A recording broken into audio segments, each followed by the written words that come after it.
Assalamualaikum warahmatullahi wabarakatuh. Excellency, Director of Access to Finance, Deputy for Industry and Investment at the Ministry of Tourism and Creative Economy of the Republic of Indonesia, Mrs. Hanifah Makarim, Eskom, MLOS. Excellency, Vice Director of Academic Affairs and Institutional Development of Walisongo State Islamic University, Indonesia, Dr. Muhammad Muhsin Jamil. Honorable speakers, Professor Dr. Musa Hadi, Member of the Commission on Education, Islamic Boarding Schools and Ulama Categorization, Indonesian Council of Ulama of Central Java Province. Dr. Zuraida Sulaiman, Senior Lecturer in Business Administration, University Technology, Malaysia. Mr. Shahid Tayo, PhD, Lecturer in Social Anthropology, University of Stellenbosch, Cape Town. Mrs. Niputu Desintia, MIFP, MSc, Deputy Director for the Development of Shariah Economy and Halal Industry, Indonesia National Committee of Shariah Economic and Finance, KNEKS. Datu Haji Zainal Abidin bin Jafar, Chairman of Zajat Serikat Dagang Benhart. Mr. Jose Rizal, MBA, Chairman of Asprindo. Honorable high-ranking officials of Walisongo State Islamic University, Vice Rectors, Bureaus, Head of Centers, the Dean of Faculty of Islamic Economic and Business, respected Deans and Director of Postgraduate Programs, the Vice Deans of Faculty of Islamic Economic and Business, Excellencies, distinguished guests, delegates, presenters, participants, ladies and gentlemen. Praise to God, we have been graced by the chance to gather in this event. May salawat and salam be upon the Prophet Muhammad Sallallahu Alaihi Wasallam, who has taught his people respectively in order to attain happy and prosperous life in this world and hereafter. Welcome to the International Conference on Sustainable Halal Industry 2021, organized by the Faculty of Islamic Economic and Business, Universitas Islam Negeri Walisongo, Walisongo State Islamic University, Indonesia. It is an honor for me, Adawiyah, to host you in this special occasion. Ladies and gentlemen, this conference to bring together academia, researchers, business entrepreneurs, practitioners, and policymakers who contribute to deliver halal industry in modern industrial sector as well as public and business sectors.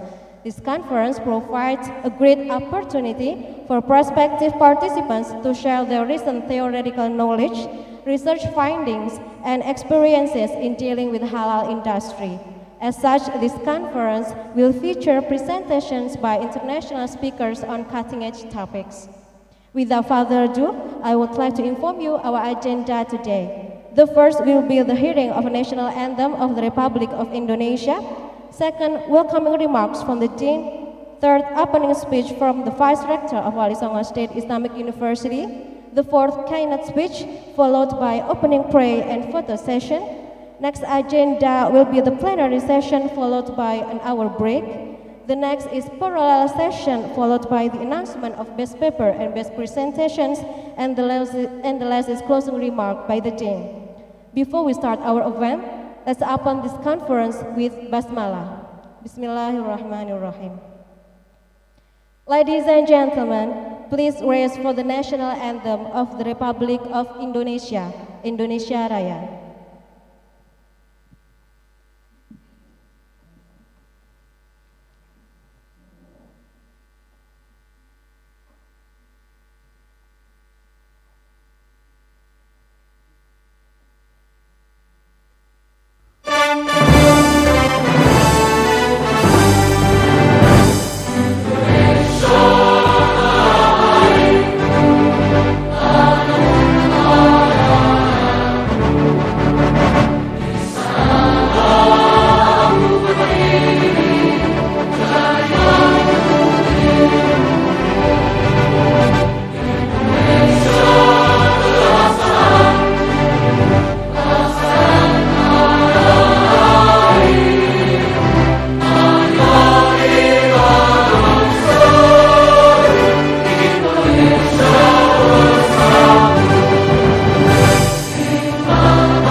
Kindly be seated. Thank you.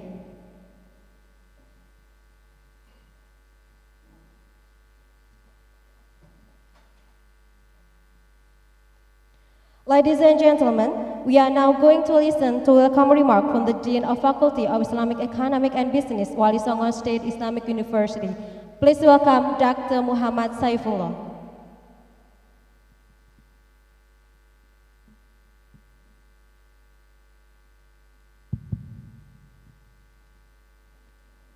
Assalamualaikum warahmatullahi wabarakatuh. Alhamdulillahi rabbil alamin. Wassalatu wassalamu ala sayyidina Muhammadin wa ala alihi wa sahbihi ajma'in. Honorable Rector of Walisongo State Islamic University, Bapak Profesor Dr. Kiai Haji Imam Taufik, Honorable All Vice Rector, especially Profesor Dr. Haji Muhsin Jamil, and the Director of Postgraduate Program, all Dean from many faculties, the Head of Institution, the Head of a Bureau, all Vice Dean, and all committee, ladies and gentlemen, and all participants in this seminar. Last but not least, especially for invited speaker in this seminar on halal industry to strengthen the economic challenges and opportunity. First of all, I would like to pray Allah by Alhamdulillahi Rabbil Alamin, who give us mercy and health so we can gather this international seminar. Salawat and salam for our Prophet Muhammad sallallahu alaihi wasallam, because he will give us syafa'ah in Yaumil Qiyamah. I mean the day of judgment and hereafter. Bapak Rektor and all official of Walisongo State Islamic University, today I'm very glad because we can gather in this international opportunity, international seminar, and I very glad because this seminar is well organized, and these activities, it is a part of the academic field that's become a forum for friendship and silaturahmi between the experts from many countries, especially from South Africa and Malaysia and Indonesia. Ladies and gentlemen and all participants, we know that halal industry is a good issue in this era, because we know that in this era we can many sector, and as a Muslim majority in Indonesia, we need halal as a part of our belief. And today we will seminar, international seminar, and there are many speakers, and especially in this opportunity, I will thanks for Ibu Hanifah Makarim, the Director of Assess Finance of Ministry of Tourism and Creative Economy, and thanks for invited speaker, Said Tayyub PhD, graduate from Utrecht University, is a lecturer and professor in social anthropology, and we know that he is expert in halal industry, because he wrote many articles in trading halal consumption, Muslim food culture, and etc. And then Datuk Haji Zainal Abidin from Malaysia Makmum Foundation. And thanks for Dr. Zuraidah Sulaiman from University Technology Malaysia as a researcher and teacher who is keep in consumer decision making process within the digital and social media environment as well as in green and sustainability consumption. And thank for invited speaker Ibu Niputu Desintia, replace Bapak Aliasar Afdol, Deputy Director of Halal Product Industry from National Committee of Shariah Economic and Finance, and from the speaker from Chairman of Asprindu, Indonesia Nusantara Bumi Putra Entrepreneur Association, Bapak Jos Rizal MBA, and thanks for the last speaker, Bapak Profesor Dr. Ki Haji Musyadi, is a lecturer of Fakultas of Islamic Faculty and Business, and he is a member of Commission on Education, Indonesia Council of Ulama Central Java. Ladies and gentlemen and all participants, according to Islamic rule and regulation, the word halal is rooted from an Arabic word which means permissible or lawful. The concept of halal is not bound to food relative item only, but to multiple other aspects such as product which can be further categorized into various groups. For instance, domestic, self-care, health, tourism, and services. In the last, thank for the invited speaker and all participants for joining in this international seminar. And we hope this seminar very useful, especially for handling the challenges and opportunities in economy. And finally, I would like to ask Vice Rector, Bapak Profesor Dr. Haji Muhsin Jamil, to open this international seminar. And thank you very much for your attention. And wallahu muwaffiq ila aqwamit thoriq. Wassalamualaikum warahmatullahi wabarakatuh. Thank you, Dr. Muhammad Saifullah, for the remark. Proceeding our agenda, now we are going to listen to the opening speech delivered by Vice Rector of Academic Affairs and Institutional Development, Walisongo State Islamic University. Please welcome Dr. Muhammad Muhsin Jamil. The time is yours.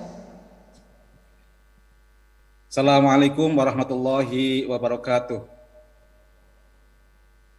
Bismillahirrahmanirrahim. Alhamdulillahirabbil alamin wassalatu wassalamu ala asrofil anbiya'i wal mursalin Sayyidina wa maulana Muhammadin wa ala alihi wa ashabi ajmain. La haula wa la quwata illa billahi al-'aliyyil azim. Ma'ba'd. Yang saya hormati Rektor Universitas Islam Negeri Walisongo Semarang, para wakil rektor di Universitas Islam Negeri Walisongo Semarang, para dekan, para kaprodi, narasumber. Yang pertama adalah Profesor Dr. Musahadi selaku guru besar pada Fakultas Ekonomi dan Bisnis Universitas Islam Negeri Walisongo Semarang, Bapak Afdol Aliasar MBA, Komisi Nasional Ekonomi dan Keuangan Syariah Indonesia, Ibu Zuraidah Sulaiman dari UTM Malaysia, Bapak Datu Zainal Abidin bin Ja'far, Chairman of Zajas SDN PhD Company Partner of Yayasan Makmum Malaysia, dan tak lupa Honorable Syahid Tayyib, PhD from University of Stellenbosch, Cape Town. Juga ada hadir para biro di Walisongo Semarang, Ketua Aspirindo, Asosiasi Pengusaha Bumi Putra Nusantara Indonesia, Haji Yose Rizal MBE, juga pengurus DPD dan DPC. Yang tak ketinggalan LPH, Lembaga Pemeriksa Halal di Jawa Tengah yang saya lihat juga hadir, dan para anggota asosiasi dosen produk halal Indonesia serta seluruh hadirin yang bergabung baik melalui Zoom secara online maupun secara offline di ICT Center Universitas Islamic di Walisongo Semarang yang saya hormati dan saya banggakan.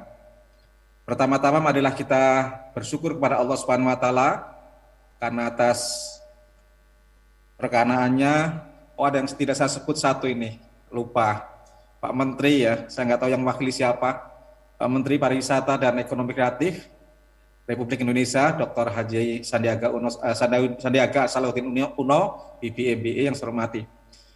Pertama-tama adalah kita bersyukur pada Allah Subhanahu wa taala karena atas perkenaannya pada pagi hari ini kita bisa bertemu dalam satu forum melalui blended seminar yang kita lakukan hari ini. Salam dan salam semoga tetap tersurahkan kehadiran Rasulullah Muhammad SAW. Bapak Ibu yang saya hormati, International Conference yang diberi judul The First International Conference on Sustainable Halal Industry dengan tema Halal Industry to Strengthening the Economy Challenge and Opportunities, saya kira memiliki arti yang sangat strategis kalau dilihat dari berbagai hal. Yang pertama, kita tahu semua bahwa masyarakat Muslim dunia itu tampaknya terus berkembang dan mengembangkan tren yang salah satu trennya adalah halal industri. Saya kira ini wajar, masyarakat beragama manapun akan selalu mendasarkan dirinya pada prinsip-prinsip keagamaan yang dia anut. Saya bayangkan kalau masyarakat Muslim itu merupakan seperempat dari bagian masyarakat dunia, maka ada kebutuhan seperempat industri dunia yang dibutuhkan, yang berupa industri halal yang dibutuhkan oleh masyarakat Muslim dunia. Ini andai saja awareness atau kesadaran mengenai lifestyle halal, industri halal dan sebagainya itu menjadi meluas di tengah-tengah masyarakat kita. Artinya memang industri halal merupakan sesuatu yang relevan bagi perkembangan dan kehidupan masyarakat Muslim dunia. VB juga sudah menunjukkan satu gambaran yang cukup menarik bahwa perkembangan industri halal selama 10 tahun terakhir menunjukkan perkembangan yang sangat signifikan yang menurut saya sejalan dengan perkembangan lifestyle halal di kalangan masyarakat, baik masyarakat desa apalagi masyarakat pertengahan kota yang sedang tumbuh kesadaran keberagamaannya sehingga sangat mementingkan lifestyle halal itu. Ada data yang cukup menarik, belanja produk halal bisa mencapai 254 miliar dolar yang dengan demikian menyumbang 1-3% gross domestic product di dunia ini. Artinya apa? Mungkin masih kecil ya, tapi sekali lagi ini akan terus berkembang sejalan dengan proses-proses perkembangan kesadaran keberagaman Muslim masyarakat Indonesia maupun masyarakat dunia yang dengan demikian sungguhnya merupakan peluang besar bagi upaya untuk meningkatkan industri halal baik secara nasional maupun internasional. Sekali lagi dengan data-data di atas saya kira kita bisa memastikan industri halal merupakan sektor strategis bagi pengembangan ekonomi dunia yang masih terbuka upaya-upayanya bagi siapapun yang berusaha untuk mengembangkan salah satu sektor penting dalam kehidupan masyarakat secara nasional maupun internasional yaitu industri. Namun demikian saya kira selaku akademisi maupun pelaku usaha terkait dengan isu industri halal ini harus menyadari beberapa tantangan istilah saya atau bukan mungkin juga malah peluang ya. Tantangan yang kita hadapi yang mesti harus kita perhatikan dan bila perlu kita selesaikan dan kita ubah menjadi sebuah peluang.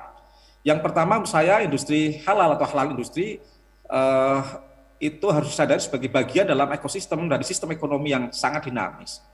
Artinya industri apapun yang dikembangkan oleh masyarakat muslim harus menyadari keberadaannya sebagai bagian dari subsistem dari sistem perekonomian dunia yang saya kira juga tidak mandek tapi terus-menerus dikembangkan secara kreatif dan inovatif oleh para pelaku maupun para ilmuwannya. Dengan demikian tantangan yang pertama itu adalah bagaimana kita menjadikan industri halal itu sebagai sektor kehidupan yang di satu sisi menjadi ekosistem perekonomian dunia, tapi pada saat yang sama juga bisa merespon dinamika yang berkembang pada sistem ekonomi yang lain. Oleh karena itu, menurut saya diperlukan satu proses penguatan basis paradigma industri halal yang tentu harus berdasarkan atas perangkat ilmu pengetahuan dan teknologi yang relevan dengan industri halal. Artinya, kalau kita ingin mengembangkan industri halal, mau tidak mau memang perangkat ilmu pengetahuan dan teknologinya harus relevan dengan industri halal yang sementara ini saya lihat proses-proses pengembangan ilmu pengetahuan yang terkait dengan industri halal banyak saya kira bisa kita lihat dari mulai ekonomi syariah, keuangan syariah dan sebagainya selama ini tendensinya lebih bersifat normatif ketimbang teknologis dan teknikal. Nah, ke depan saya kira memang perlu dikembangkan satu perangkat ilmu pengetahuan dan teknologi yang wataknya tidak bersifat normatif, meskipun norma sangat dibutuhkan karena halal haram adalah persoalan normatif. Ya. Namun demikian saya kira kita harus beranjak pada satu proses pengembangan lebih lanjut bahwa ilmu pengetahuan dan teknologi yang relevan dengan hal itu tidak hanya semata-mata bersifat normatif, meskipun saya yakin inisiatif perkembangan ilmu dan pengetahuan dan teknologinya sudah dilakukan oleh banyak pusat-pusat riset dan perguruan tinggi, namun menurut saya harus terus-menerus dikembangkan sehingga ilmu pengetahuan dan teknologi yang membackup atau menjadi basis bagi proses pengembangan industri halal itu relevan dengan dinamika perkembangan ilmu pengetahuan dan teknologi. Hari ini misalkan saya kira mau tidak mau perangkat pengembangan ilmu pengetahuan dan teknologi halal itu harus relevan dengan disrupsi yang diakibatkan oleh teknologi informasi. Nah, saya kira ini harus direspon oleh kita semua. Yang tak kalah pentingnya kemudian bagaimana kita menghubungkan satu, terutama bagi PT-KNEKS seperti UIN Walisongo, adalah bagaimana kita menghubungkan proses-proses pengembangan industri halal itu dalam konteks pengembangan akademik yang disemangati oleh satu usaha untuk melakukan integrasi dan interkoneksi ilmu pengetahuan. Jadi saya kira tadi Pak Saiful dalam promosi fakultasnya itu menyebut beberapa hal yang menarik tentang triple helix ya. Hubungan antara pemerintah, industri, dan perguruan tinggi. Artinya mau tidak mau memang konsep industri halal, proses industri halal, mau tidak mau harus di-backup secara akademik melalui proses pengembangan ilmu pengetahuan di kampus yang dalam konteks pengembangan PT-KIN adalah melalui strategi integrasi dan interkoneksi, kalau dalam bahasa Walisongo adalah unit of sciences berbasis pada kesatuan ilmu pengetahuan agar ilmu dan teknologi yang menjadi basis pengembangan industri halal itu tetap relevan dengan dinamika dan perkembangan serta temuan-temuan riset terbaru. Yang tak kalah penting tentu adalah bagaimana kita mengembangkan industri halal dan perangkat-perangkatnya dalam satu proses pengembangan yang inklusif sekaligus progresif. Kita tahu semua dalam konteks Indonesia, masyarakatnya meskipun mayoritas muslim, tapi kemajemukan itu adalah fakta. Ada beberapa kasus yang saya baca di media sosial dan di berbagai media cetak, saya membaca misalkan upaya-upaya untuk mengembangkan industri halal seperti wisata turisme misalkan, sebagian berbenturan dengan kebudayaan lokal. Ada kemarin itu viral di media tentang anjing-anjing yang dibantai, dikarung kemudian dibuang atas nama industri halal.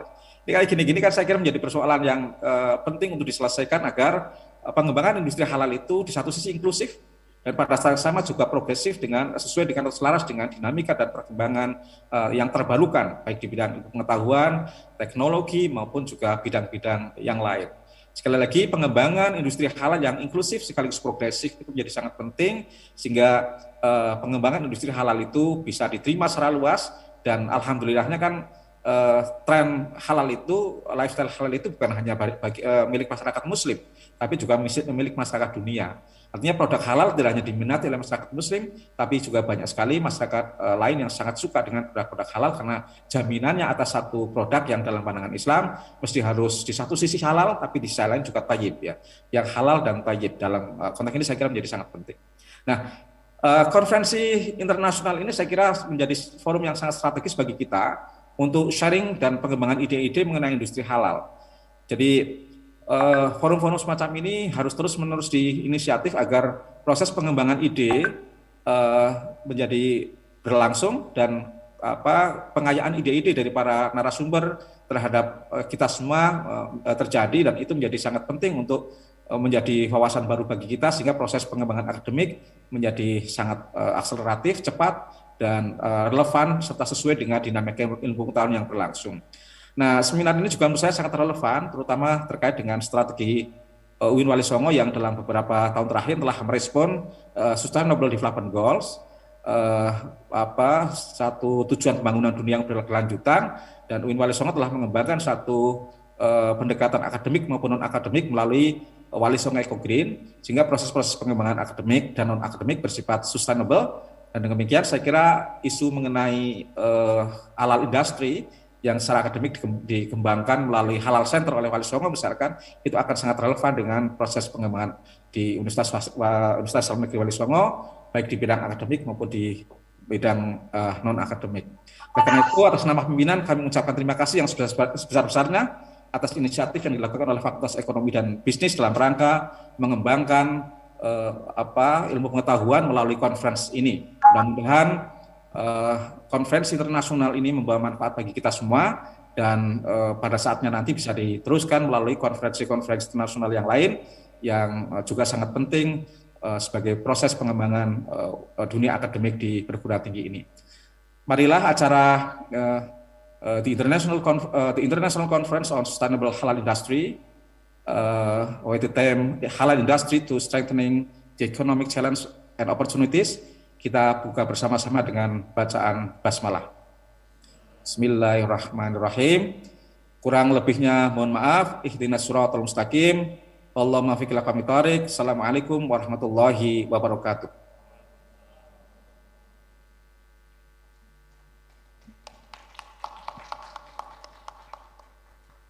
Thank you, Dr. Muhammad Mustin Jamil, for your speech. Ladies and gentlemen, we are going to listen to the keynote speech by Mrs. Hanifah Makarim about Indonesian government strategy in supporting halal industry in Indonesia. Mrs. Hanifah Makarim Eskom M. Laws is a graduate from University Gunadarma and got her master in comparative study and of politics and administration in Asia from Kyushu University, Japan. She has long experience working in the government since 1999 as a staff in Directorate General of Taxes, until now serving as Director of Access to Finance, Deputy for Industry and Investment at the Ministry of Tourism and Creative Economy of the Republic of Indonesia. Please welcome Mrs. Hanifah Makarim Eskom M. Laws. The next 30 minutes is yours. Terima kasih. Assalamualaikum warahmatullahi wabarakatuh. Yang saya hormati Bapak Rektor, Bapak Profesor Dr.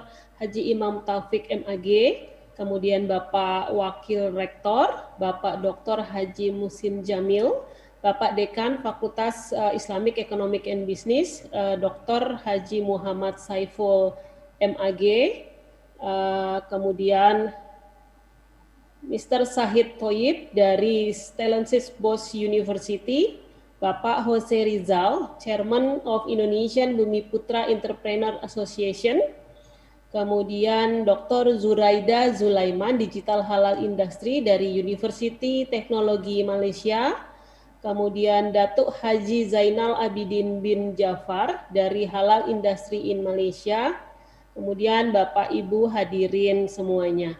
Assalamualaikum warahmatullahi wabarakatuh. Saya mewakili Bapak Menteri Pariwisata dan Ekonomi Kreatif, Bapak Sandiaga Salahuddin Uno, yang pada saat yang bersamaan beliau sedang berada di Papua Barat. Pertama-tama saya ucapkan terima kasih atas undangannya untuk mengikuti konferensi internasional pada pagi hari ini. Bapak Ibu yang saya hormati, sebagaimana kita ketahui, industri halal dan ekonomi syariah sekarang ini sedang menggeliat dengan berkembangnya ekonomi syariah di Indonesia. Tentunya ini akan menjadi sebuah peluang yang sangat besar. Salah satunya tentunya karena memang mayoritas penduduk Indonesia adalah Muslim, mungkin sekitar 80%. Namun industri halal dan produk-produk halal bukan hanya bisa dinikmati oleh kita-kita yang Muslim, tapi juga bisa dinikmati oleh seluruh makhluk, seluruh saudara-saudara kita, karena seperti tadi disampaikan, industri halal produk-produknya sudah bisa dipastikan itu adalah halalan thayyiban, tentunya aman bagi kesehatan dan seterusnya. Bapak Ibu yang saya hormati, kami di Kemenparekraf sangat mendukung ekonomi syariah ini. Kami telah banyak bekerja sama dengan industri-industri terkait. Salah satunya kami juga bekerja sama dengan KNEKS. Kemudian kami juga bekerja sama dengan beberapa universitas terkait dengan industri halal dan ekonomi syariah ini. Bapak Ibu yang saya hormati, kami di Kementerian Pariwisata dan Ekonomi Kreatif telah melakukan beberapa kegiatan yang memang tujuannya untuk mengembangkan industri halal di Indonesia. Salah satunya adalah kami mendorong bergeraknya ekonomi di sektor modest fashion. Jadi modest fashion ini adalah bisa disebut sebagai industri busana muslim yang kita inginkan Indonesia menjadi pusat busana muslim dunia, karena kita melihat potensi-potensi yang sangat luar biasa yang ada di Indonesia ini. Kemudian pasarnya bisa di internal di Indonesia domestik maupun juga bisa diekspor ke negara-negara muslim lainnya. Selain itu kami juga mendukung tentunya industri kuliner untuk yang halal. Kemudian kita juga sedang mendukung yang kita sebut Muslim Friendly Tourism. Jadi kita akan menggiatkan di tempat-tempat wisata itu menjadi daerah yang Muslim friendly, yang membuat kita para wisatawan Muslim merasa lebih nyaman untuk berwisata di tempat tersebut, dikarenakan banyak akses-akses yang memudahkan untuk kita, misalnya akses untuk mencari makanan yang halal, kemudian mencari tempat ibadah. Nah, itu juga sedang kita giatkan Muslim Friendly Tourism. Bapak Ibu yang saya hormati, momen konferensi internasional ini menurut saya sangat tepat dikarenakan kita berharap bisa membangun kembali Indonesia dari masa pandemi ini. Kita bisa keluar bersama dari masa pandemi ini, dan kita bisa mengandalkan ekonomi syariah untuk menjadi salah satu alternatif atau justru menjadi alternatif utama perekonomian di Indonesia. Bapak Ibu yang saya hormati, mudah-mudahan apa yang nanti akan disampaikan oleh para narasumber yang luar biasa dapat diambil manfaatnya oleh para peserta yang lain, dan kita semua mendapatkan manfaat dari seminar pada pagi hari ini. Demikian dari saya, terima kasih. Wassalamualaikum warahmatullahi wabarakatuh. Waalaikumsalam warahmatullahi wabarakatuh. Thank you, Mrs. Hanifah Makarim, for your inspiring talks. We hope the government's policies and support to our potential local producers will help Indonesia become a major halal producers in the global market. Ladies and gentlemen, closing this opening ceremony, let's pray together so that today's event goes well without any problems. Dr. Ali Murtaldo will lead the prayer.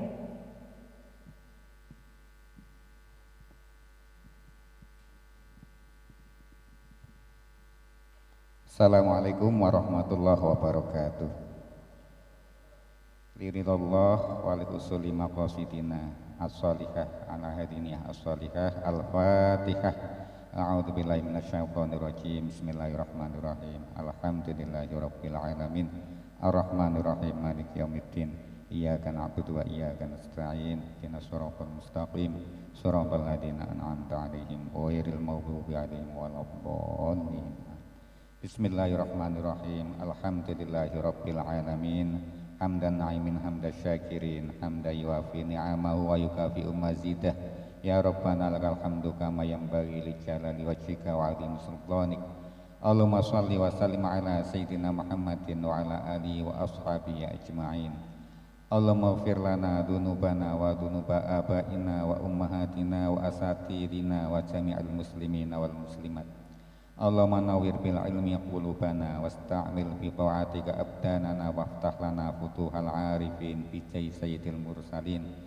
Allahumma inna na'udzubika min ilmin la yanfa' wa min qalbin la yakhsha wa min nafsin la tashba' wa min da'watin la yustajabu laha. Allahumma hdina wa saddidna. Allahumma aslih lana dinana alladzi wa ismatu umurina wa aslih lana dunyana allati fiha ma'ashuna wa aslih lana akhiratana allati ilaiha ma'aduna waj'alil hayata ziyadatan lana fi kulli khair waj'alil mauta rahatan lana min kulli syarr. Allahumma aghnina bi halalika an haramik. Allahumma yassir lana umurana umurad dunya wal akhirah. Ya Latif ultuf bina fi taysiri kulli asir fa inna taysira kulli asirin alaika yasir. Nas'alukal yusra wal lutfa wal afiyata fid dini wad dunya wal akhirah. Rabbana atina fid dunya hasanah wa fil akhirati hasanah wa qina adzabannar. Wa sallallahu ala sayyidina Muhammad walhamdulillahi rabbil alamin. Al-Fatihah. A'udzubillahi minasyaitonir rajim. Bismillahirrahmanirrahim. Alhamdulillahirabbil alamin. Arrahmanirrahim. Maliki yaumiddin. Iyyaka na'budu wa iyyaka nasta'in. Ihdinas siratal mustaqim. Siratal ladzina an'amta 'alaihim ghairil maghdubi 'alaihim waladdallin. Amin. Taqabbalallahu minna wa minkum. Assalamualaikum warahmatullahi wabarakatuh.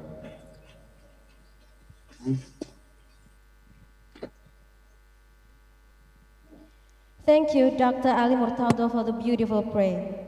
Excellencies, distinguished guests, delegates, ladies and gentlemen, before we start plenary session, let's capture this fine occasion by taking pictures together.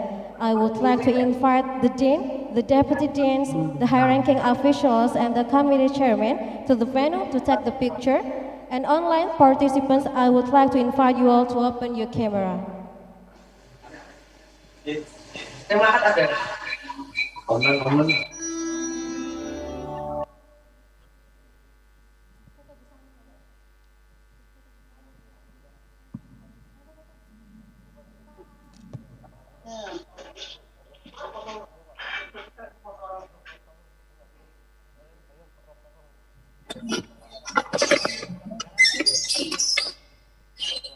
Our online participants, I would like to invite you all to open your camera.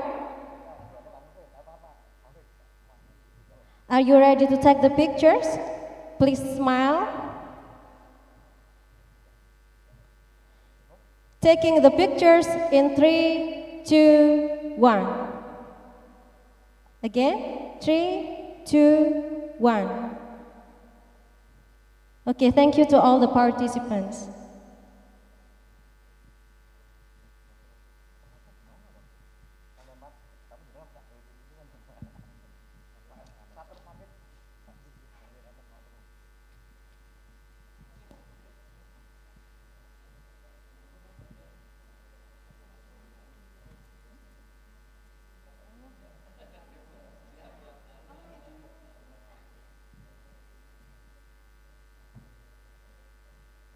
Excellencies, distinguished guests, delegates, ladies and gentlemen, now we have arrived to the plenary session to talk about halal industry to strengthen the economy, challenges and opportunities.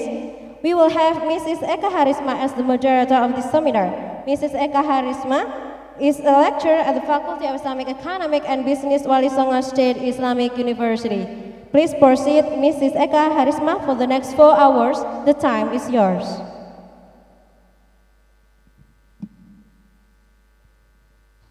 I want to ask your permission to open my mics. It's okay because we have a sofa space here. It's okay ya, teman-teman.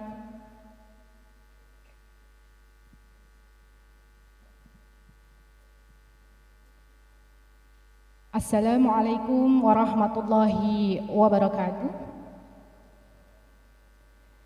Good morning, everyone. Excellency, the Director of Access to Finance, Deputy for Industry and Investment at the Ministry, of Tourism and Creative Economy of the Republic of Indonesia, Mrs. Hanifah Makarim, Eskom MNOS. Excellency, Rector of Walisongo State Islamic University, Indonesia, Professor Dr. Imam Taufik, is represented Vice Rector, Dr. Muhsin Jamil, MAG. Honorable Dean of Faculty of Islamic Economic and Business, Walisongo State Islamic University, Indonesia, Dr. Muhammad Saifullah. The Conference Committee Chairman, Dr. Muhammad Fauzi, our invited speakers, distinguished guests, ladies and gentlemen. Welcome to the International Seminar on Sustainable Halal Industry to Strengthen the Economy, Challenges and Opportunities. I am Eka Harisma, and I'll be serving as your moderator today. It is a great honor for me to be here with you and our amazing speakers. And we know that they are terrific speakers, and we will gain much from their talk on halal industry. Before we begin, let me explain to all participants and attendees a few notes during this seminar. Please mute your microphone during the speaker sessions, and I will give you opportunity to submit the text question to today's presenter into the chat box, and by typing your name, your institutions, and then the question, and to whom you would like to address the questions. And then you may send in your question at any time during the presentation. We will collect this and address them during Q&A session at the end of today's presentation. Distinguished guests, ladies and gentlemen, in many Muslim countries, halal standard has essential part in protecting consumer rights. National labeling laws must seek a balance between labeling requirements and certification to minimize barriers to free trade. In some cases, halal certification becomes evidence that the product has a good standard to be consumed. On the other hand, halal certification becomes industry. Around the globe, the halal certification industry increasingly finds itself confronting questions on food security, quality, and sustainability. Muslim activists and consumers challenge the technical focus on halal certification and its intimacy with capitalist industrial production. They call for a return to the essence of halal, which they argue is related to the notion of toyib or goodness. This topic will be explained, discussed, and highlighted in more detail by Mr. Sahid Tayo, PhD. Okay, Mr. Sahid Tayo, have you already with us? Hello, Mr. Yes, Sahid Tayo? I am here. Okay, how are you, sir? Can you hear me? Okay, how are you, sir? I am very well, thank you. Thank you. Okay, thank you very much. Dr. Sahid Tayo, PhD, got his PhD in Cultural Anthropology, University of Utrecht, Netherlands, and he is a lecturer in Department of Sociology and Social Anthropology at Stellenbosch University, Cape Town, South Africa. And Sahid research focuses on the anthropology of Islam with a focus on food practices and human-animal relations at the intersection of religion, politics, and economy in India and South Africa. Okay, Mr. Sahid Tayo, PhD, the next 30 minutes is yours, please. Okay, 1 second, let me put my timer on so I do not. Okay, thank you so much. Thank you, assalamu alaikum. Thank you so much for the invitation. And for including me in this fascinating conference on a very important topic. So a bit about myself. So I'm from South Africa. I actually initially trained and worked as a chartered accountant with PricewaterhouseCoopers in South Africa. And during that time, I obtained some knowledge and insights about how modern institutions, how business institutions work, the kinds of documentary regulations, processes, procedures, and how that relates to the global economy and questions of trust, questions of trade in capitalism. But of course, at the same time, I also understood that there were major issues with auditing, right, with financial auditing as a practice. So we had the Enron scandal in, I forget the dates now, and a number of other scandals, right, where auditing, where financial auditing is constantly found to be actually fraudulent because they are very intimate with the large capital businesses, and they tend to kind of, hide things here and there, whatever. So anyway, we have this is the kind of American, European, and Western history of auditing as a system of trust and trade, but at the same time, something which is always liable to also, create issues. So anyway, I left auditing and the financial world, and I came into religious studies and anthropology of religion, specifically with a focus on Islam. My paper here today and the way my work proceeds is both someone who is familiar with certain ways in which the capitalist industry works, also someone who studies Islamic ethics, both historically through other people. I mean, I'm not ulama like some of the esteemed scholars here, but as well, but also, and thirdly, a tradition of European philosophy and European history to look at the kind of transformations that have happened there. Okay, so my paper is titled Sustainability and Halal, Procedure, Profit, and Ethical Practice. I must also thank the organizers for inviting me to this talk, because this is something, I think, a topic that I do not usually work on or think about, but it's always part of my, part of my background. So this was an opportunity to write something new and to, think in a new way. And for that, I appreciate it. And obviously, that you have invited. Okay. So my talk will go through four steps, and I've given a very simple PowerPoint, just so you know which steps I'm going through. So the first section will be on the discursive tradition of halal in practice, right? The idea, what is the idea of trust, trade, and Muslim community and halal before we have halal certification, before global trade and capitalism as we know it? Because of course we know that Islam has always been global, right? It is a global religion.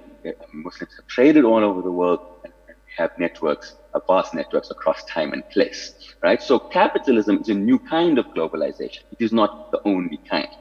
The second part is I will speak about halal certification in practice. So what does halal certification do? What does it bring in terms of consumption, right? In terms of consumer markets, and secondly, in terms of evidence. What kinds of evidence is taking place in this process? The third section will discuss sustainable capitalism, but alongside questions of precarity, right? That is the fact that we know that in the world today, there is an increasing divide between the rich and the poor. And it is being produced all the time by new policies of investment, new policies of economic organization, and new kinds of consumption, shopping malls, and all these kind of what people call neoliberalism. But at the same time, so it's creating, there's a question of precarity and inequality. There's also a question of the Anthropocene.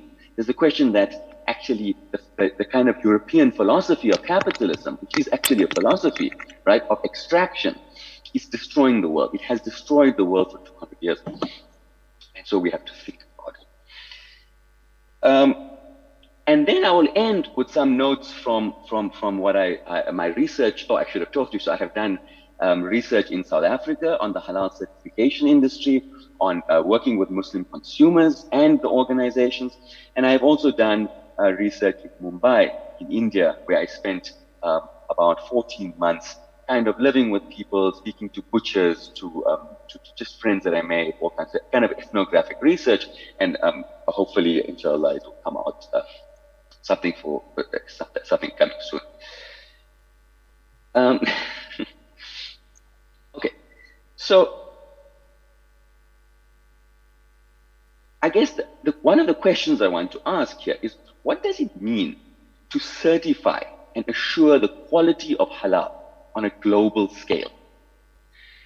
Considering Muslim precarity, the fact that Muslims in the contemporary world are increasingly precarious, both in their own countries and as minorities, then what is the ethics and the politics of halal certification, right, as a new kind of form of halal?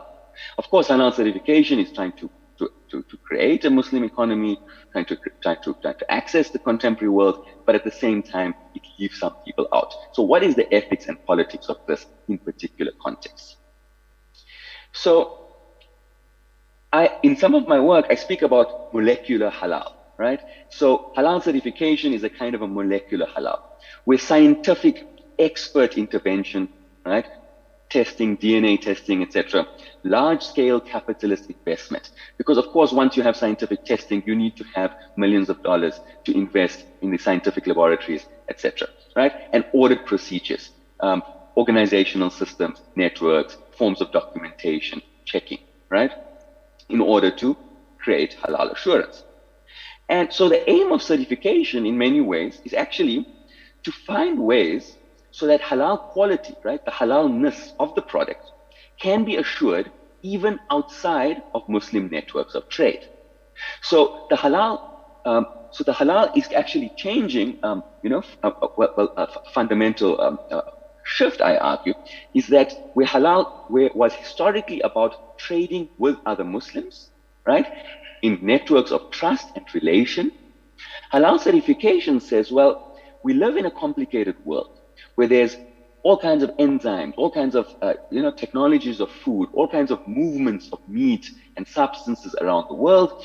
And often there are non-Muslims who are involved in it, whether it is the shipping, whether it is the packaging, whatever it might be, right? So the question is, how do we assure, for certification, the question is, how do we assure the quality of the halal substance, even if we buy outside of Muslim networks, right? So in South Africa, this became very clear to me, because you can go to corporate retailers, right?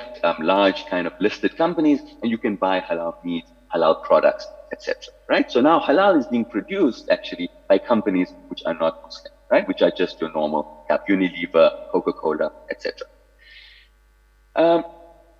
But the audit process, right, through which halal moves from a question of Muslim networks of trade to a question of evidence of material substance, it's not just a simple move, right? And this is what I argue in all of my work. It's not just a simple move where we say, oh, we take halal from here and we insert it into here. It actually changes the way Muslims relate to each other, the way Muslims relate to food, right? So what it does is it affords Muslims, it gives them an opportunity to enter a global market of industrially produced food.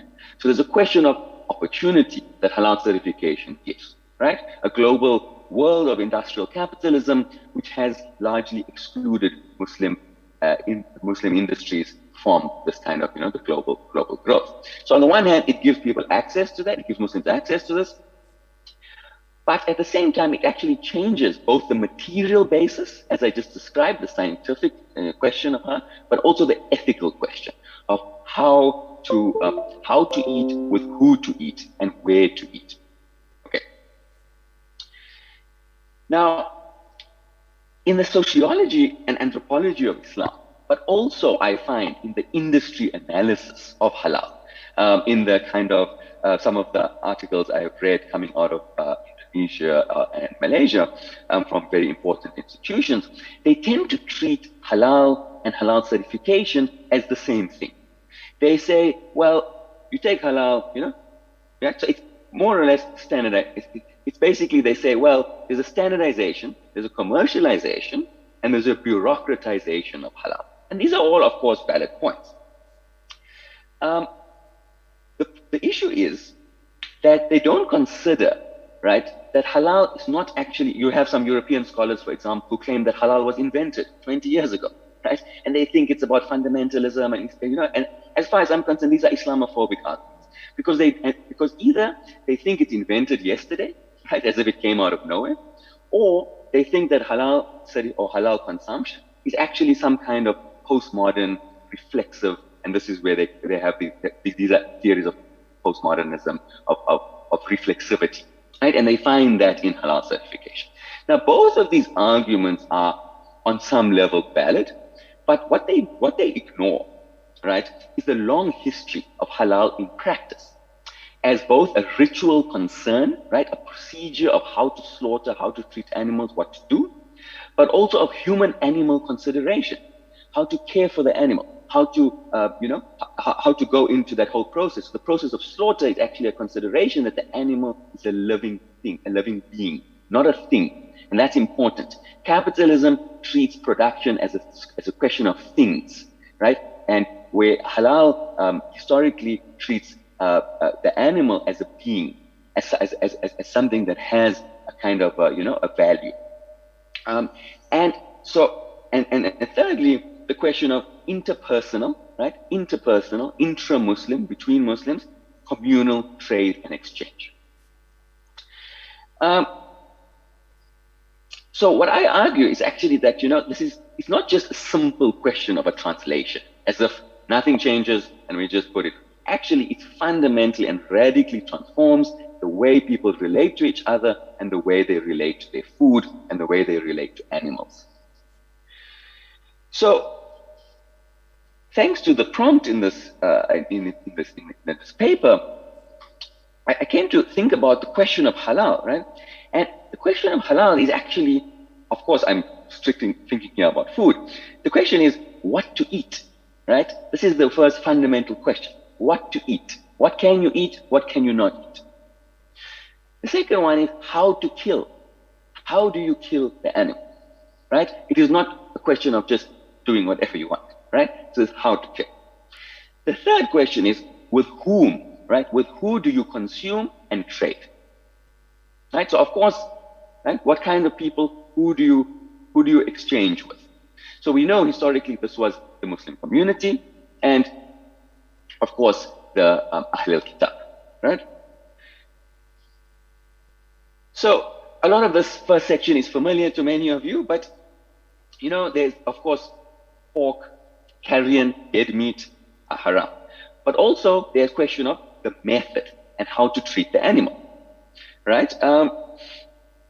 So the Prophet Muhammad ﷺ advised his followers, right, on these basic guidelines of slaughter. So the tasmiyah is recited upon slaughter. At least 2 of the main arteries must be severed. The spinal cord remains intact. The heart is not paralyzed. The blood drains.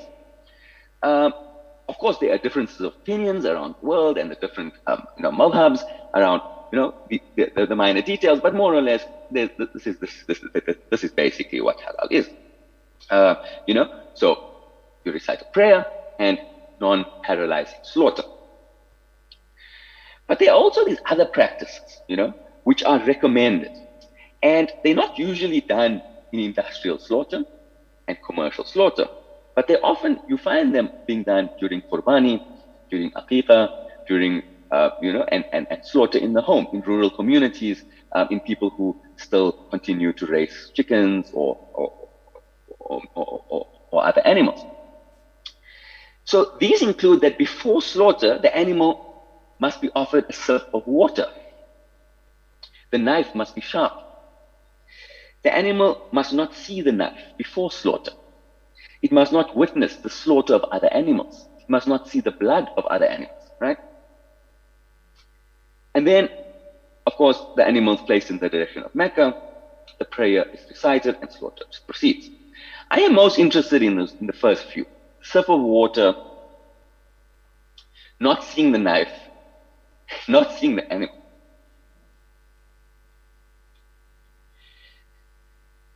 So, because it is often explained, both in India and South Africa, that this ensures that the animal remains calm before slaughter. And there is a recognition here, right, that there's an ethical recognition here. It's not simply about a rule. It's not only about some kind of, abstract idea of what we have to do, but there's an ethical question in these hadith. And the question is basically, the question is, not a question, there's an ethical concern, there's an ethical consideration that the animal is a living being, a being that experiences fear, that experiences pain, and that we as Muslims do things with care.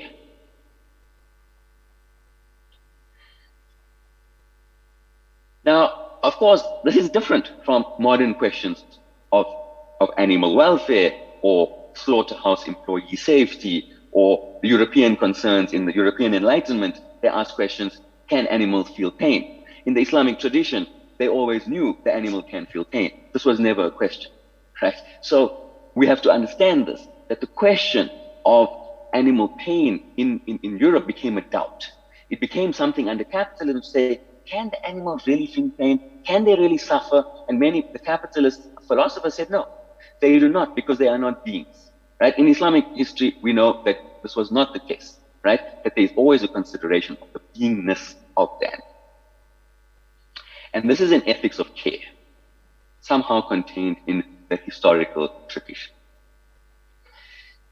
But now in practice, right, the person who eats the meat is not the person who slaughters, right? So you go to the butcher, somebody else slaughters. So trust is most important, right? There are chains of trust in halal. And there is an idea, I call it an embodied discursive tradition. It is hard to find written down in clear lines, but through many ulama I've spoken to in different parts of the world, everybody understands this, right? It is basically that it is makruh or it is gunah, or people differ on what they say, but it is wrong to doubt another Muslim, right? If they give you food and you know they are Muslim, their food is halal. If you doubt them, you are the wrong person, because you are bringing doubt into a relationship. But if that person cheats you and they give you non-halal, well then you are okay, because you have made the niyat, you have made the intention to consume. So niyat is the most important here, right? What is your relation? Do you intend and do you want to follow the idea of halal, or do you not? And then you consume with other Muslims. Okay, sorry, sir. So to ask for evidence in this kind of world is actually wrong, right? Yeah, because to ask for evidence more, or proof, sir. let me see where you slaughtered, where did you buy it, what did you do, is to doubt the person. And unless you have clear evidence that this person is untrustworthy, is someone who has proven and been tried, in a court to show that they are not, then you cannot. Rumor is not sufficient, right? Rumor is not sufficient to doubt somebody else. And that is very important. But of course, Muslims have historically doubted each other's food, right? Different sectarian groups say, oh, their food is not halal because we have more Muslim than them. And these are questions of inter-Muslim politics. It doesn't change the overall question of the ethics of trusting another person. It actually proves the question, right? It proves because this is how Muslims tend to fight You with have each other. 5 minutes more to say. Yeah, I'm sorry. Sorry? You have 5 more minutes to speak. Oh, only 5 minutes. Sorry, Yeah. according to my time, it's 10. Yeah. Okay, but I will Sorry, try yeah, to. it's okay. I will try to be. Okay. So halal certification, right, is quite different, right? Because halal certification is about global trade, it's about the capitalist industry, it's about Muslim minorities in new consumer context. But most importantly, it says that if you don't have halal, we can make it halal by getting the certificate for you. Right? It doesn't say if you don't have halal, oh, you can eat vegetables, or you can eat fish, right? Or you can just not eat meat. This is also an option, right, for halal. So halal certification says, no, you must consume, and we can do halal consumption. In focusing on consumption, it focuses on public consumption. We can go to supermarkets, we can go to shopping malls, we can go anywhere in the world, whether it's America, whether it's in Europe, and you can eat halal wherever, right? So it takes part in this world of global capitalism and of consumption. It then also takes part in this thing called a kind of a supply chain capitalism, right? Which is part of the global world, where new technology allows people to trace products. So we can scan something and know where it came from, et cetera, right? So it's part of tracing things, across the world. 2 things happen with halal certification. The first is food technology, right? Food technology means we can't see it anymore. Right? There's enzymes, there could be a chocolate, it could have a DNA or something from a pig, right? And it potentially we can't see it, right? And that means you have to have experts, you have to have scientists, etc.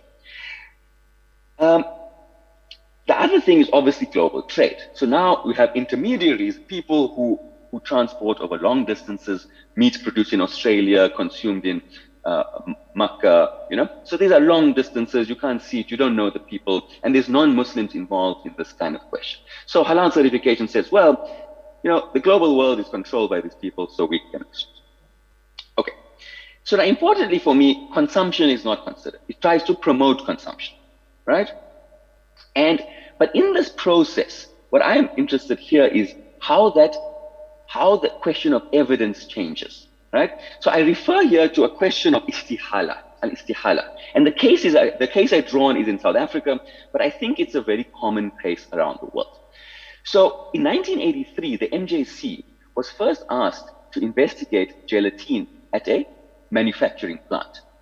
And they went there and they found that, well, they looked at the gelatin, right? They are a Shafi organization. They're actually from what we call the Malay South African community, who are Indonesian origin, were brought during colonial times. Anyway, so they basically said, okay, let's look at this process. And they said, they used the Hanafi principle of al-istihala. And they said that there is a complete transformation in taste, color, and smell. So they use observable questions. You have meat, you have bones, and now you have crystals. White crystals, they don't look at all the same, right? They don't smell, touch, one is soluble. You can dissolve the crystals in water, right? So it's a process of istihala, a total transformation, where a haram substance is turned into something that is halal. Now, this was accepted for many years in South Africa, right? And people ate it. There were some people who doubted. And in 1996, as the global halal industry expanded, we had a new organization, and this is SANHA. Now, SANHA is very important around the world, very important organization. Now, SANHA is a Hanafi organization. They originally accepted this idea. Yes, there's istihala. But at this time, we see that Muslims are getting new ideas of science and technology. And so there's a whole new, and it's not only SANHA, it's around the world. You can find articles on this. Muslim scientists are saying, well, we mustn't only look at taste, color, and smell, like Abu Hanifa said. We must now look through the microscope, right? We must look inside the thing. And so what they said was actually collagen is in the bone, the skin, and the hides, right? Collagen is in everything in our body. It's basically unnatural. And gelatin is a kind of a pure form of collagen. So what they said was that this is not istihala on a molecular level. This is extraction. So they said it's extraction, so therefore we cannot eat the gelatin that the MJC has said is halal, and so we must import halal from Pakistan, right? So you can see that the fatwa on extraction is linked to global trade. Yeah. Okay, sir, sorry, sir, because the time is up. Yeah, maybe you can give. Okay. Yeah. Can I conclude with one? Yes. Yeah. Okay. Little, maybe you can say more a little because the time is up. Okay, say please, sir. Okay. So maybe. Okay. Thank you. Thank you very much. I hope it was interesting. Okay. We are really sorry, sir. Yes, you can continue. You want to continue just a little, sir?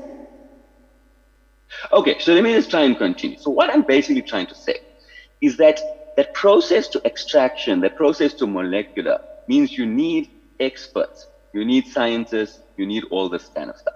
But what happens is the small trader who has a small little shop, right? And I'm talking about India, where you have Hindu nationalists who are capitalists, who are neoliberals, right? Who believe in promoting big industry, and they are oppressing Muslims.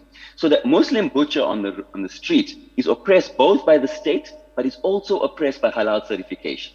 Because halal certification tells the Muslim butcher, your father was a butcher, your grandfather was a butcher, but you are not halal certified. So you cannot sell something to the hotel, to the restaurant, etc., etc. So as halal certification has gone around the world, many more people, businesses, are saying we need certification for our customers.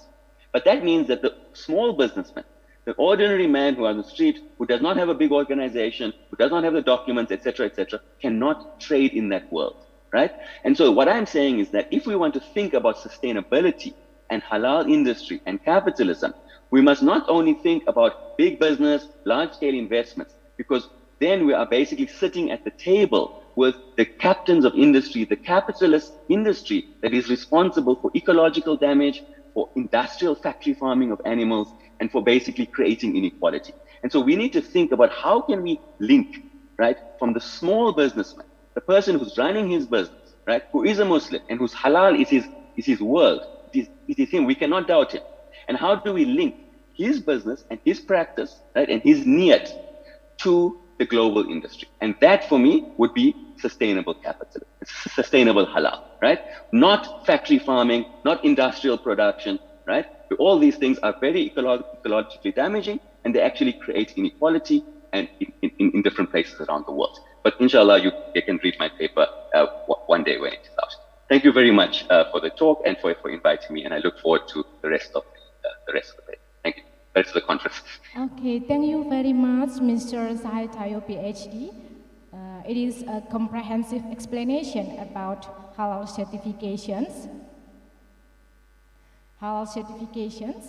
And you mentioned that about your research in Mumbai, and there is a problem in the capitalist industry. What about the meat? Yeah, we have to be careful, and it is important for us, for Muslim, to consume the meat.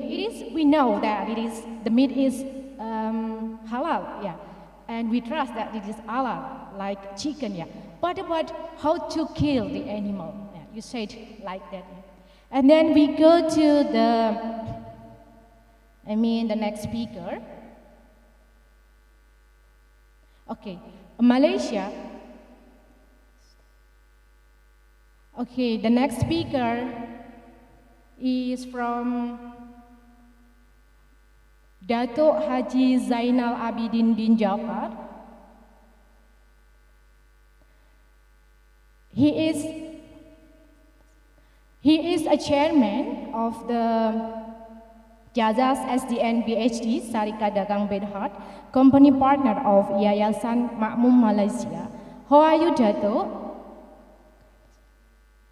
Malaysia is the pioneer of the halal industry in 1974.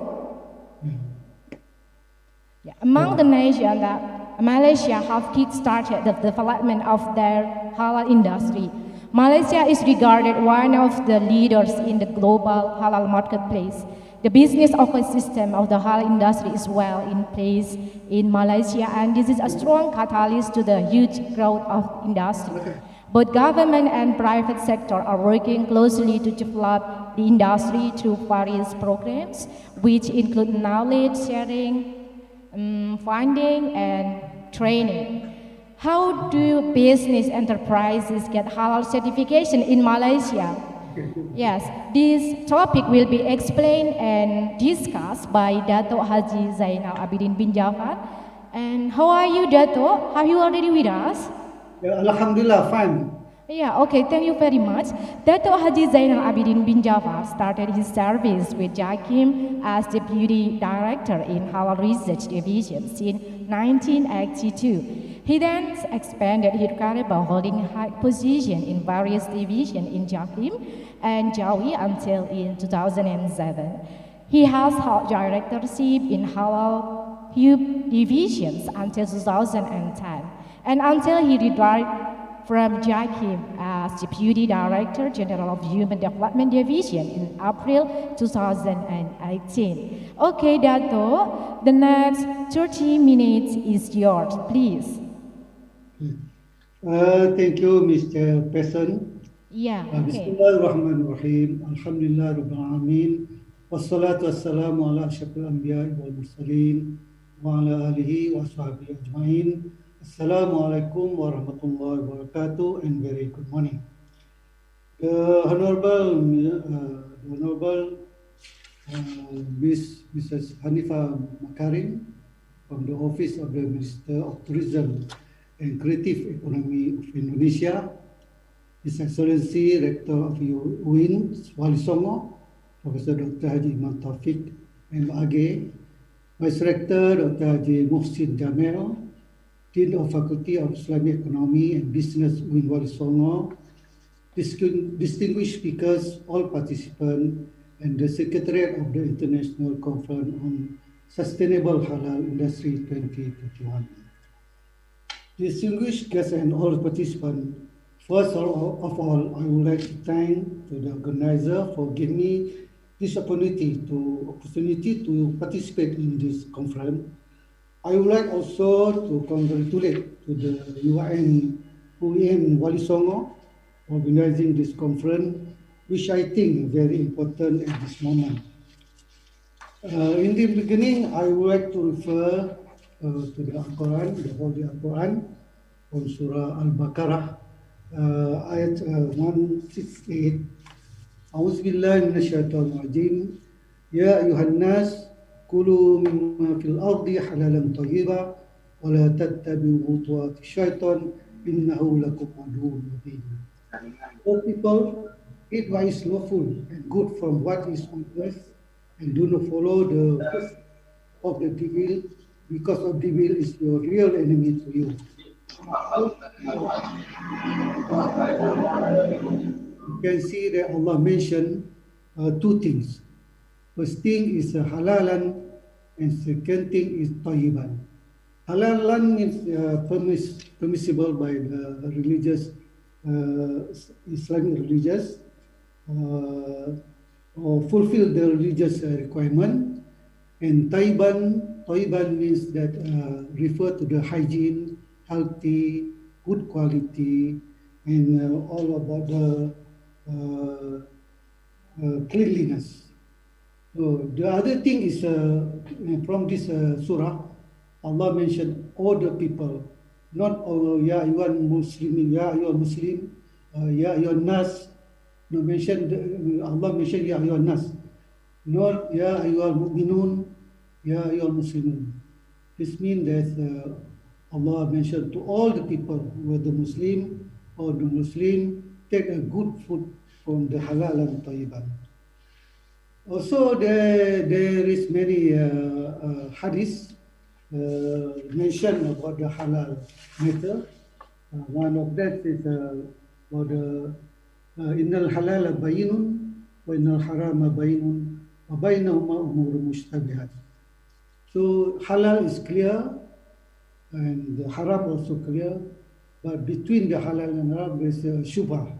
They are not clear. So we need the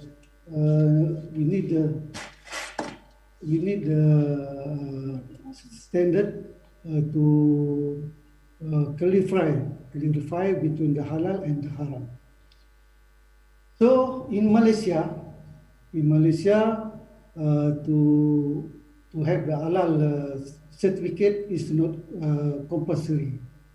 So all the companies or the premise is voluntary to apply the halal certificate. And also at the same time in Malaysia, if any premise or restaurant have the halal certificate, there will be a value added for them for their product to promote and to market their product. And also with the halal certificate can facilitate halal trade and marketing services in the Malaysia and throughout the world. So, the concept of the halal is including two aspects. First is Islamic perspective. From the Islamic perspective, halal means religious requirement, like chicken is a halal, refer to halal requirement, but the pig is not allowed by the Islamic religious. So from the Islamic perspective also, halal means quality standard. This is the one side. The other side with the halal certificate, halal certificate, from the business perspective, the product as a with the halal certificate as a value added to the product. So they can market the product not in their region, their country, but also all over the world to the global market access. So in Malaysia, is a leading global halal hub. Annual export in 2018, we export 42 billion for the halal products, which contribute to approximately 5.1% of the total export of the country. So the Malaysian halal standard is now being widely used by several renowned global international multinational companies like Nestle, Palmolive, and Unilever. So if you look to the global halal market now, all the holder for the halal certificate have a potential to export their market to the international. Now around 3.1 trillion USD we can get from the business in the halal market to 3.1 trillion USD. So from this halal market, primary meat 10%, pharmaceutical 23%, nutraceutical 6%, confectionery 5%, cosmetic around 9%, and bakery product 12%, and the biggest is beverages 35%. Approximately 67 potential halal products are categorized as fast-moving consumer goods. This is a halal superhighway linked to the global supply chain. So if you have a Malaysian company have the halal certificate, they can export their product all over the world. So the history of the Malaysian halal certificate beginning from the 1974. So in the year 1974, government approved trade description. So in Malaysia, there is no Halal Act, but it is in the Trade Description Act. In this act, there is one chapter regarding the halal matter. To implement this act, the Research Center of the Islamic Affairs Division of the Prime Minister's Office started to issue halal certification letters for products that met the criteria. The scheme was supported by various government authorities, including Ministry of Health, Ministry of Agriculture, Department of Veterinary, Standard Department, and etc. So the Trade Description Act approved in July 2011, implemented in January 2012, JAKIM and State Religious Council Department are the competent authorities for halal certificate. Use only one logo, one regulation, and one standard, and also one system all over the countries. Before, we have 14 states in Malaysia, so every state issued the halal certificate. It started from 2011 through this act. We have only one certificate issued by JAKIM. On 2008, Halal Industry Development Corporation, HDC, will also form under the Ministry of International Trade, Trade and Industry for the purpose of training and promotion. So JAKIM only issue the halal certificate, but for the training and for the promotion will do by the HDC. In Malaysia flagship, Malaysia plays host to two of the most important annual events in the halal industry, namely the Malaysia International Halal Showcase or MIHAS and the World Halal Forum. We do this showcase since around 15 years ago and still continue until now. And then this is at the international level. At the national level, we have the many departments organize the Halal Festa, Halal Expo, and Halal Forum, including the state. One of the biggest Halal Expo known as Halfest. So beside the beside the act about halal, there is also the Malaysia Halal Council. Throughout the Malaysia Halal Council, they are meeting around once in 3 months to discuss about the halal matter in Malaysia and over the world.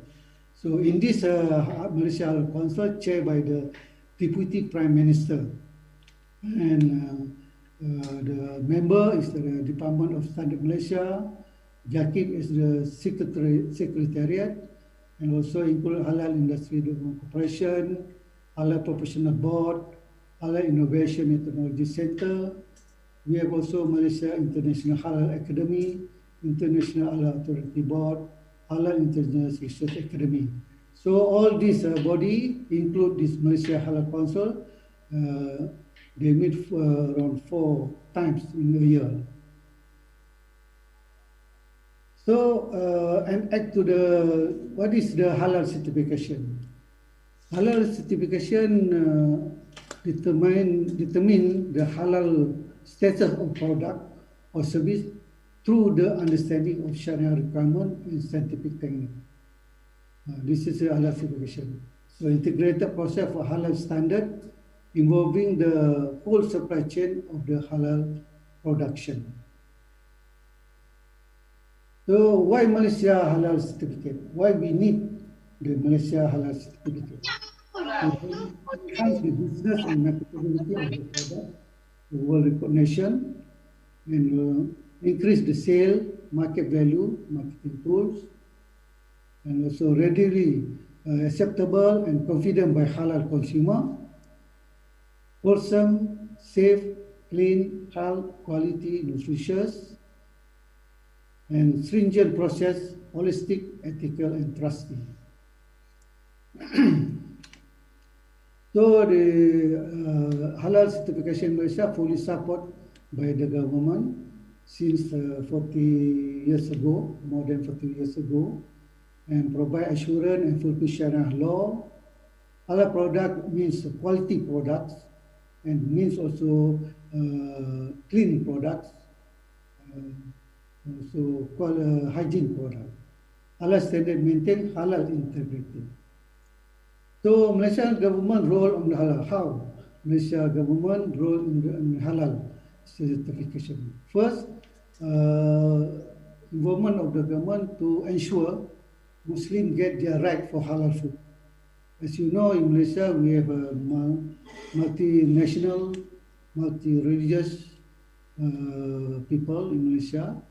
So we want to ensure all Muslims get their right for halal food. So the government have rules and regulation, create the rule and regulation, also produce the halal certification and do the monitoring and enforcement. So the government also provide proper guideline, halal standards, halal assurance system, and also promote to the public awareness through campaign, halal expo and media. So this is the Malaysia certification, recognition, halal certification activities, and also validation, accreditation of certified bodies, and so the house, monitoring and enforcement, and halal certification policy. So the halal certification policy involves the policy formation, endorsement through various committees, halal steering committee, halal advisory committee, and halal certification panel. Policy formation and committee involve Shariah and food science technology expertise, official and fatwa committee, representative, industry representative, NGOs, or consumer association representative. Halal certification activity also assurance of halal certificate to the industry, open compliance of standard and requirement of halal menu procedure of the Malaysia halal certification. Scope of requirements, raw material and ingredients, processing, equipment and processing aids, hygiene and sanitation, workers, packaging, storage, and transportation. Regarding the monitoring and enforcement, involve monitoring the use of halal logo on my industry through the Trade Description Act. This act approved by the Parliament of Malaysia, since 1974, an amendment in 2011. In this Act, Trade Dispute Act Order 2011 defines halal and other related expansion to halal, define of offense of deceiving or misleading consumers pertaining to the halal, define penalties. So in this Act also define JAKIM and religious state religious council as the competent authority, only the competent authority. So the illegalized self-declaration, all halal declared product consumable must obtain halal certification. Imported product bearing halal logo must be recognized by halal certification body accredited by JAKIM and create offences and penalties. So validation, accreditation of certifying bodies in slaughterhouse. Material used in local food production are mostly imported products which require the appointment of reputable and reliable foreign halal certification bodies to monitor the halal status. Involved abattoirs plan audit process started in 1982, concern of halal focus on imported meat. Close to cooperation with the Department of Veterinary Services, Ministry of Agriculture and Agro-based Industry. The plant must be inspected and approved by JAKIM and DBS. All meat and meat-based products, including poultry, imported to Malaysia must be halal certified by the recognized certifying bodies, Islamic organization. Apply Malaysia Protocol for halal meat and poultry. This is an overview for the halal food chain. Source of origin, and on the left side, permitted animal to slaughter, and the right side is also a source of from the marine, from the plant, minerals, and chemical. The product go through the processing, ingredient and additive, finished product, packaging, storage, and transportation. This is included in the halal procedure Malaysia. List of Malaysia standard. So far, we have around 15 Malaysia standard. MS means Malaysia standard, produced by the Department of Standard of Malaysia. For example, MS 1500 2009 regarding the halal food production, preparation, handling, and storage general guideline. Second revision. MS 2024 2012. Regarding the halal pharmaceutical general guideline, 2000 Islamic consumer good, pharma, cosmetic and personal care, 2022 also usage of animal bone, skin and hair general guideline. Also the halal and thayyibah assurance pipeline management system requirement for transportation of goods, cargo chain services. Halal and thayyibah assurance pipeline management system requirement for warehousing and related activities. Halal and thayyibah assurance pipeline management system requirement for retailing, and also Malaysia standard regarding the quality management system requirement for marketing, and the Shariah based quality management system requirement with guidance. And also MS 2300 value-based management system requirement from Islamic perspective, and also Islamic halal principle definition and interpretation. So cluster of the halal certificate, it means that Malaysia only issue the halal certificate only this thing. First, for the food and beverage. Second, cosmetic and personal care. Third, consumer good. Fourth, eating establishment, premises, restaurant, and pharmaceutical, especially for supplement food, and slaughterhouse, and also the logistic. Only these 7 items we can produce the halal certificate. And for the overseas, we also issue the halal certificate for the food and beverage, and cosmetic and personal care, consumer goods, and also the pharmaceutical. So far, we have around 12,000 halal certificate holder, around 10,000, around 11,000 in Malaysia, and 1,000 throughout over the world. This is all the application from the website. It's online, or should be done online at the website.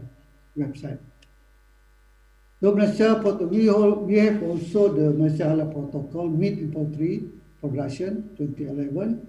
The Malaysian Protocol prescribe practical guidelines for abattoirs, slaughterhouse, and slaughtering, standing method for the dressing process. All this procedure, we follow the school of Shafi'i, school of Shafi'i or Mazhab Shafi'i. The protocol is a supplement requirement for the existing Malaysia Halal standard. And the Department of Islamic Development Malaysia, JAKIM, and the Department of Veterinary Services must inspect each plant prior to listing before making any recommendation for listing. So this is our Malaysian protocol for meat and poultry production. And this is a halal certificate body all over the world recognized by JAKIM. So far we have 75 halal certificate body, including the Majlis Ulama Indonesia. Now maybe next through the Kemenang, Ministry of Religious Affairs for Indonesia. This is the sample of Malaysia Halal certificate. And this is the logo of the Halal Malaysia. So for the conclusion, I think there is no end to the variety of halal product and services that can be found in Malaysia and over the world. From halal food to Islamic banking, Malaysia provides end-to-end halal goods with the universal. And coming about the halal tourism also, we still study how to implement the halal tourism. And this coupled with the conducive environment and the government-backed policies and initiative strengthen Malaysia's position as the nucleus of the global halal industry. So with that,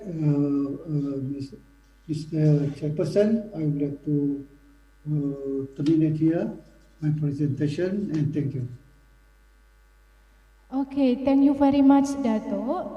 You give us a comprehensive explanation about the halal certifications in Malaysia and then how to get the halal certification in Malaysia and then the government law, the government role in halal certification in Malaysian government.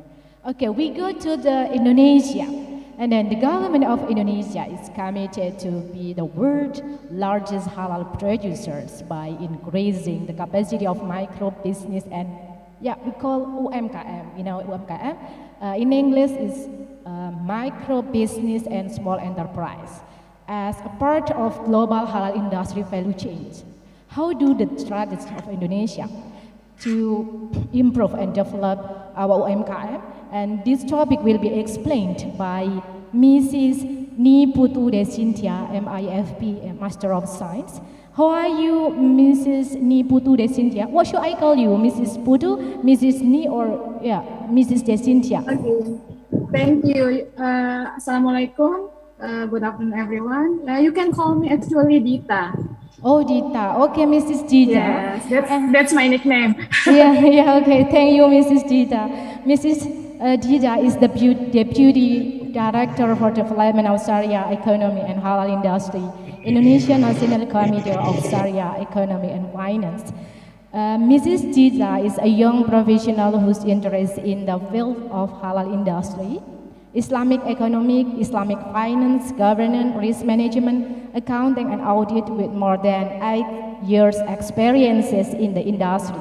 She holds 2 master's degrees, which are Master of Science, Finance from Durham University, UK, United Kingdom, and Master Islamic Finance Practice from INSAFE, the Global University of Islamic Finance, Malaysia.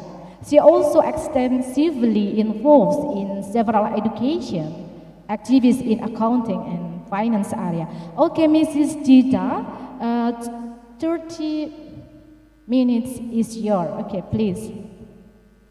Thank you, Pak Moderator. Let me share the.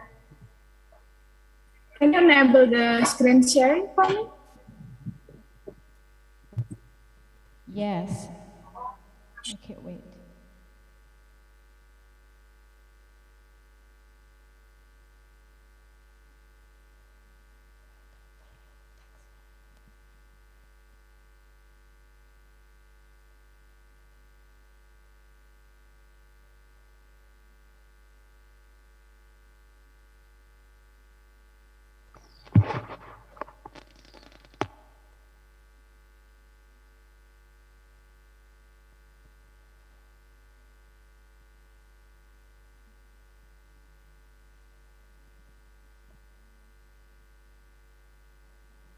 Okay, wait a minute, Mrs. Dita.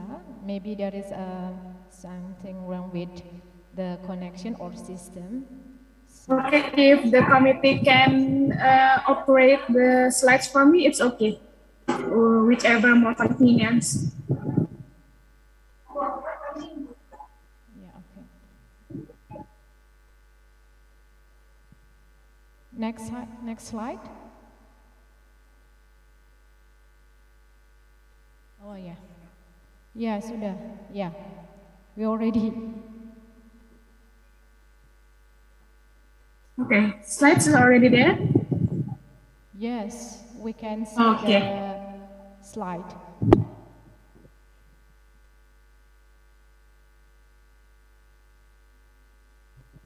Okay, let me start the presentations, and thank you for committee to operate my slides. First of all, Bismillahirrahmanirrahim. Assalamualaikum warahmatullahi wabarakatuh.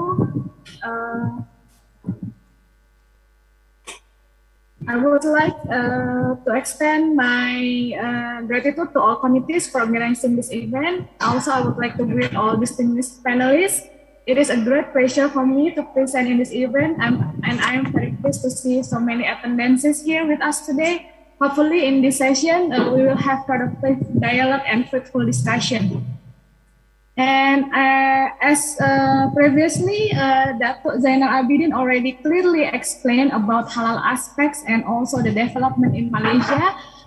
In this occasion, I would like to elaborate more on the development of halal industry, especially in Indonesia, and the strategy to move forward.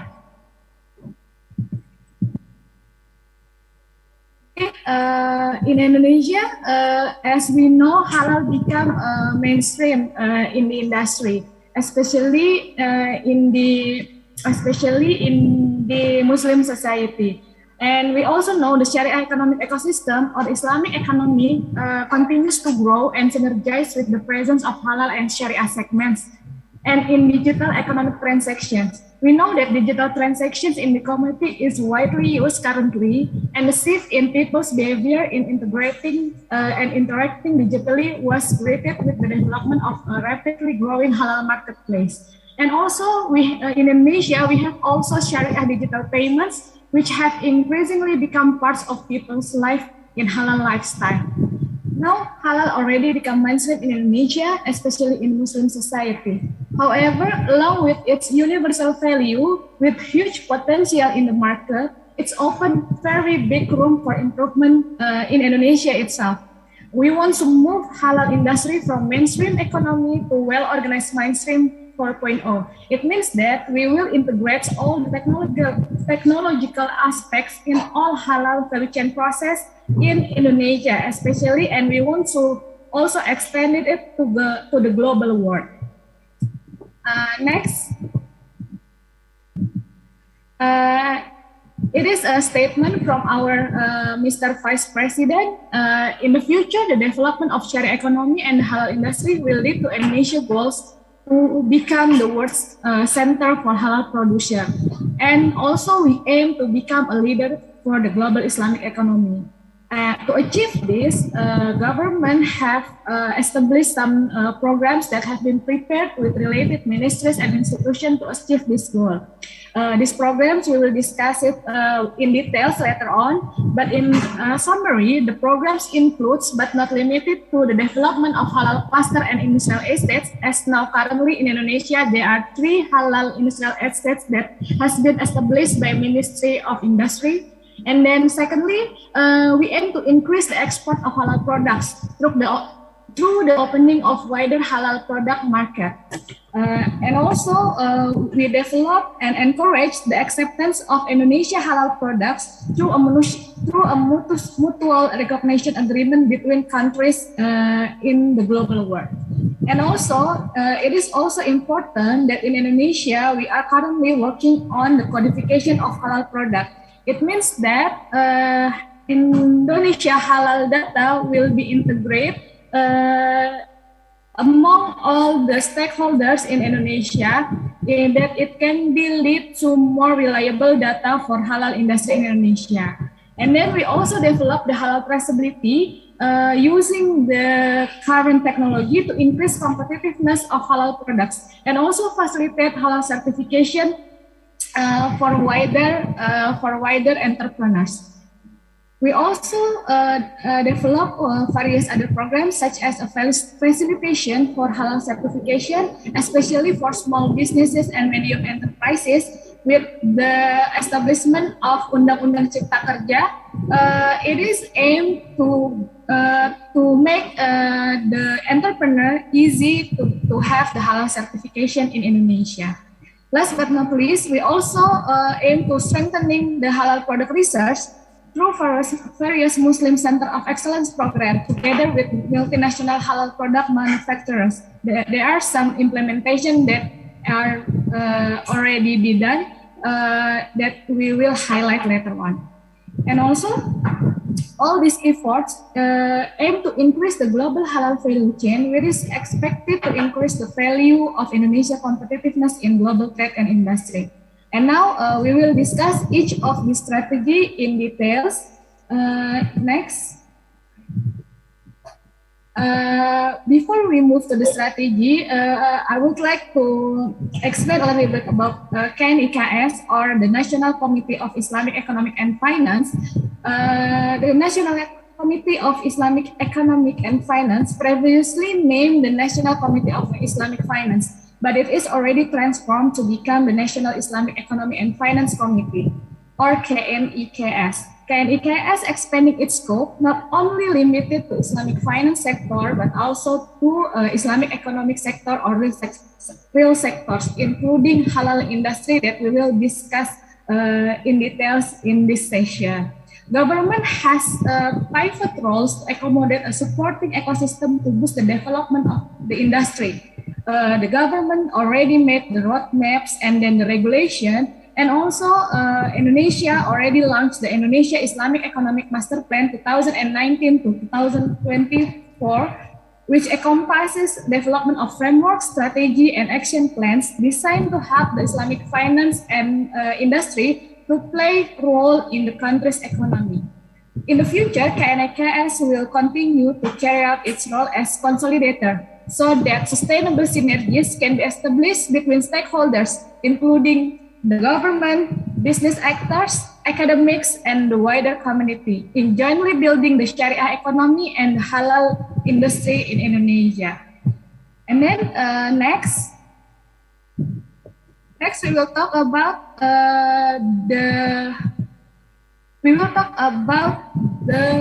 I think it is not the latest of my slide, committee.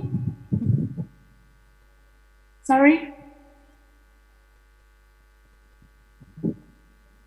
Yeah, not this slide. The next slide. No, I have updated the slides this morning. This slide or the next slide? No. I think this is this slide is different. Okay. Okay, this one. Okay, I will proceed. Now we will talk about the current government regulation of halal framework. As we know, regulation play also important roles in developing halal industry, even in Indonesia or in the global area. As we know, the halal industry opportunity is really captivating. Multinational producers extend to obtain halal certification, indicating that the industry has larger viability, and halal certification is one of the essential aspects to assure products are halal in the blooming of the industry.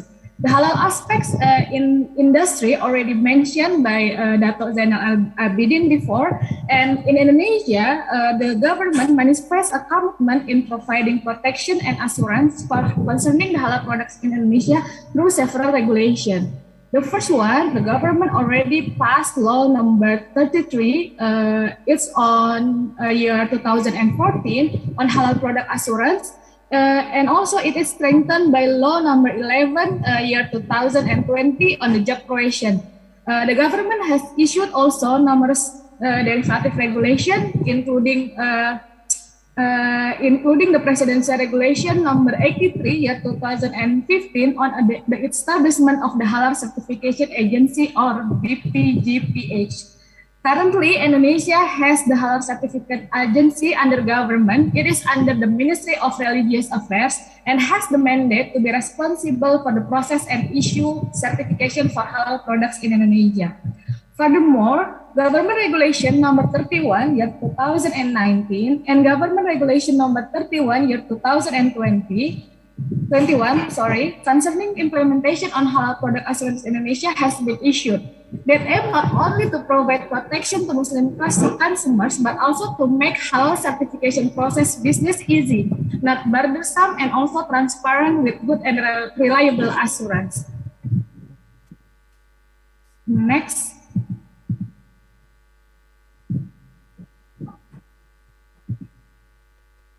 Okay, now we move to the halal.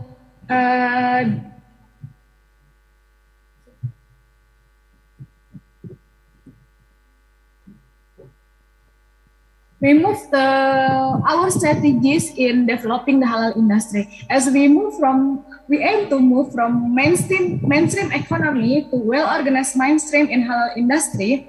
The new era of halal industry requires innovative strategies to be implemented and collaborated with all stakeholders that we will discuss later on. First, the government expressed full support for a wider and massive halal certification process. Therefore, the government facilitated the free or zero fees for halal certification, especially for micro businesses and small enterprises that fulfill the requirements by government. And also the government strengthening the BPJPH as the halal agency or as halal certification body in Indonesia. And also the government expanding the number and capacity of halal inspection agency or lembaga pemeriksa halal. Currently in Indonesia, there are 3 halal audit agencies in Indonesia, which are LPPOM MUI, and then the second Sukovindo, and the third is Surveyor Indonesia. In the future, we expect that the number of the halal audit agency will be more and more, and that including the numbers and also capacities.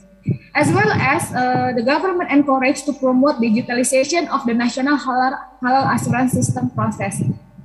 Secondly, the government aimed to strengthen also the upstream sector of the halal industry. As we know, the upstream sector of the halal industry was substantial because there are a lot of derivative products from the upstream sector.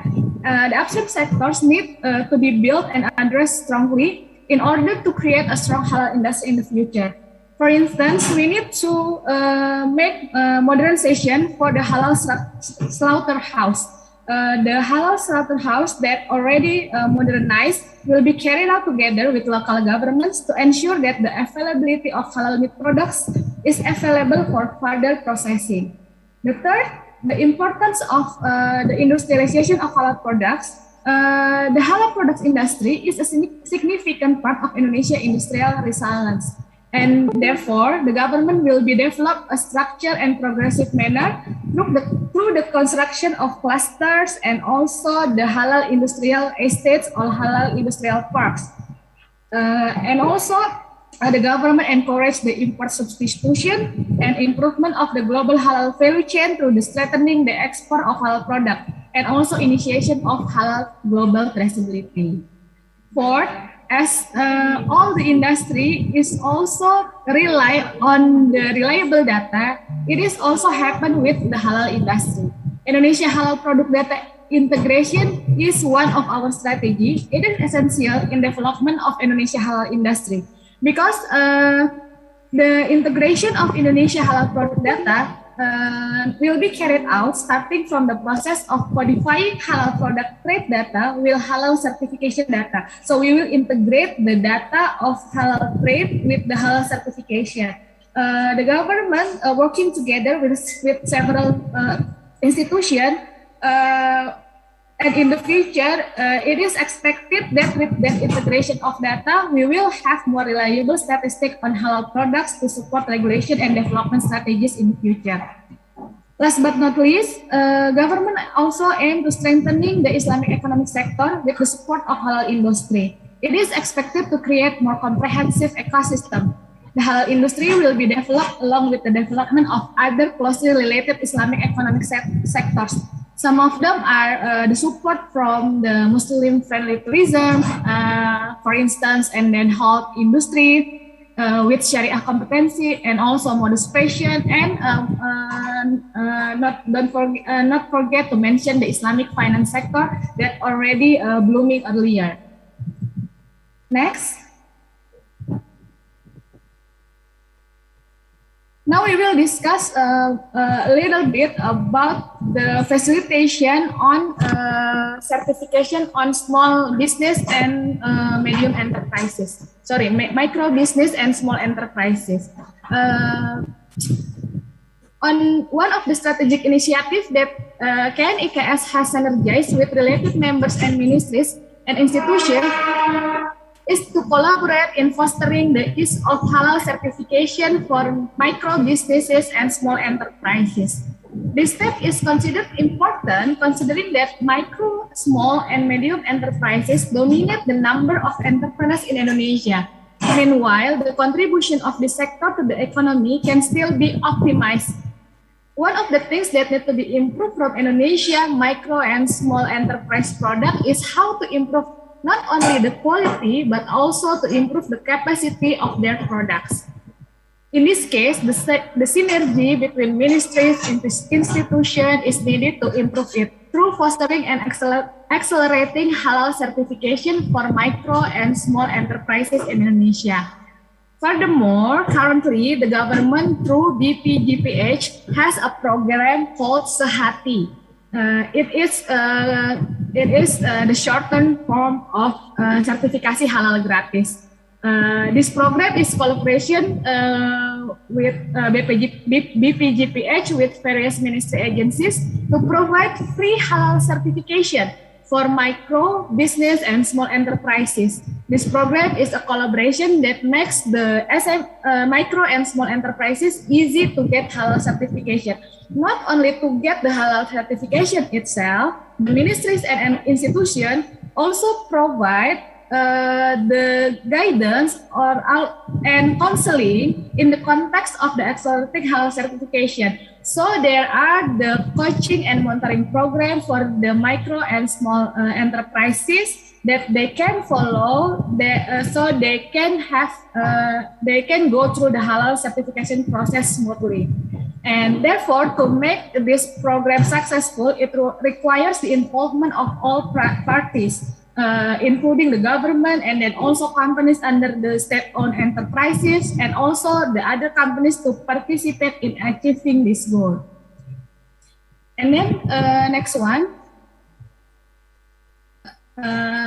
Next. Okay. The other strategy is a strategy that closely related to digitalization. The fourth industrial revolution is indicated now that the technology revolution in our world already embedded in our daily lives.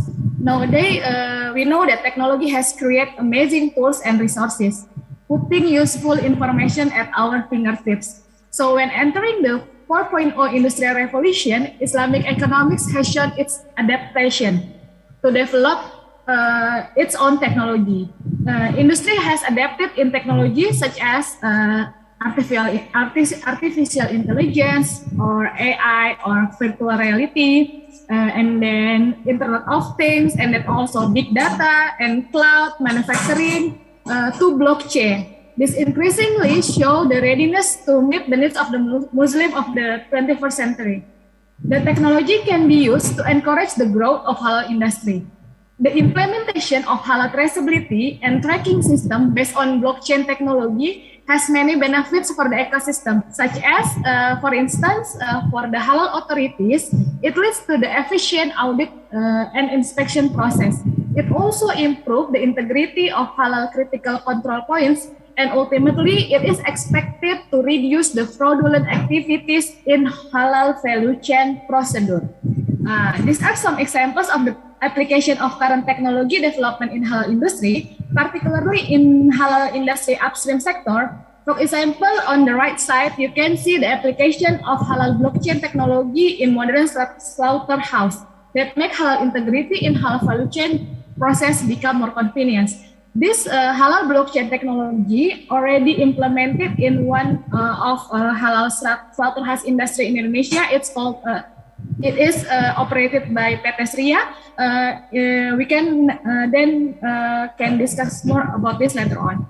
And then next. Okay, the next strategy in strengthening halal industry in Indonesia, we need to strengthen the infrastructure for halal industry. Indonesia focusing currently on development on halal industrial estate. There have been 3 industrial estates officially approved to operate by the Ministry of Industry, which are the first is Modern Halal Valley Cikande. It's in Banten province in Indonesia, and then the second is Safe and Lock Halal Industrial Park.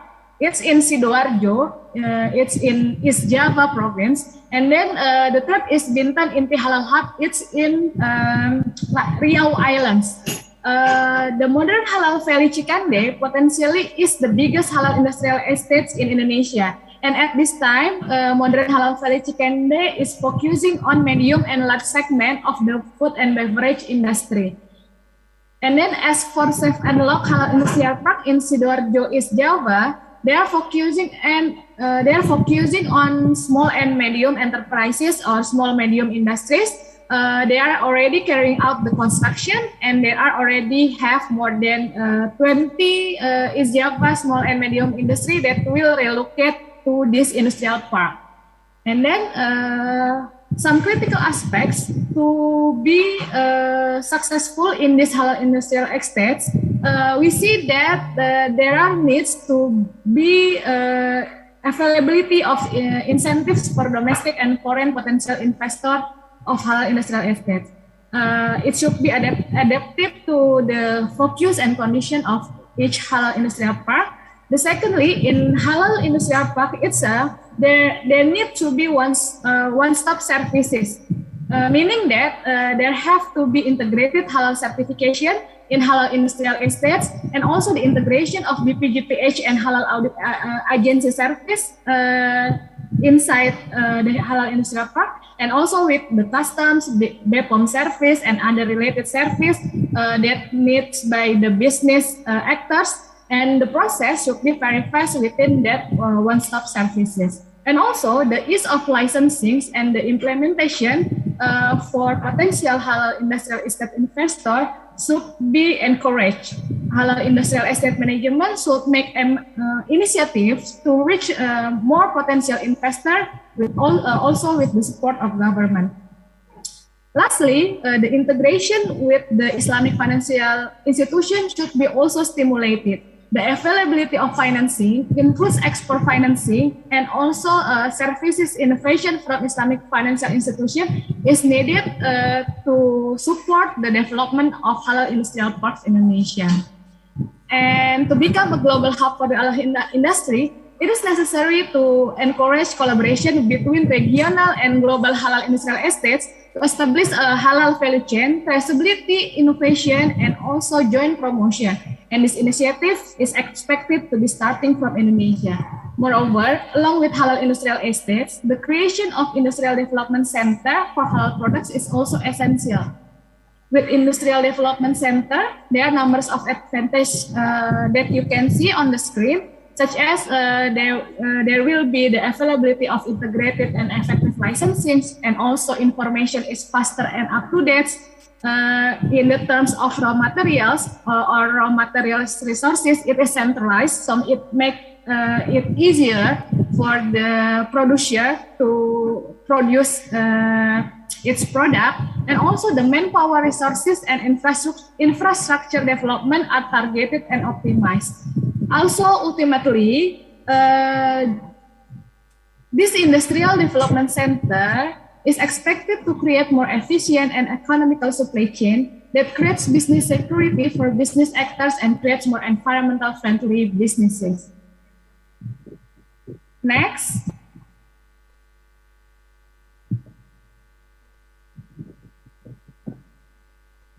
Okay, this one is another strategy. One of the strategic initiatives that KNEKS has synergized with the members and the related ministries and agencies is related to the data or codify halal certified products in export and import trade transaction. This step is considered really important because so far Indonesia is still known as the largest consumer country in the world's halal industry trade name.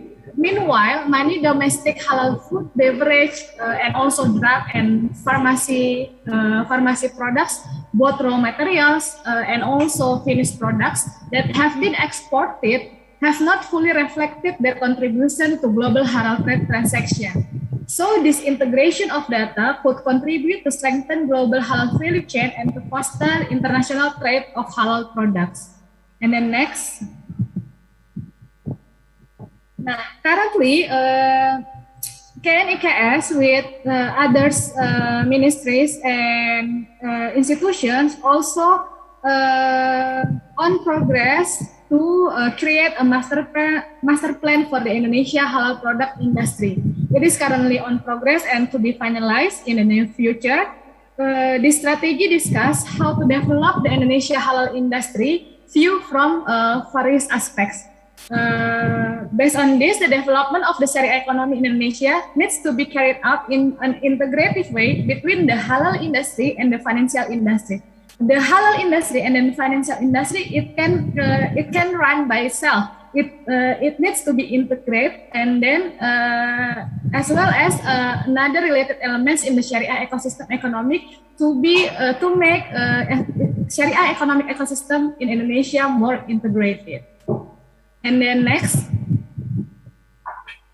in Indonesia, there are several lessons learned from the reputable companies that already implemented halal in their production and also their activity.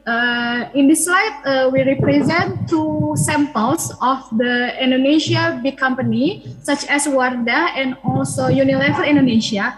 Both are the leading sectors in halal product in each segment. As for Wardah, it leads in halal cosmetics, and for Unilever, it leads in consumer product. When we talk about halal, there are many lessons learned from established company in Indonesia. As we previously mentioned, there are Wardah with its halal cosmetics, and Unilever recently has launched the Muslim Center of Excellence in Indonesia. The main goal of the Muslim Center of Excellence program is to make Indonesia a center for halal product innovation for Unilever Global, which is include the research and innovation of halal products, as well as the development of acceleration of Muslim community empowerment programs. By prioritizing the importance of economic literacy and Shariah finance, halal lifestyle, and also encouraging community-based empowerment programs, this Muslim Center of Excellence program is expected to be one of the drivers of national Shariah economic progress and to accelerate the development of business supporting the halal industry in Indonesia. Next.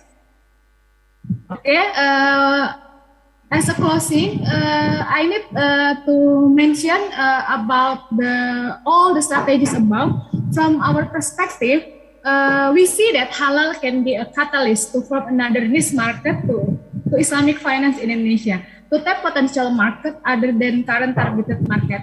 As we know, current targeted market for Islamic finance is such as Hajj, Zakat, Infak, Wakaf, Sadaqah, and also Islamic capital market.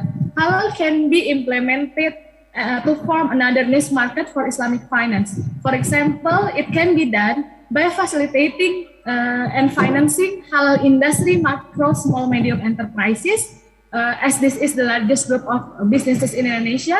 Furthermore, the Islamic finance can support halal industry infrastructure funding. It also potential by targeting halal industrial estates and also regional halal industry clusters. And also to build the Indonesia halal industry to jump to the next level, it requires the presence of Islamic finance, which is no longer using traditional business model. The development of digital Shariah payment, we know we have already the digital payment Shariah, the first digital payment Shariah in Indonesia already established, Irisli aja Shariah, and also the digital halal lifestyle financing is very much needed to be integrated, to be competitive. And then moreover, we expect that in the near future, cross-border or regional marketplace for halal products can open new markets for the export of Indonesia halal products. All of these initiatives can be supported by innovative takaful products as well. So it will make the integration between Islamic finance and halal industry in Indonesia more integrated. And then, to sum up my session, Islamic economics aim to prosper all mankind. As we know, it is including the creating justice, also to attain falah. Thus, everyone has the same opportunity to achieve economic and social welfare in accordance with the Maqasid Shariah.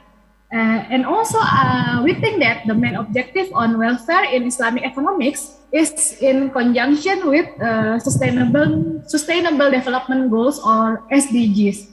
In line with this event theme, I think it is necessary to perceive halal as a universal value, not only to give the assurance for Muslim society, but also it gives the universal value that gives a value added to the products and also the protection to the consumers.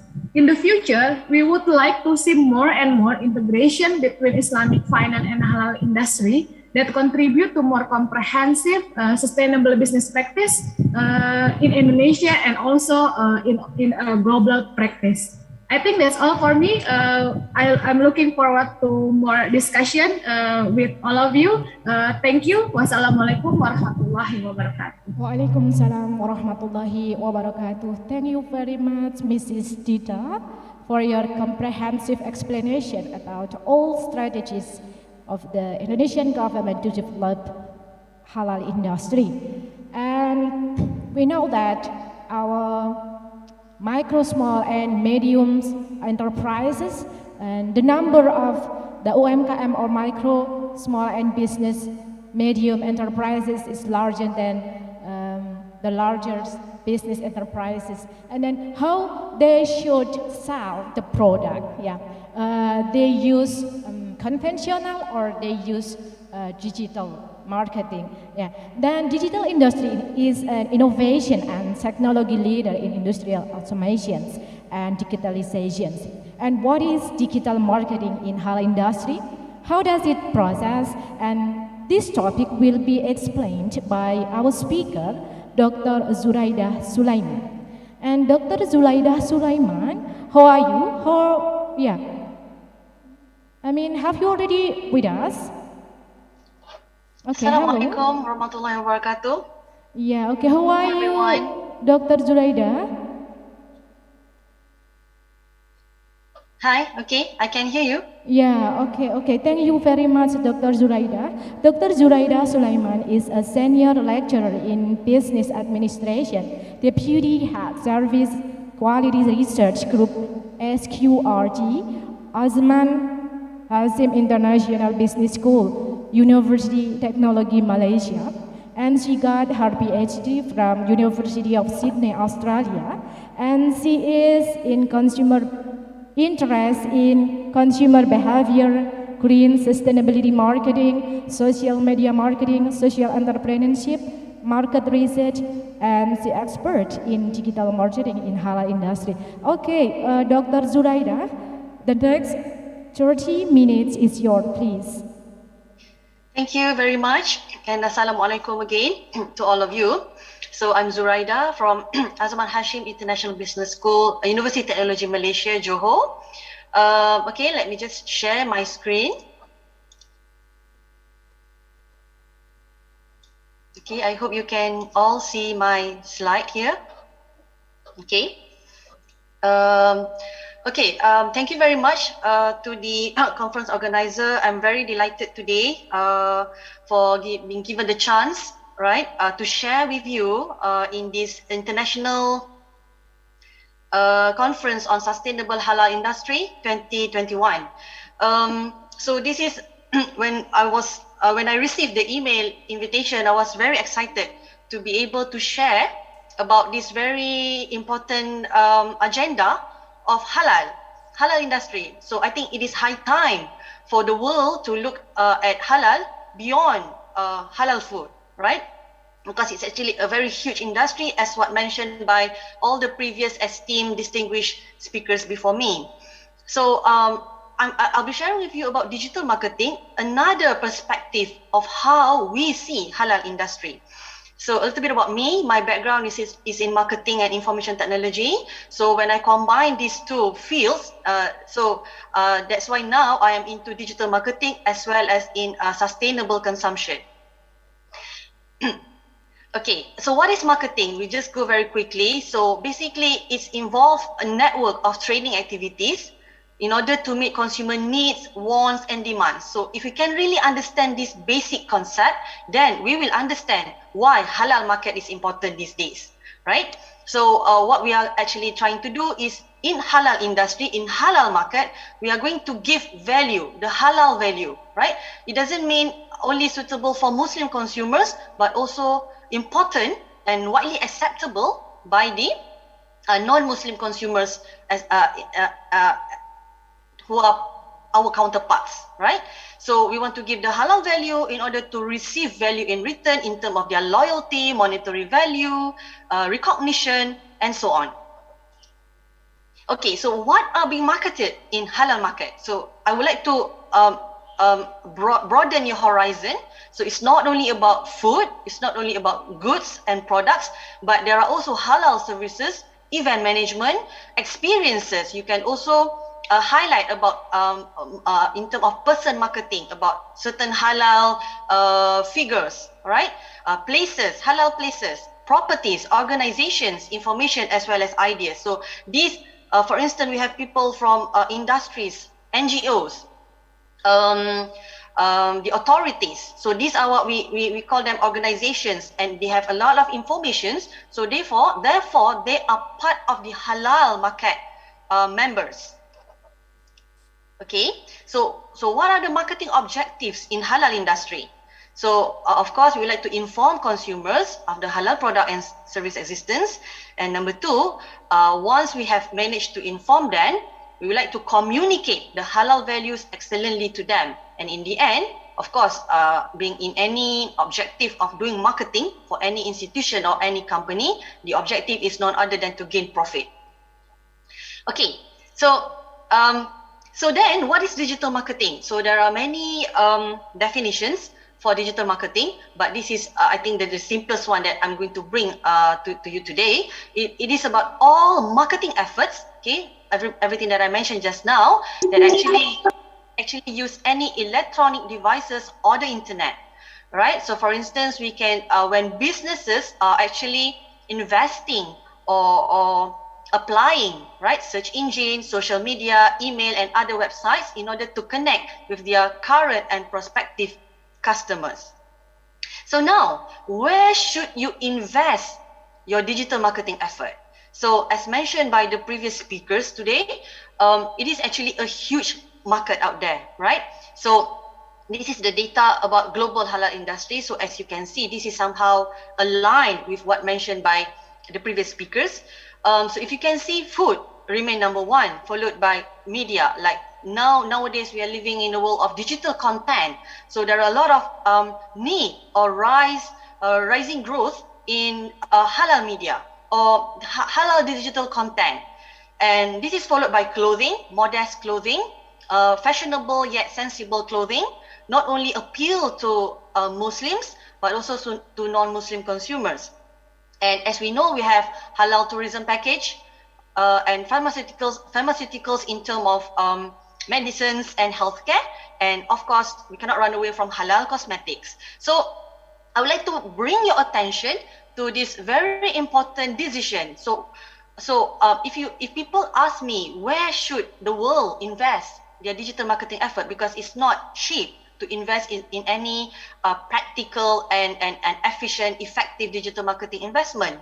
We are talking about marketing return of investment, MROI. So you have to invest well. And if people ask me, my answer is you should tally to what the global need, to what the global halal industry need is happening currently at the moment. So if you go into food, then you cannot be wrong, right? Okay, so why not we look into the reason why the halal industry player should focus into digital marketing, especially in the areas, in the fields that, in the industry that I mentioned just now, because there are wealthy Muslim consumers, there are rising wealthy Muslim consumers with high buying power this day. I'm talking from the angle of marketing, because I did some research on consumer behavior. Part of my area is online consumer behavior. So when through my research, right, I found out that a lot of Muslim consumers that belong to Asian countries these days, especially the Middle East, they are actually wealthy Muslim consumers who are actually having the monetary, the ability, right, to own and to have high buying power. So of course, the world should target this kind of segment. And of course, at the same time, there's a growing need in healthy and ethical lifestyle among the non-Muslim millennial consumers. So as we know, where are millennial are online. So that's why we should be able to target them well, because they are online, right? Okay, and also there's a rise in halal media, like what I mentioned just now, like digital content marketplace and Muslim ebooks and audiobooks, especially there's a need of when we talk about Islamophobic. So there's a high need now to represent accurate Muslim characteristics in digital media. So therefore, there's a need for halal market in this area, in this particular area called digital media. At the same time, we have mainstream brands like Adidas, Puma. We have top brands in the world, sporting brands in the world, Nike, who are catering to Muslim women needs. So I have also conducted some research in this, and I found out, because one of my PhD students, her area is in sustainable fashion. So we could see that there's a lot of mainstream brands not only coming out with sustainable materials for their product, but also they are trying to cater for Muslim consumers. They are highlighting and advocating for fashionable yet sensible, modern yet modest fashion. At the same time, we have a lot of newcomers, new brands, new range of product lines in the fashion industry that are actually targeted for Muslim wear. So there's a high market for this. And of course, as I mentioned, we cannot run away from Muslim-friendly travel destinations, countries and accommodations. So, I just came back from Langkawi, right? And I received one consultation work. It's a huge project by Malaysian Tourism and Culture, MOTAC, Malaysian Tourism Ministry, to conduct one project with them on sustainability and sustainability of tourism. Okay, for Malaysian tourism industry. So part of it is actually this thing. We have broadened the definition of sustainable tourism. It's not only about preserving the environment, but it is also about how you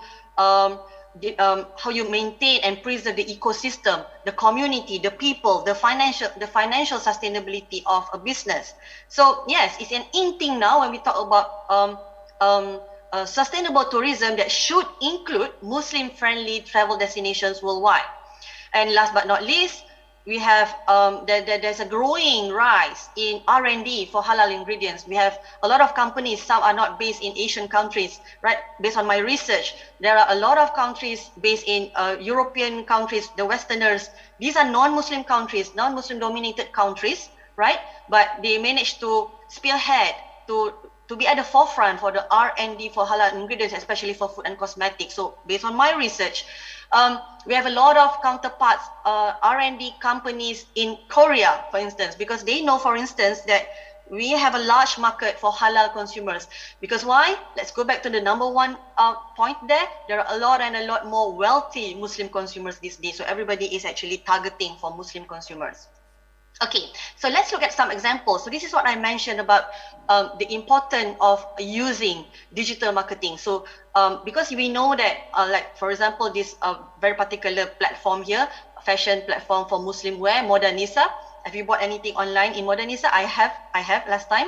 So for instance, I'm very interested to show you about the concept called burkini, like a burqa plus bikini, right? A Muslim swimwear. So to get people all over the world to get access to this kind of product, this kind of very niche product. So we need a good digital marketing, like website, like people can log in and sign up so that you know who they are. You can profile your potential customers. When they add favorites, you know how to target them. When they put into basket, you know that these are potential consumers. There are a lot of analytics, right? Data analytics that can be done online, right? If you exist in digital marketing environment. Okay, next, if you want, okay, and this is very interesting, like an example by Wardah Books, an international platform based in UK and they have also in Malaysia and Asian. So if you set up your own digital marketing platform for your business, for your ebook halal, Islamic books, right? You can actually track your consumers, your halal consumers. You can actually track your Muslim consumers and non-Muslim consumers alike when they create account, when they complete their profile, and whenever they make purchase. And you can also encourage them to like you on Facebook, your Instagram. We are talking about the engagement in social media now, right?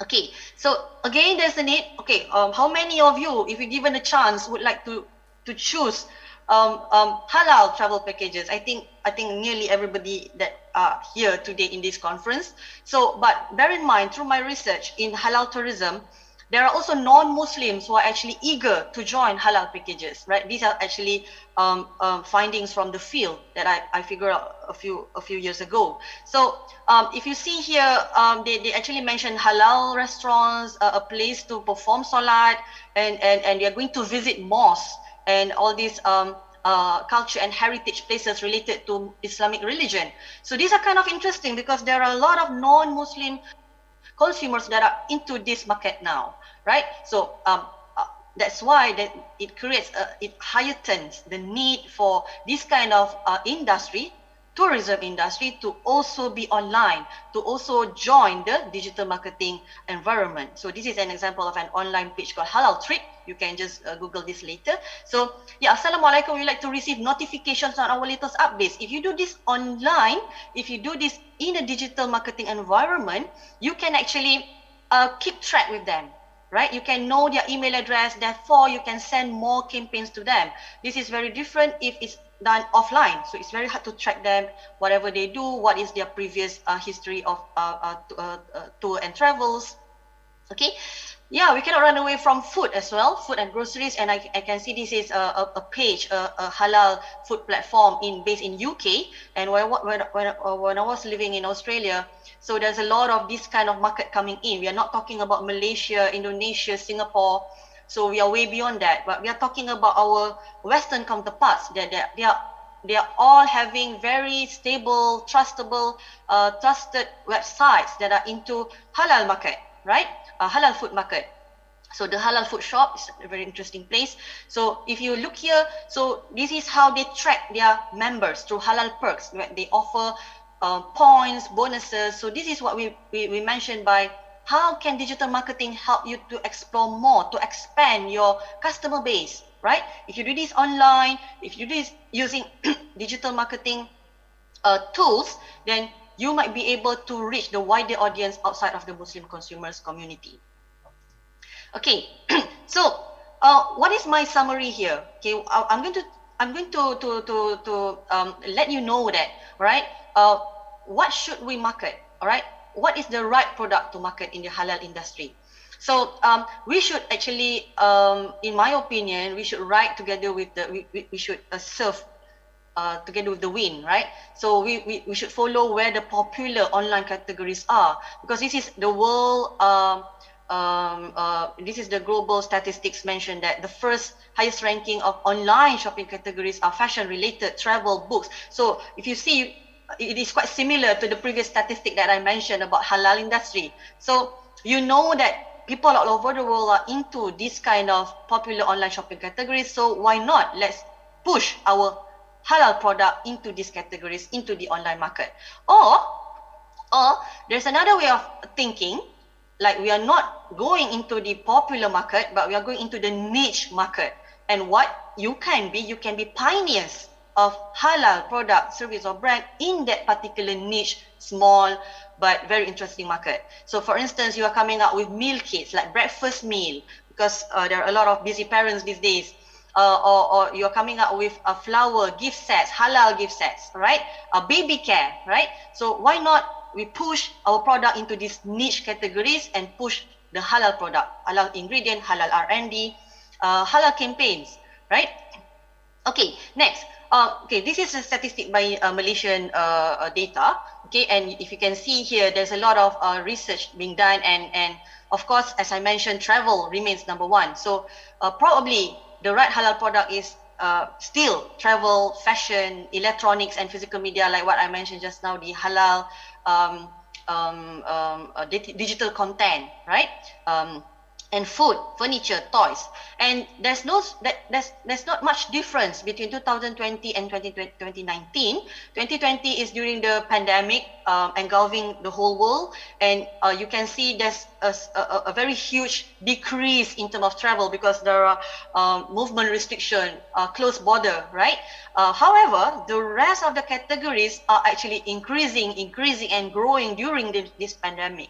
So I would like to say here that if people ask me, where should you go? What kind of business should you venture into the halal market? Then the answer to me still lies in the fashion and beauty, electronics, and digital data, digital content, food, furniture, toys, and information. Right? Okay, so next, who should we target?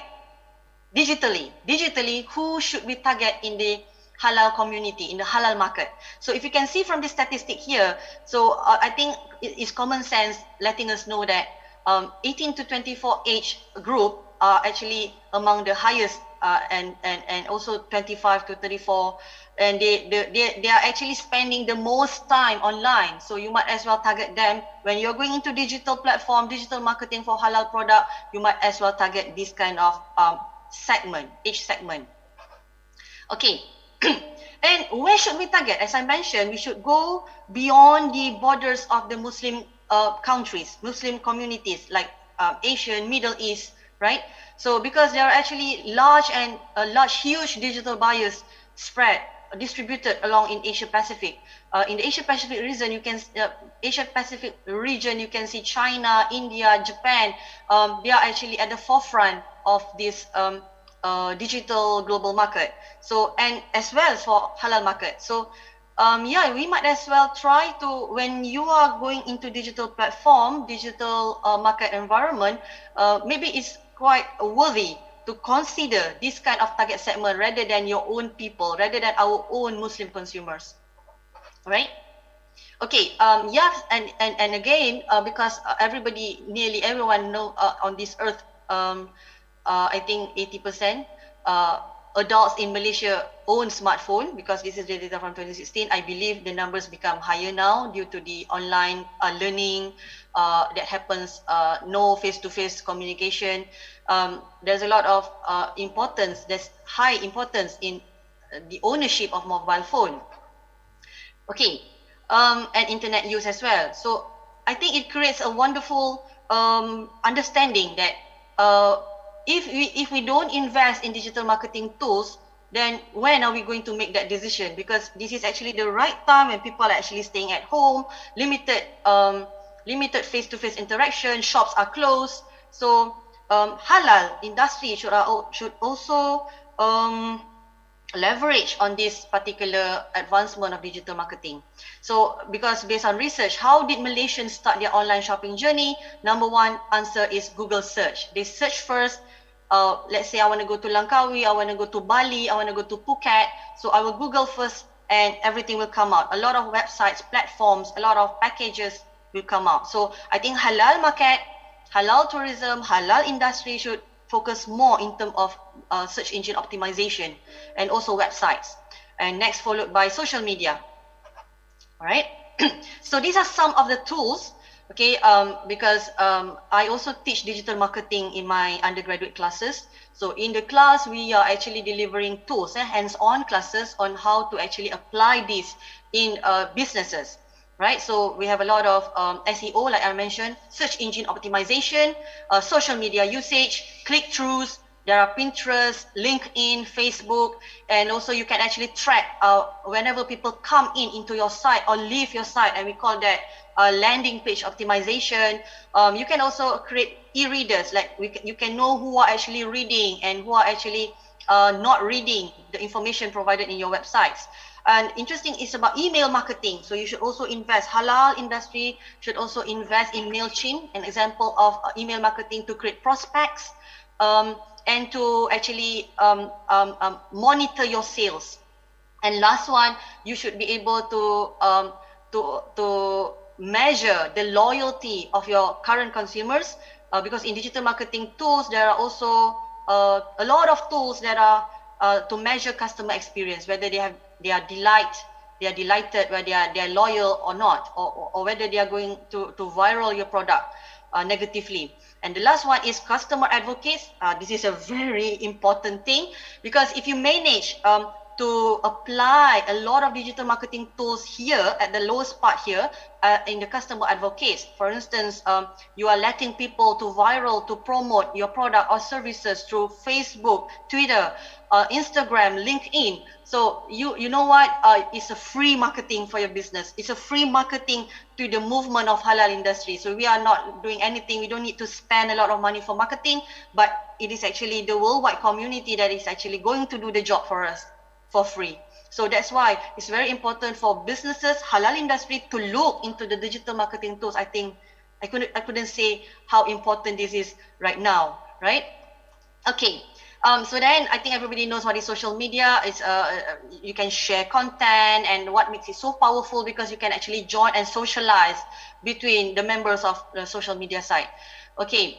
So, and again, based on the statistics, people 16 to 24 years old, they are actually more in social networks rather than the Google. So rather than the Yahoo search engine last time. So, however, people in the 55 to 64 years old, they are actually using a lot of Google rather than social networks. So that's why at the technology standpoint or technology perspective, if you can, you should actually invest in both platforms, the search engine like Google, as well as in your social networks, right?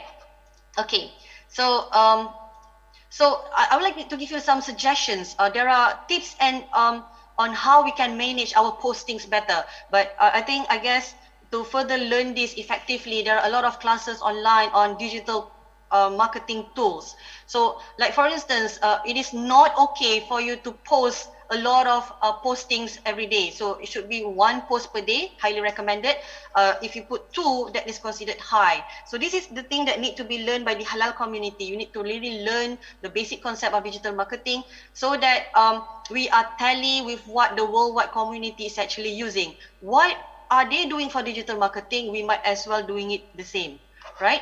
Okay, Dr. Zuraida, we are really sorry to, maybe you will have time, 2 minutes more left, sure. To speak. Thank you. I almost finished with my sharing. Thank you. Okay, maybe it's wonderful for you to know, it's worthy for you to know what are the best times to post on Facebook, and what are the best times to post in Twitter, what day, what time, right? And I actually is a certified digital marketer. I learned this through courses, expensive courses. Some are free courses from Harvard, from Cambridge. There are a lot of courses these days online. So if you are into digital platform, digital marketing for your business, if you would like to advocate and apply this kind of digital marketing tools, I would like to suggest you or your person in charge to really enroll in such classes, right? Because this is where we will learn all the tips and tricks about digital marketing. Yeah, yeah, and some are paid review, as you know, like you can boost your post to get wider audience. So if you can see here, there are targeted reach and effective reach. Let's say the blue ones are the halal consumer market that you want to attack or target, while the gray one are the non-Muslim consumers. So you can do this actually naturally, organically, or you can do this by design, right? Okay. So I guess that's all. Of course, we cannot run away from the powerful usage of hashtags, proper hashtags that can relate to your halal product, halal definition, halal meaning, right?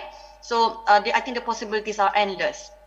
Okay, and as we know, there are a lot of challenges like access to funding, underutilization of ICT technologies, online branding awareness, access to online market, either domestic and global, and of course, being in halal industry, probably it's very hard to establish your competitive advantage in comparison to your counterparts. So I think these are the challenges that we have to look into if you want to bring digital marketing into halal market. Okay, so I just would like to advocate to all of you to encourage us here today. The reason that we are here today, because we all have the same mission and interest in halal industry. So if not now, then when? If not here, then where? If not this, then what? If not you, then who? I really like this particular quotes to end my presentation today. All right. So I also would like to, it's like a marketing here.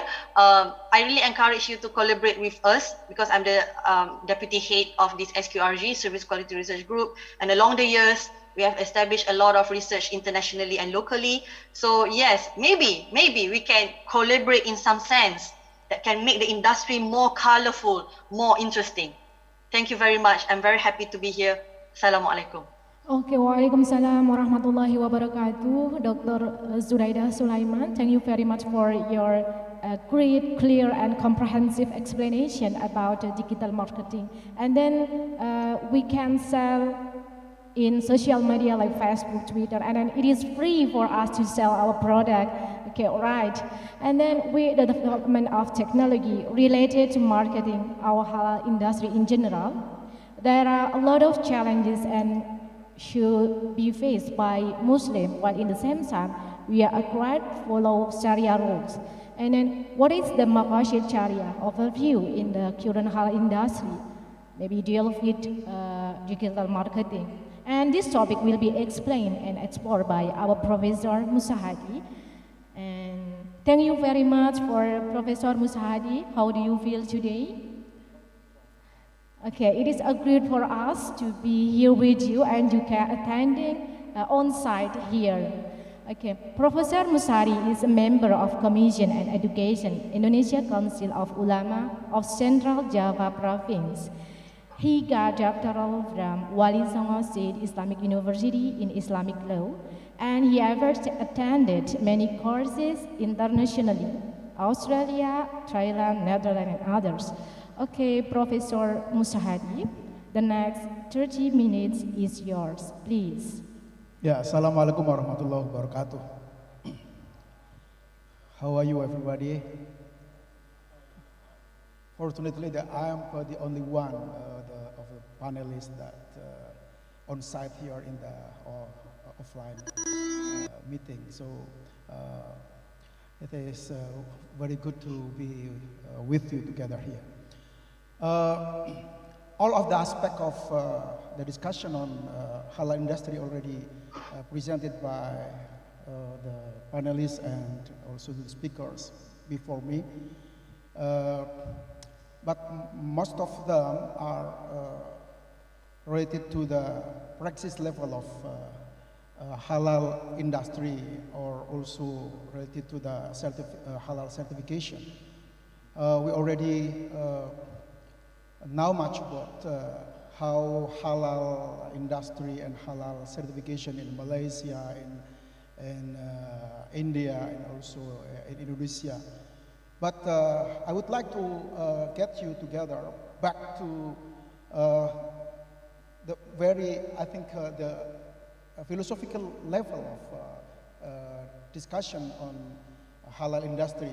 What I mean is let me go to the very interesting topic, Maqasid Shariah overview on halal industry.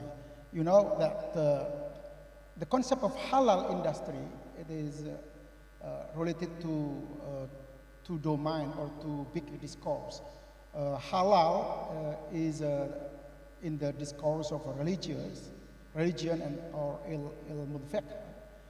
But the industry, it is an economic discourse, mean that if we talk about the halal, means that we must talk about the level of the structure of knowledge structure of fiqh or sharia in the al-mabda, also in the tariqah level, and also in al-aqwal level or the praxis level. And when we talk about industry, mean that we should talk about the theories, concepts, approaches, and also the tools of analysis, even the practice level of economic.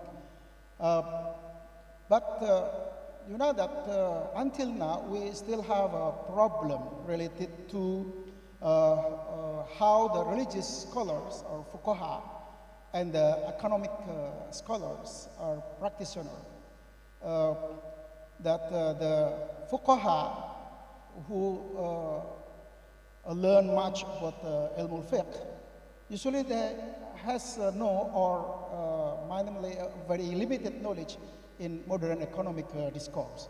And in the other hand, that the economic scholars or practitioners, they most of them has no or very limited knowledge in religious discourse or Islamic law or ilm al-fiqh. So we need the synergy between two kind of field. Okay, you know that in the level of knowledge in the Sharia or Islamic law, we can look where is the position of Maqasid Sharia. You know that when we get the legal opinion or the fatwa on something, the fatwa or legal opinion is in the level of knowledge in Sharia or in Islamic law, is in the aqwal or the praxis level. When we ask to someone, what about the law of something? So the question is what? But the answer of the what question level is sometimes cannot satisfy us. We need more what we call more explanation related to the next level of question. How can? When we talk about, when we ask how can, we need the second level of the ilm. What I would like to say is usul fiqh, qawaidul fiqhiyah, and also turuq al-istinbat or something in the level of methodological or in the level of tariqah. So we can talk about the how to revert to the dalil, the way to understand and to interpret the list of dalil from Quran and Sunnah. For example, in the term of the example, interest or faidah-based system of banking is haram, for example. So we need to go to the explanation related to adilatul ahkam or dalil. For example, it is can be from Al-Quran, can be from Al-Hadith. For example, for the related to the riba, for example, faidah, for example. So we can refer to Quran, Ali Imran 130, for example, or also in the Muslim, Sahih Muslim 1994, for example. But in the second level, we still unsatisfied, and we need more answer in the level of the higher level of question, in the level of mabda, of philosophy. Why? When someone asks why, we should come up to the level of knowledge of Shariah, Maqasid Shariah, or the level of falsafatu tashri' or the level of al-hikmatu tashri'. For example, we talk about the principle of the principle of Shariah, the basic principle, for example, al-maslahah, al-adalah, etc. So, in this explanation, we can look the position of Maqasid Shariah when we want to talk about overview Shariah, Maqasid Shariah overview on halal industry, for example. Let me move to the halal industry as a global trend. But the presenters or panelists before me already explained so much related to this such kind of information. So I would like to move to the next, next. Yeah, it is very important. The conclusion of what the information already presented by some panelists before is that the halal industry provide the big potential and very good prospect for us. But unfortunately, where is the position of Indonesia? I refer to the ASEAN Post 2019 that the importers of halal food and beverage in the world, the highest importers is Indonesia, and the exporters Brazil. So we can see that the Indonesia is still a very big consumer. And next. In the context of Indonesia, currently the development of the halal industry is quite fast in non-Muslim majority countries, such as Thailand, South Korea, Russia, Mexico, Japan, and also Spain. Indonesia must compete with countries that have already improved themselves to take an active role in the development of the halal industry. So we are in the struggle, but our government now have a very, very progressive policy related to how to be the first country in the halal industry. With 87.17% of the total population are equivalent to 209.12 million people, Indonesia is the largest Muslim country in the world. Its position in the global Shariah economy is fourth year, or below Malaysia, Saudi Arabia, and the United Arab Emirates. Halal industry has contributed 3.8 billion USD to Indonesian gross domestic product, or GDP, every year. In addition, the halal industry has also contributed USD 1 billion in investment from foreign investors and created 127.00 jobs per year. Halal industry can increase the value of export and the country's foreign exchange reserves. It is based on the Ministry of Finance of the Republic of Indonesia data in 2019. And halal industry in Indonesia is still dominated by food, beverage, and cosmetic sectors. Other sectors that have enormous potential have not been optimized. For example, in travel, tourism, fashion, and others. If we refer to the article, to the government regulation number 39 of 2021, in the article 135, the products that must be halal certified consist of goods and services. Goods include food, drink, drug, cosmetics, chemical products, biological products, genetically engineered products, could be used or utilized. And in the aspect of services, include business services related to slaughter, processing, storage, packaging, distribution, sale, display. Okay, we move to the understanding of the concept of Maqasid Shariah. Maqasid Shariah already discussed many hundred years ago. We can refer to Ash-Shatibi, for example, in Al-Muwafaqat fi Usul al-Shari'ah. وقال الشاطبي إنها أي الشريعة وضعت لمصالح العباد. Sharia was established for the human goodness, and also Azzuddin Abdul Salam يقول إن الشريعة كلها مصالح إما درء مفاسد وإما جلب مصالح في قواعد. Sharia is all about goodness and the wording of evil or bringing benefits. Also, Shaykh al-Islam ibn Taymiyyah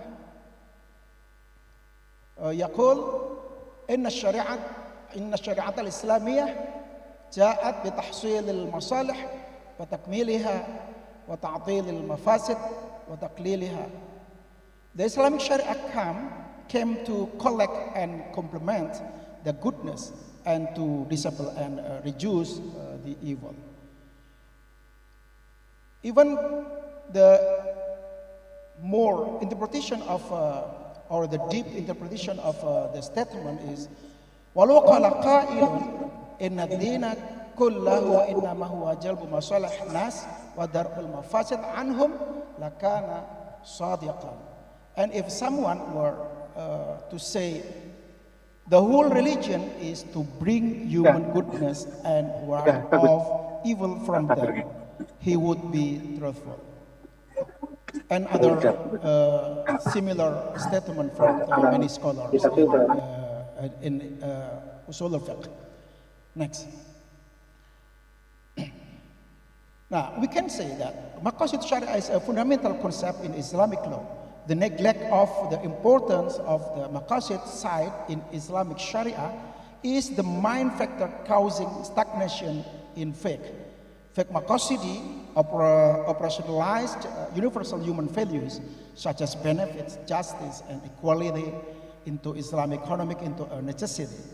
In terminology, Maqasid Sharia is God's intention as the maker of the Sharia to provide goodness al-maslahah to humans by fulfilling the needs of daruriyah in the primary level, hajiyah in the secondary level, and tahsiniyah in the tertiary level, so that human can live in goodness and can be a good servant of God. So the level of Maqasid Sharia can be divided into levels. Daruriyah is a condition where when humans cannot make it happen, then humans will be threatened with their existence and not prosperous. In the level of hajiyah, we can divide as a condition where when humans cannot make it happen, then he will experience difficulties even though his life is not threatened. In the level of tahsiniyah is the fulfillment of needs whose context is only to facilitate and add value to human life. We also understand that in the Maqasid Sharia we have 5 pillars or 5 principles that should be protected well, what we call ad-daruriyatul khamsa. In the left, the ad-daruriyatul khamsa constitute in hifdud-din, protecting religion. In order to protect the religion, the Sharia can be understood with the necessity of understanding the religion, acting upon it, and calling for it. The obligation to rule in Islam, the obligation to defend and publish it against apostasy. In the second level, hifdun nafas, or protecting life, we can see honoring oneself and ensuring the right to life, prohibition to suicide, permissibility of the prohibited to save life, legislation of retribution, kisos, for example, and any other legislation. In the third level, Hifdun Nasl, protecting lineage, we can see that the principle in encouraging marriage and childbearing, prohibition of abortion, preserving the honor and lineage, with punishment for slander of adultery, or we can say in Arabic is qadhaf, right, Pa Tony, qadhaf, and also the punishment for adultery for the marriage and the non-marriage. And the fourth level, Hifdul Aql, or protecting intellect. We can see that in Shariah, the position reason as the basis for the imposition of law, taklif, the very important position of intellect or reason. Prohibition of drugs and intoxicants, legislation of the punishment for drinking alcohol and others. In the fifth level, Hifdul Mal, protect property. In order to protect a property, we can see in the Shariah the obligation to carry out economic activities in a lawful manner, and also prohibition of seizing other people's property without rights, legislation of theft punishment, and others. In economic, Maqasid Shariah can be explained that the purposes of Shariah in regulating economic activities to create human welfare by balancing the circulation of a property between the rich and the poor in fair and balanced manner. Maqasid Shariah is not only the most important factor in guiding the emergence of the shared economic product, including the halal industry, that can realize human goodness, but moreover, it can also provide philosophical and rational dimensions to the product of Islamic economic law that was emerged by the activities of contemporary Shariah's economic jihad. Next, I think this is very important things that Maqasid Shariah also related to the idea of the green economy. You know that the United Nations Environment Program, UNEP, defines green economy as an economic concept that is able to increase welfare and social justice. There are three things to consider in this concept, namely low carbon, socially inclusive, and resource efficient.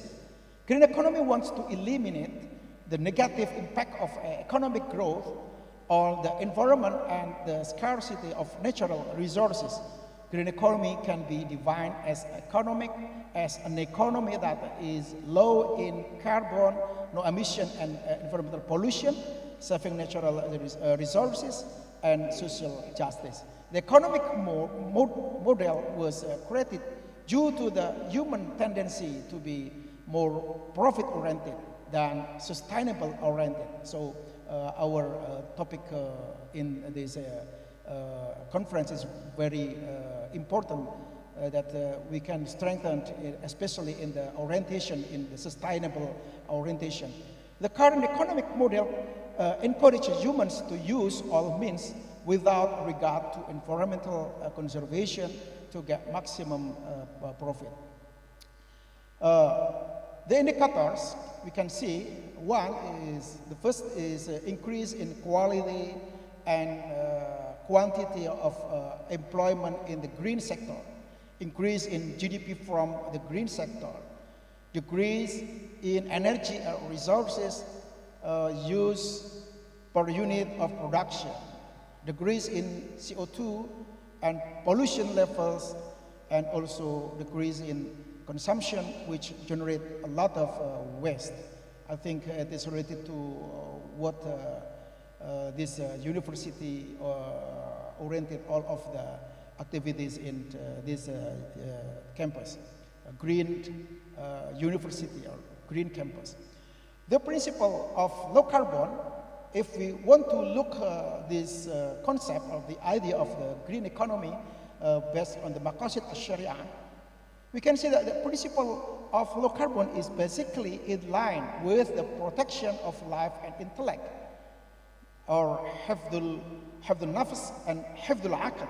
The principle of resource efficient is also in line with the protection of lineage and property.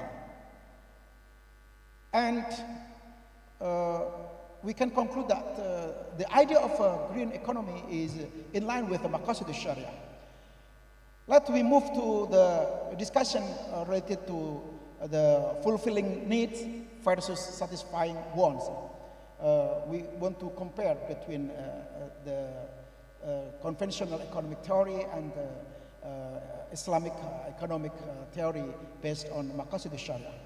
In conventional economic theory, the economic problem is how to maximize the satisfaction of wants from the available resources which are relative to wants. In the perspective of Maqasid al-Shariah, the reason why a person produces and why he should be involved in economic activities is as an effort to maintain the goodness or ad-daruriyatul khamsa. All economic actions that contain maslahah for humans are called needs that must be met. Fulfilling needs, again, fulfilling needs, not satisfying wants, is a goal in economic activity, which is also as a religious obligation. Okay, let me move to the masalah in economic practice.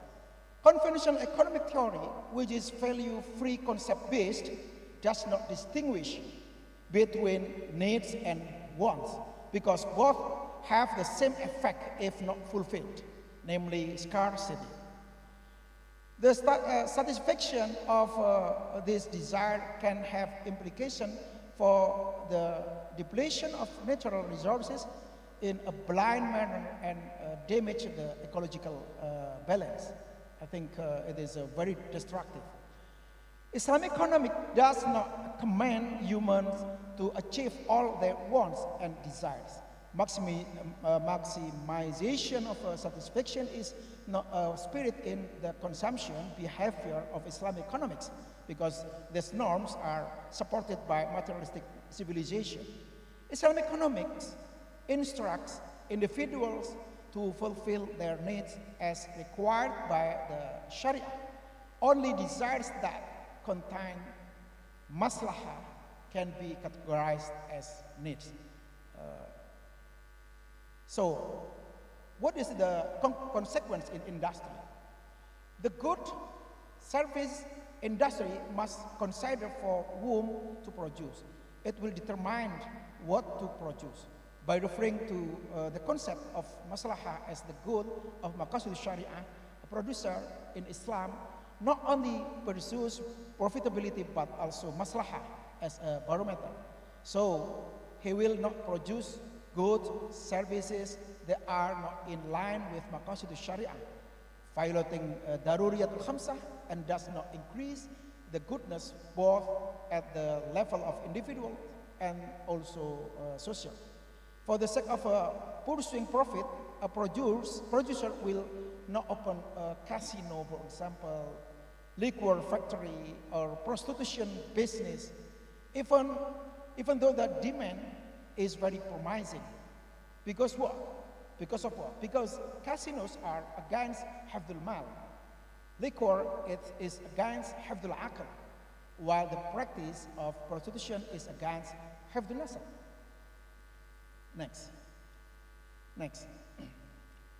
Now, fortunately, that what Dr. Mohsin Jamil, the Vice Rector in Academic Affairs, already mentioned before in the opening ceremony, that the suggestion that Maqasid Shariah or Halal discourse is not only in the normative level, but it should come up to the technical and technological level. So fortunately that Maqasid Shariah also already developed into the model of economic tools of analysis of economic models. For For example, in measuring industry or business performance, for example, we can see that the Makmum Shariah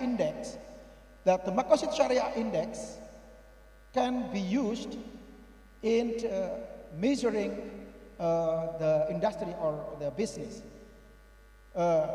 It is derivated from the concept of philosophical concept in Makmum Shariah into the practical level of knowledge. We can see some indicators from the education, also justice and maslahah. In the education, the index can be measured by some indicators: education, grant, research, training, publicity. In the justice, fair returns, PR, functional distribution, interest-free product, and in the maslahah, the indicator can be profit returns, personal income transfer, investment ratios in real sectors, and based on the indicator, we can formulate the Makmum Shariah Index. Next. Let's move to the urgency of Makmum Shariah and accelerating halal industry, especially. First of all, Makmum Shariah can measure the correct understanding of the Islamic law of industry in practice. The second, deepening the understanding of the text of the Quran and Sunnah related to the modern economic activities or industry in practice. Okay, we have still 3 minutes more. Reaching the legal ruling in modern economic activities, industry in practice, that is not provided by traditional Islamic law in changing contemporary world. Also, facilitating people the space for creativity. It is a very important thing. Facilitating people the space for creativity in guiding their economic needs based on their religion. I think it is very important. Also, controlling the legal reasoning of the jurist, mufti, and judge related to modern economic activities or industry in practice. This already discussed before, halal certification and halal industry. I would like to give the underlying presentation or explanation in the last slide. I think it is better if you come to the last slide. The last slide. Okay. Okay. Related to the certification, you know that globally we have challenges. Halal is a matter of fiqh, and fiqh is pluralistic. From religious texts and maqasid sharia to the methods level, then to halal fatwas. The process opens up the space for legal reasoning that it could be very diverse each others. What we can say diversity. While halal certification requires standards or unity, I think it is to orientation that a different orientation that should be. For example, you know that the slaughter, for example, the animal slaughter use the machine. For example, in the fiqh legal opinion is haram, and the other fiqh legal opinion is halal or lawful. For example, that's. So the discussion in fiqh always pluralistic, but the certification need the standard or unity. So it is such kind very interesting to be discussed here. And the second is halal industry face the absence of any viable international schemes to accredit halal certification bodies. You know that the non-Muslim countries produce a major part of the halal foods globally. To strengthen the accreditation of the independent HCBs, the countries' initiatives are being developed by GSO, SMIIC, and also ESMA, I think at the halal standard. I think it is all. Thank you very much. Assalamualaikum warahmatullahi wabarakatuh. Waalaikumsalam warahmatullahi wabarakatuh. Thank you very much, Prof. Musa Hadi, for your clear and comprehensive explanation about the Maqasid Shariah and overview on the halal industry. And then we have the two speakers, but we only have 13 minutes. So we have Mr. Haji Jose Rizal MBA and Mrs. Ana Mustamin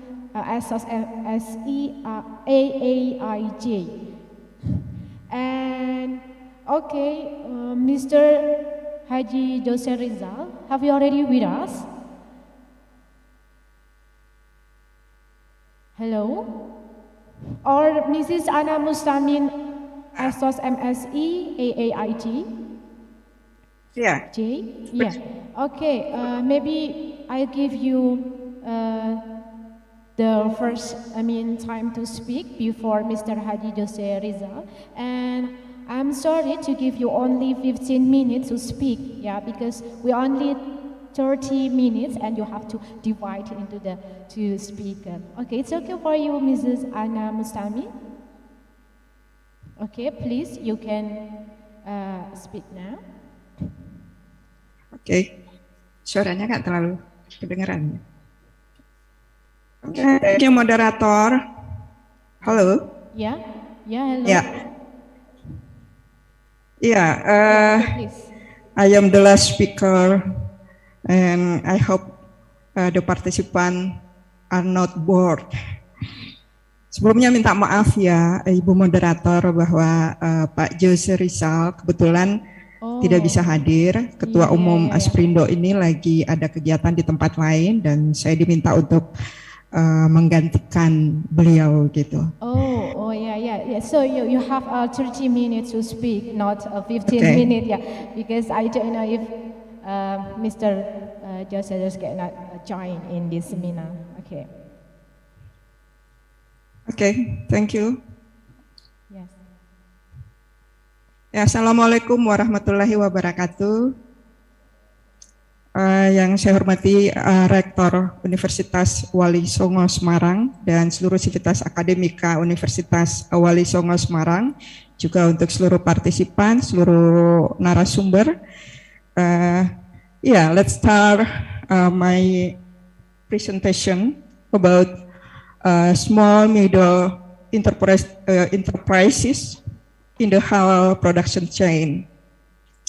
But let me first introduce briefly about Asprindo organization.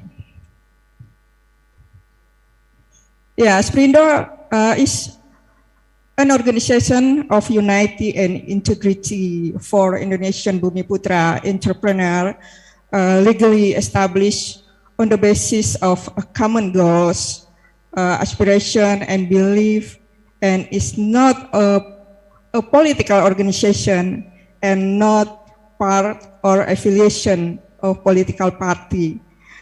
This organization has a vision to make Indonesian Bumiputra entrepreneur independent, prosperous, fair, and productive in order to build competitiveness in the business world and become the host in their own country. Asprindo now has regional management board and a branch management board in the all province of Indonesia, and currently has a representative in 34 cities or countries in the world. Because the majority of Asprindo members are SME entrepreneurs, we are very interested and in every effort to promote small entrepreneur. This includes responding to opportunity and challenges in the halal industry.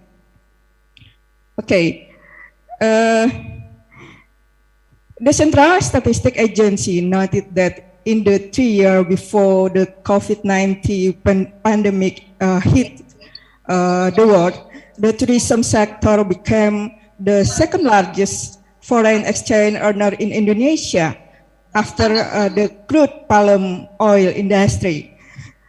Currently, the tourism industry contribute 4.3% to gross domestic product. And the next 5 to 10 years, the government target a contribution of up to 10 to 12% of GDP. Specifically, for the halal tourism industry, data from the Ministry of Tourism state in the number of Muslim foreign tourists in 2017 reached 2.5 million people. In 2018, that number rose significantly to 3.5 million people. In the following year, the government target Muslim tourist arrival to reach 5 million people, equivalent to 25% of the total target foreign tourists. Yeah, the growth of halal tourism in the impact of global Muslim travel trends that continue to increase. Crescent rating data project, the global Muslim travel in 2020 will reach 156 million or reach 10% of total global travel. Yeah, in the middle, in the growth of the world halal industry, as usual, SMEs are not part of intended business cycle. Jadi seperti biasa, UKM itu selalu menjadi penonton, ya. Even if someone is involved, the amount is not significant. There are several reasons why there are very few SMEs involved in the halal tourism industry. Yeah, the first, the growth of SMEs is stagnant. Yeah, the structure of SMEs from year to year has not changed, and micro enterprises account for more than 99% of the total business in Indonesia, but their contribution to GDP is only 62%. Secondly, unconsolidated SMEs. Currently, there are approximately 18 ministries in charge of SMEs. And now many entrepreneur associations also claim to oversee SMEs. And single data on SMEs in Indonesia is not yet available. Therefore, it's difficult to carry out planning, development, and evaluation. Next, SMEs are not part of production chain. Only 6.3% of Indonesia SMEs are connected to the global value chain. And while large entrepreneurs are more than 52% involved in GVC. Okay. And next, SME cooperative not able to become pillars of economic. Only 60% engaged of the saving and loan business, and 8.42 the population that participate in the cooperative business in very small, and SME small contribution to GDP very small, only 5 to 5%. Yeah, Asprindo initiative Kampung Industri. Kampung Industri SME business incubation in Asprindo, dan to make SMEs part of the global value chain, Asprindo initiative the creation of Kampung Industri. Kampung Industri or industrial village is is an area in which there is business ecosystem consisting of superior production managed by a majority of the area population, a small business and home industry collaboration with medium-sized entrepreneur Asperindo, which act the core industry operate in integrated manner from production and consumption product, and with the principle of benefit sharing that is win-win for all system involved in the industry. And in the industry village, industrial village adheres to the principle one product, one village, and one industry. Yeah, this is Kampung Industri. Industrial village aims to create opportunity to SMEs to advance class by integrating SMEs with the production chains. Jadi saya ingin menyampaikan bahwa kalau misalnya halal industri ini terus meningkat, tapi kemudian tidak diiringi dengan bagaimana kita mengintegrasikan UKM masuk dalam production chain ini, maka akan sulit sekali untuk menjadi bagian dari pasar yang sedang berkembang ini. Gitu. Oke, Kampung Industri, saat ini kami juga mau menginformasikan bahwa saat ini Asperindo sedang bekerja sama dengan Kementerian Pariwisata dan Ekonomi Kreatif. Kami mengambil bagian untuk ikut mengembangkan desa wisata, the Tourism Village program inisiatif by the Ministry of Tourism of the Industrial Village. Tourism-based industrial village encourage the growth, the creative economy in the village. Dan kami membuktikan itu sudah banyak masuk ke daerah-daerah, dan mereka yang semuanya sekarang masuk dalam desa wisata itu muncul dengan berbagai inovasi dalam ekonomi kreatif. In addition to the tourism industry, we also encourage the development of industry in the field of agriculture, animal husbandry, dan fisheries and marine affairs. What are the challenges of managing SMEs? The first, digitization. Only 13% of SMEs are implementing digital process in their production and services. And the financial scheme, meskipun pemerintah mengalokasikan budget untuk SME UKM, UKM pada umumnya adalah unbanked. Mereka tidak terlalu familiar dengan produk-produk perbankan. And next, quality control and branding. Maintaining the quality and continuity of production is the biggest challenge in the marketing SME product brands. However, that opportunity the all SMEs to grow and develop, including simplification of permits in the Omnibus Law, Undang-Undang Cipta Kerja. Saat ini izin untuk UKM itu jauh lebih mudah dibandingkan sebelumnya. The UMR does not apply is UKM, SMEs.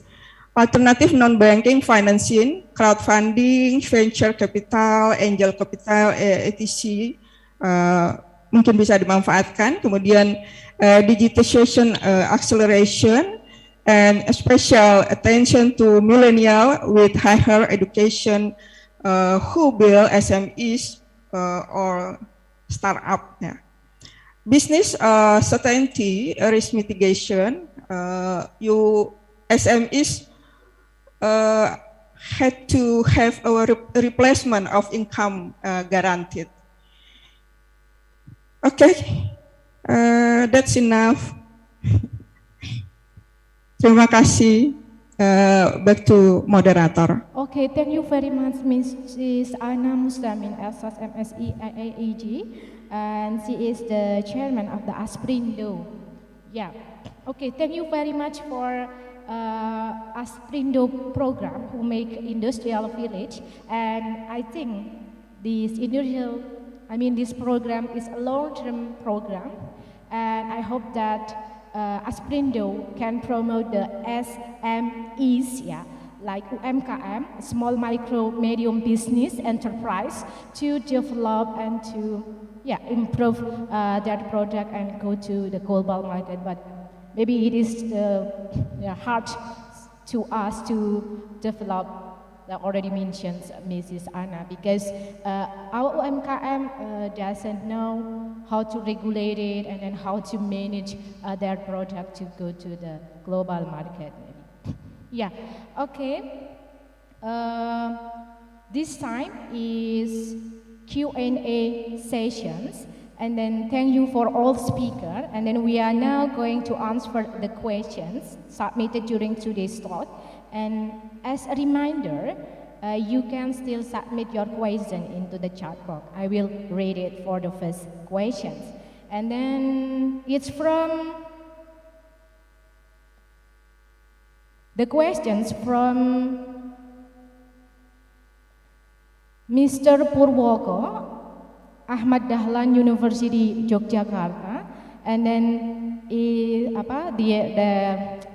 questions dedicated to Mr. Sahid Tayyub and Dato' Zainal Abidin. And then the question is, have there been sanctions in India and Malaysia for people who sell haram goods? It means like, is there any sanction? Sanction in India and Malaysia for people who sell haram goods? Okay.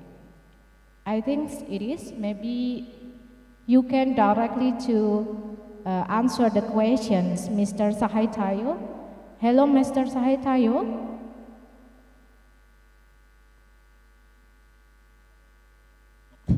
Okay, we are sorry, Mr. Sahid cannot join the Q&A session. Maybe Dr. Zuraida can also share his view on this question. Maybe can you answer the questions from Mr. Purwanto?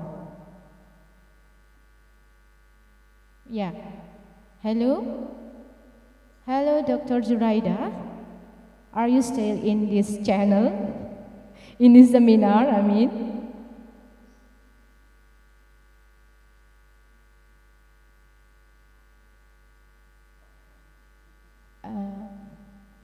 Okay, Dr. Zuraida, maybe you can unmute your microphone, please. Hello, Dr. Zuraida. Can you help to answer the question from Mr. Purwoko, sorry.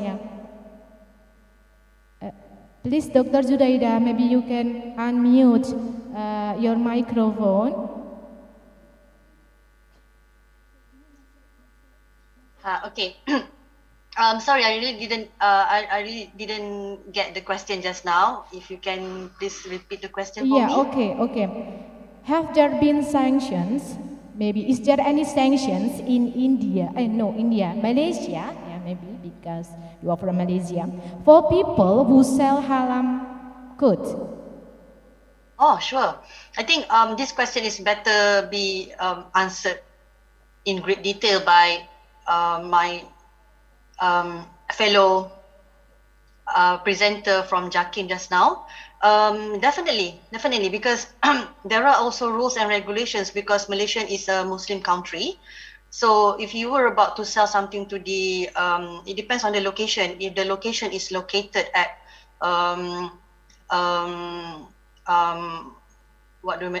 it's like a very common area, the seller cannot create confusion by selling haram ingredients or haram food. That's why I think this is under the jurisdiction of JAKIM in Malaysia to oversee this. But there are, I think, like if you didn't comply to certain rules and regulation, but I don't think it is a compulsory. It depends on the location. It depends actually on the location where are you actually conducting the business. So that's why when we are talking about being online just now, it actually blurs the boundary between haram product and halal product. So yeah, I talk so much about digital marketing, but it also opens a lot more, it opens another floodgate. Like people can actually sell whatever they want without actually focusing on the halal status. That is also will create another challenge to the halal market. Yeah, okay. Thank you very much, Dr. Zaida, for answering the questions. And I think that Dato' Haji Zainal Abidin is still in the Zoom. And do you want to add more explanation about the sanction in Malaysia for people who sell haram good? Hello, Dato'. Do you want to add more explanation that Dr. Zaida mentioned? Hello, Dato'. Are you there? Are you still in the Zoom meeting? Yeah, I think we can leave it, yeah. Okay, we go to the next questions. The questions from Dian Nafi. Yeah, hello, Mbak Dian Nafi. Yeah, and this questions is dedicated to all speaker. Yeah, she has 2 questions. And then the first question is there any insight regarding halal activism or activists like festival or event? Number 1. And then the second question is how about haram attitude or corruption which happen on the halal certification practice or system, and how to prevent and handle that phenomenon? Okay, it is dedicated to all speakers. Wants to answer the first speaker? Prof. Musa want to answer these questions? Okay, thank you, Dian Nafi. Yeah, you know that in the halal certification, we can see that the process is related to the economic or big economic interest. You know that in every big economic interest, the possibility for the corruption is also possible, also big. You know that. So if asked to me how to handle this phenomenon, I think first we should provide very, very accountable system in the process of halal certification, supported by the online system that can be guaranteed in the accountability and also the transparency and others. So if we can develop the system in the process of halal certification, and then everybody or people, even everybody can control the process, so it will be minimize the possibility to the corruption. And also, you know that the control by society is one of the key, and also the sanction related to the corruption. I think we already have, but you know, I'm not so sure with the structural approach in handling such kind of the behavior of, for example, corruption. But I believe in system and believe in the cultural development of our people or society behavior. Thank you. Okay, thank you very much, Professor Musa Hadi, to answer the questions. And then we go to the Dato or Mrs. Dita. or Mrs. Ana Mustamid? Hello? Who want to answer this question? I mean, how to prevent if there is corruption, and then how to prevent and handle the corruption in halal certificated practice or system. Maybe in Malaysia. Hello, Dato'. Is there any corruption to establish the halal certification in Malaysia?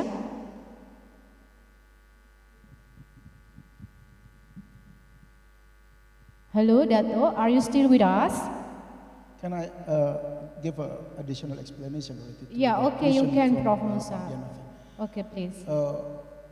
In Indonesia, the process of halal certification involves three authorities, three important authorities.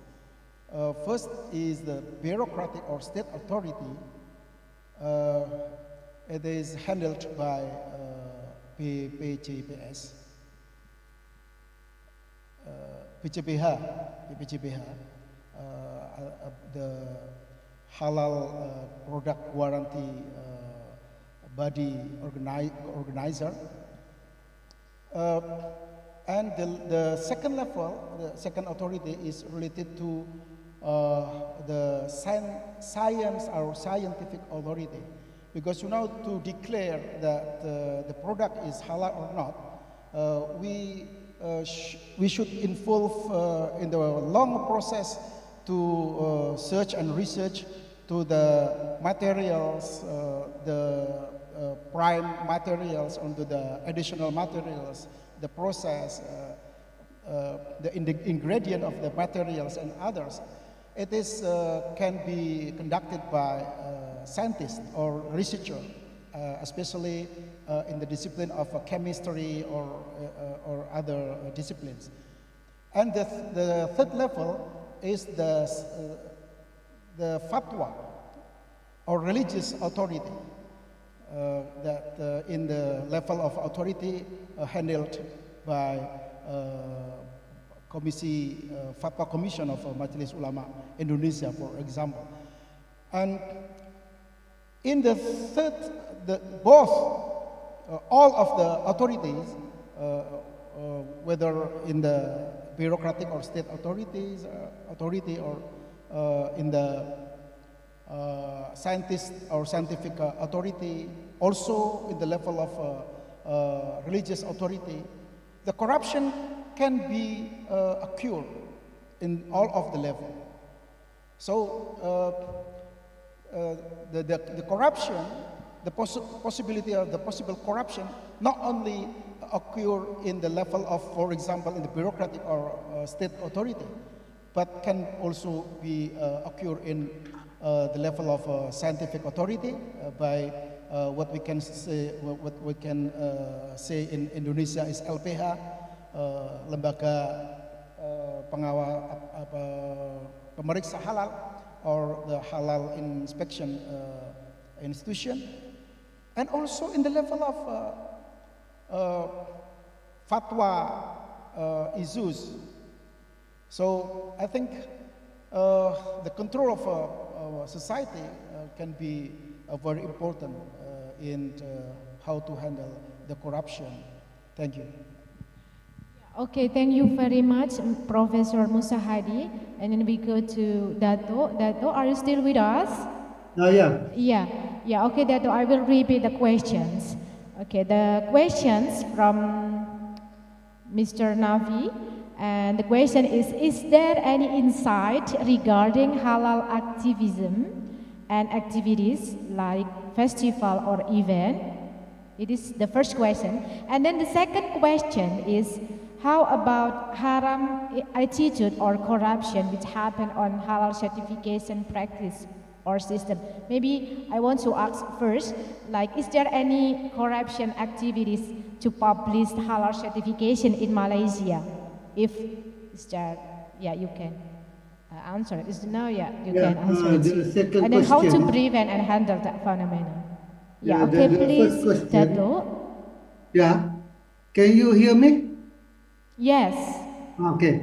The second question regarding the corruption, So far, we don't have any cases or any case regarding the corruption in the halal process or halal certification process.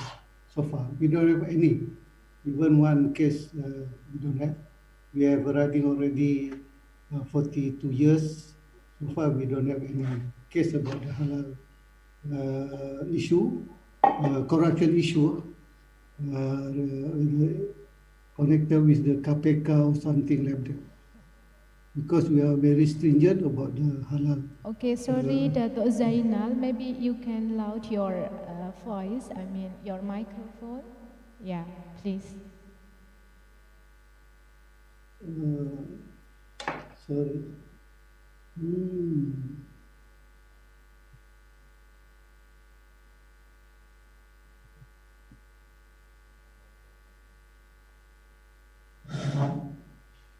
Syah, speaker dia tak dengar. Blastkan sikit speaker. Yeah, okay, wait a minute. One moment, please, technical error. Yeah, okay, please, Dato'. Okay, can you hear me? Hello? Hello? Yes. Can you hear me? Okay. So far, we don't have any case regarding the corruption within the halal jacking, and also from the companies or anything connected to the KPK or anything. So far, we don't have any case. But we are very stringent in the process to get the halal certificate. We follow all the halal standard. So anybody who comply with the halal standard, with the halal regulation, then they get the halal certificate. Otherwise, they cannot get the halal certificate. That's all my answer. About the first question, can you repeat? Hello? Yes, I will repeat the first question. Is there any insight? Inside. Is there any insight regarding halal activism or activities like festival or event? Oh yeah, we have halal activities like halal exhibition, halal showcase, and ethic. In Malaysia, we have many type of halal exhibition, and the biggest is halal festival. We do it once a year, and also all the government, the governmental level, we also have the halal exhibition, and also the NGOs also they organize the halal exhibition, and the state also they organize the halal exhibition. Yeah. Okay, thank you very much, Dato' Zainal. We go to the next questions. The question is dedicated to all speakers. And the question is, with the pandemic situation, are you sure that halal industry can help to strengthen the economy? How to escalate halal industry, especially halal tourism, for the economic downturn due to this pandemic? Yeah, okay. Mrs.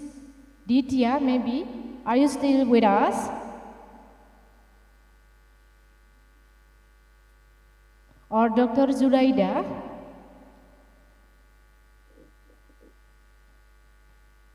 Oh yeah, okay, Mr. Sahid. Are you still with us, Mr. Sahid?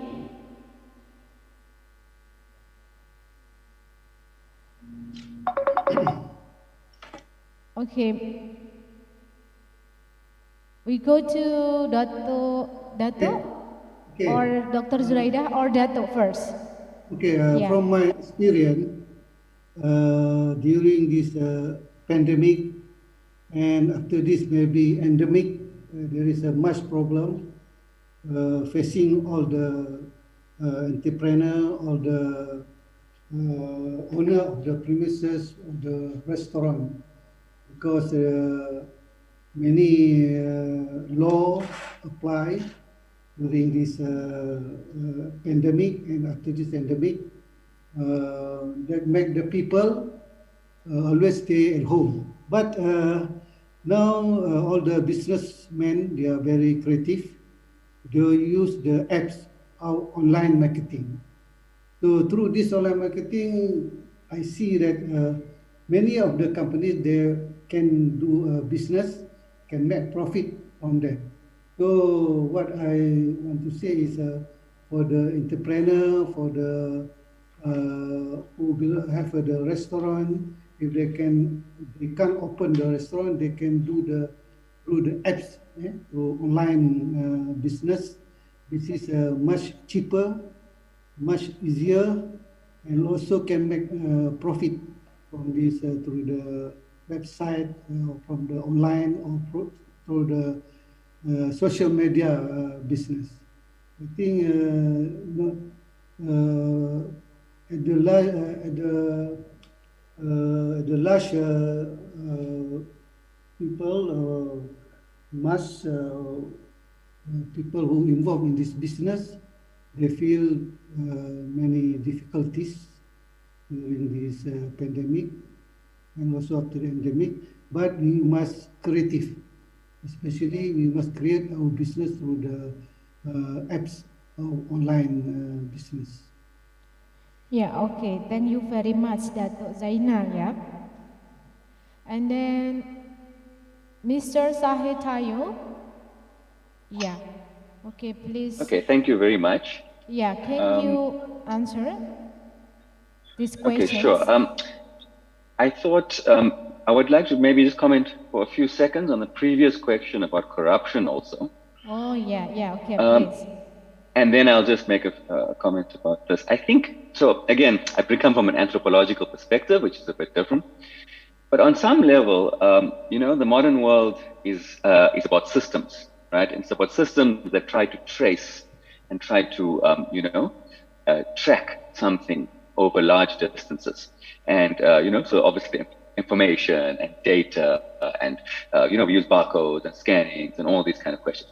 But at the end of the day, auditing, because of the vast number of transactions that happen, auditing is always the sampling process. And so, I'm just basing it on my experience, learning about cases in South Africa, sometimes India, and obviously the global ones, is that, there's always a point at which a particular document can be altered. There's always a manual intervention. And if I refer to the Orion case, in South Africa, which was a famous case where the MJC was blamed, for allowing pork products on the premises.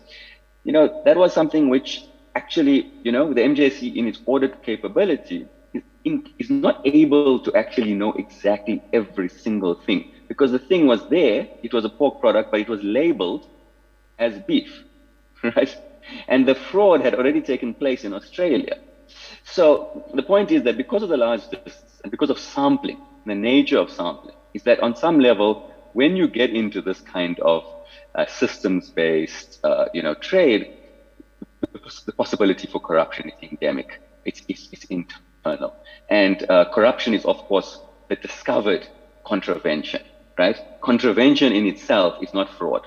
Only when we know that it has happened do we call it fraud. So we have to remember that. And I think the sampling is the issue. In terms of COVID, I think one has to remember two things. It's just the small businesses and the question of the animal. On the level of the small business, I appreciate what the professor is saying about online, and how this has obviously transformed the way people do business.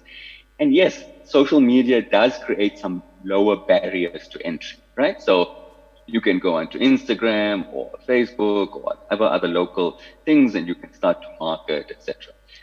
But what we also see, and this is again a global development, is that the people that have benefited from this pandemic are the large capital interests, right? It's the people that have had the ability to mobilize vehicles, labor, large investments, right, to actually tap in very quickly to this. So my concern, again, in line with what I was saying, was that what happens to the person that doesn't have that ability, you know? Because a lot of people, as we know, small businesses, family businesses, they live very close to the edge, you know? Their working capital, the way they turn in cash, it's not, you know, there's no mass there to protect. And so there's a question here again, you know, of the ability, again, the demand. We have to think about what kind of documentary and bureaucratic demands we place on businesses, right? The second issue is the question of the animal, because we know that the coronavirus is a, these are, what do they call it? Coronavirus, right? They come from animals, they're interspecies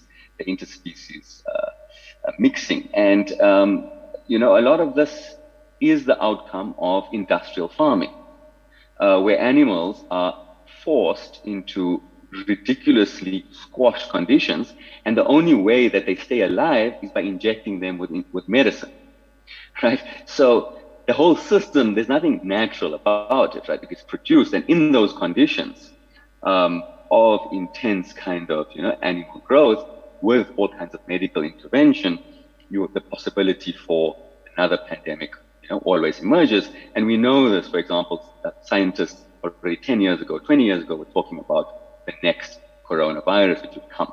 So for a lot of people, this was expected. And so the question then, I think, you know, for Halal is to ask, what is the question of production? You know, what is the ethics of animal treatment, animal growth? What happens when we take an animal that's a living being and turn it into a product, right? Just something simply the end product of production. And so I think, again, the question of a thing as a product that we consume versus the question of a being as something with life is crucial to this. Thank you. Okay, thank you very much, Mr. Sahid. And Dr. Juraida, could you answer the questions? Would you like to answer? I mean, Dr. Juraida, are you still with us? Maybe you can unmute the microphone of Dr. Juraida.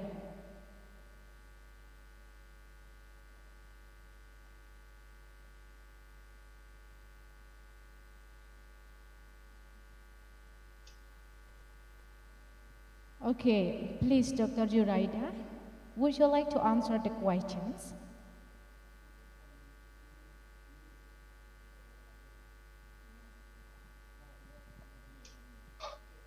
Okay. I guess the question is about how do businesses, especially tourism, trying to bounce back during the pandemic. If I'm not mistaken, was that the question? Yes, yes. Okay, I agree with Datuk Zainal Abidin, well said, because I think businesses have to be creative, and I also agreed 100% with Dr. Shahid. How about the small people who are not the drivers or do not have the power in the economy, in the ecosystem? So I think this is where, like in UTM, we have like a little movement called social entrepreneurship, where we, the lecturers, we know that we are not profit oriented. So this is what we normally do. We go out to the community and train them. Like me, myself, I volunteered with some of my students to get into some communities and teach them digital marketing, teach them. I think this is one of the ways so that this kind of very important and left out community will not being left out totally or wipe out, you know what I mean? Because there are a lot of businesses that are business due to the pandemic. Other than being creative, we should also encourage them to explore other dimensions of business other than their own field. For instance, if they are into tourism, maybe it's about time to venture into food and beverage, like something totally different. Or maybe if they are into hotels, it's time for them to venture into other services or other product. So this is what we can do at the university level as part of the members in the ecosystem. That's what I can say to support Datuk Zainal and Dr. Shahid. Well said. Yeah, okay, thank you very much, Dr. Zuraida. You have a questions more, yeah, from Muhammad Hanif Anasi, yeah, to Dr. Zuraida. There is a phenomena in digital marketing with the use of buzzers to increase the word of mouth of product, company, and etc. But some of the buzzer doesn't provide correct information about the product, company, and activity. And what do you think about this? And then how do the buzzer can run the business in accordance with Islamic marketing ethic? Okay, Dr. Zuraida. Okay.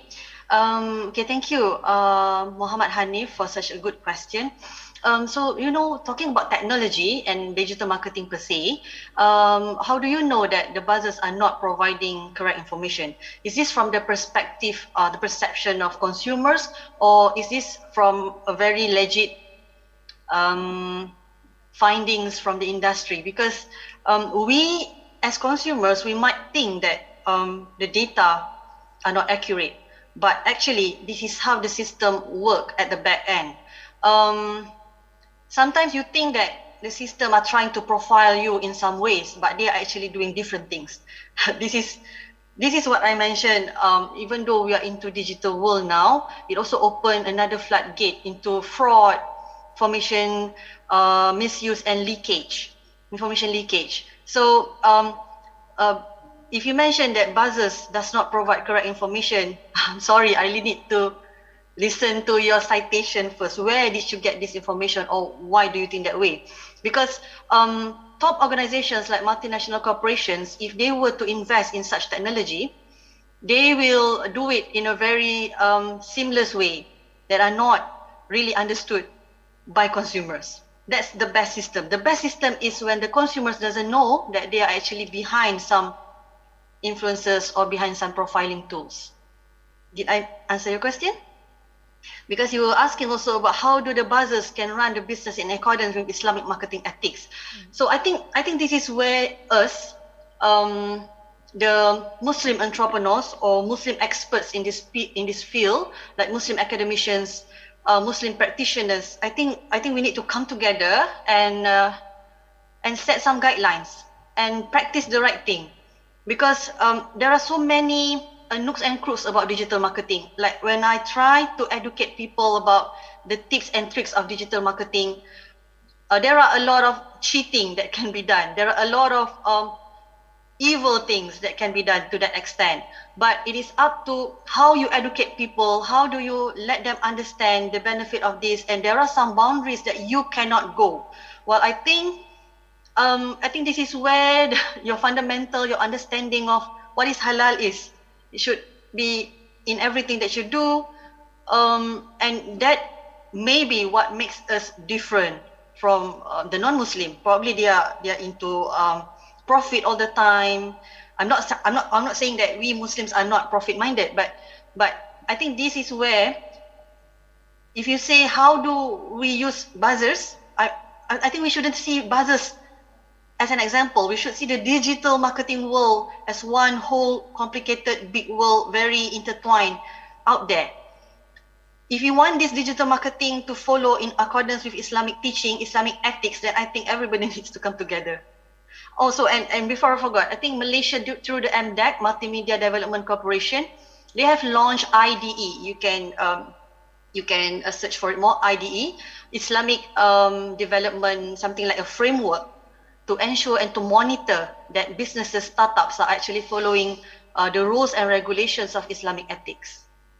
So I think there's a lot of movements these days at level to control this. Thank you, Muhammad Hanif. I hope I managed to answer your question. Okay, thank you very much, Dr. Zuraida. I hope it is clear for you, Mr. Muhammad Hanif.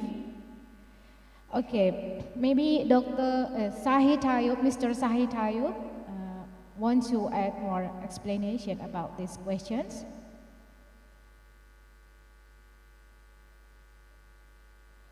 Okay, are you still with us? Mr. Sahid Tayo. Oh, okay. I am unmuted now. No, I think that was a great explanation. I'm not really an expert in online marketing. Oh, yeah, it's okay. Do you want to add more, Professor Musahadi? Yeah, related to the pandemic issue, I'm not so sure that the pandemic situation did not give the big impact for the business and also halal industry. You know that even in the daily activities, also in the religious practice in our society, also impacted by pandemic. Related to the Maqasid Shariah discussion, you know that ulama in Indonesia, in Malaysia, I think face the same situation, that it is difficult to decide which the Abaruriyatul Khamsa, or the 5 principles that should be protected in the level of Hifdun Nafas, Hifduddin, Hifdun Nafas as the highest priority in implementation, or Hifduddin in the highest level of priority. It is discussed very seriously in our religious society. The implication is, if in the situation of pandemic, that, for example, the gathering prayer in Jum'ah or Jum'ah prayer, for example, in the very emergency situation of pandemic, for example, some of ulama use the same principle of Maqasid Shariah, Ad-Daruriyat al-Khamsa, or 5 principles should be protected. The using of the same theory or the same principle, they can interpret and produce a fatwa as different each other. For example, those who put the priority, the highest priority in Shariah is Hifduddin, for example. So whatever will be occurred, the important thing is how ibadah, Jum'ah prayer, and other should be implemented normally, because it is important that Hifduddin is the highest priority. But for those who put the priority is Hifdun Nafas, for example, so we can, you know, that just pray in our home and do not go to the mosque, for example. But in the halal industry, I think the problem is not about the halal or not halal. The issue is not, the matter is not in that point.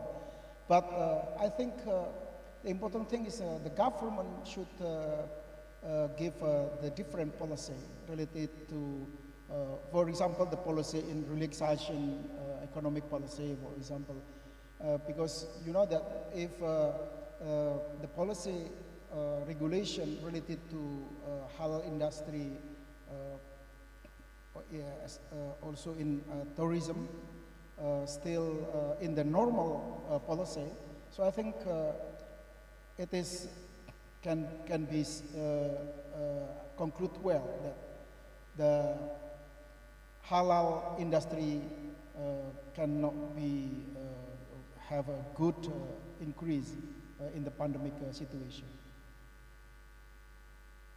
Thank you. Okay, thank you very much, Prof. Musahadi. Is there any question again? Oh, no, because the time is up. Maybe we will close this seminar.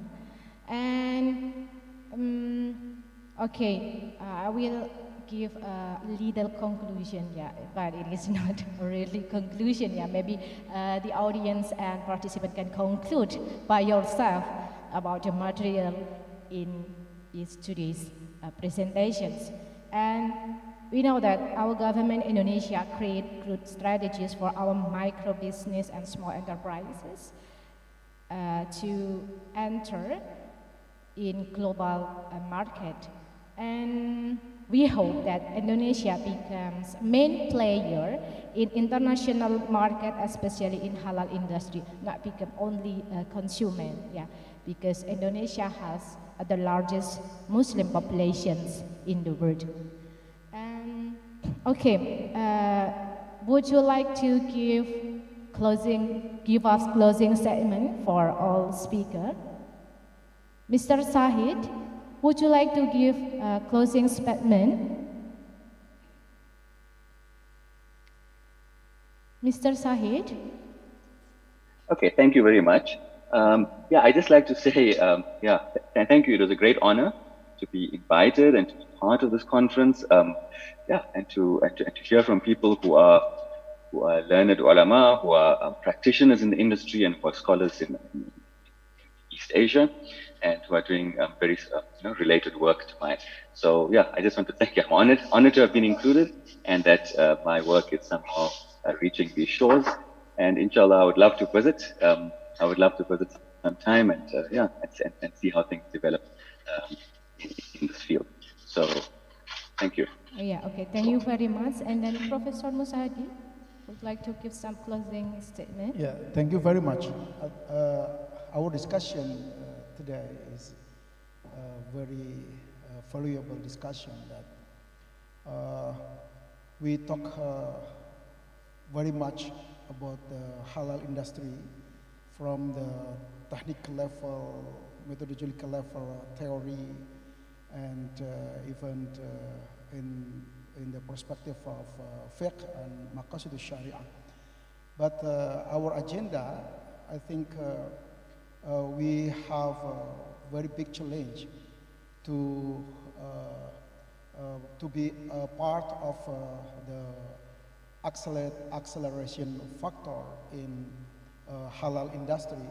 All of us can play a role as each position, and I hope that the halal industry will be very success and develop, increase as fast as possible as part of the implementation of our religion. Thank you very much. Okay, thank you very much, Professor Musahadi. And then Dato' Haji Zainal Abidin, would you like to give us a closing statement? Hello, Dato'.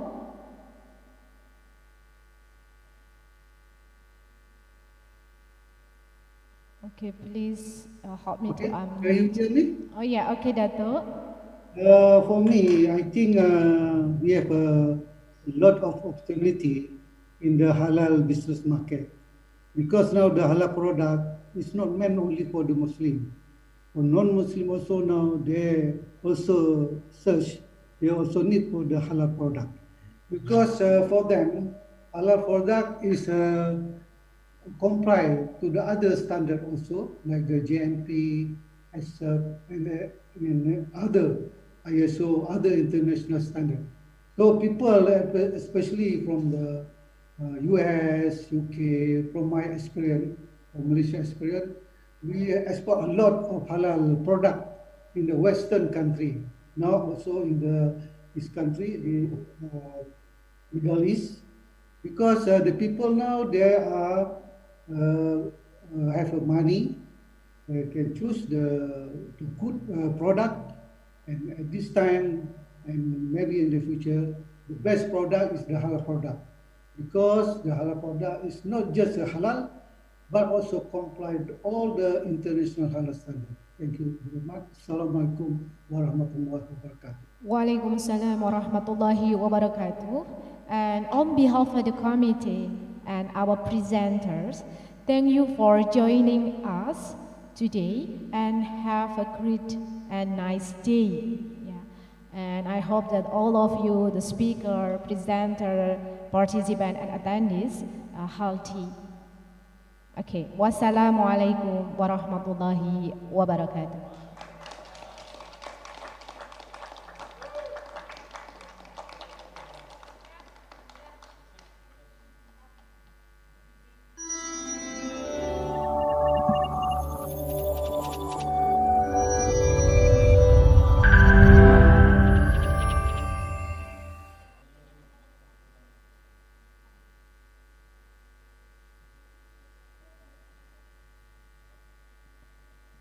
Thank you so much, Mrs. Eka, to lead this seminar, and thank you to all incredible speakers for the enlightening talks.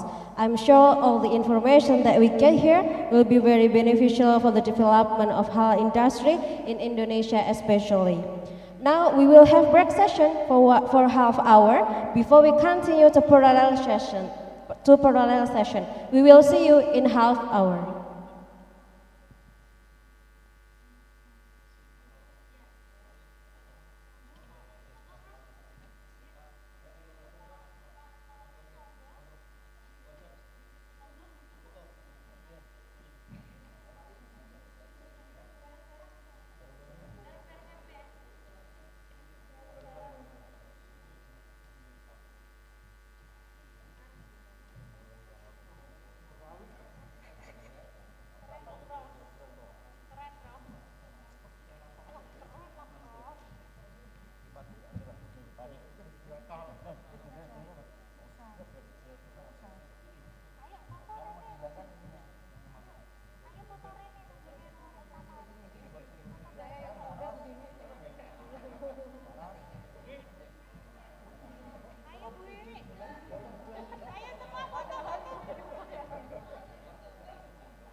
Recording stopped.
place I work. In all your loneliness, I'll try to soothe. I'll play the blues for you.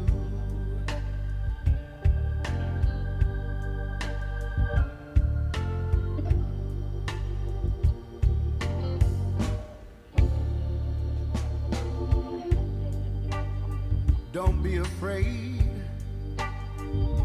Come on in. You might run across some of your old friends. In all your loneliness, I'll try to soothe. I'll play the blues for you.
Ain't no big name,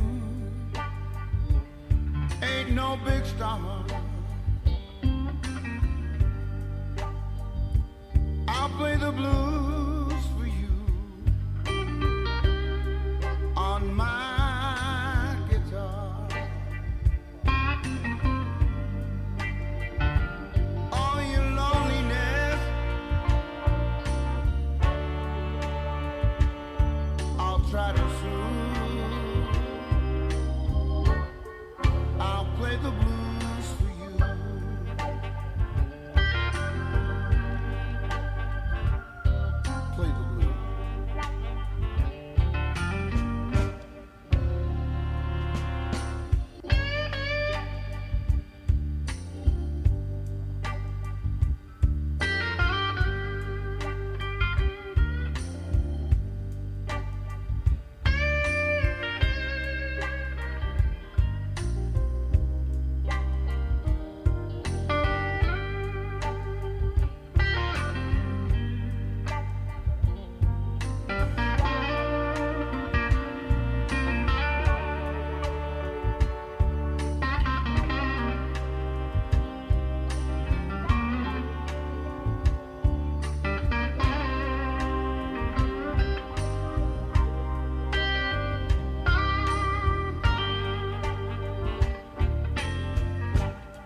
Went down to the river,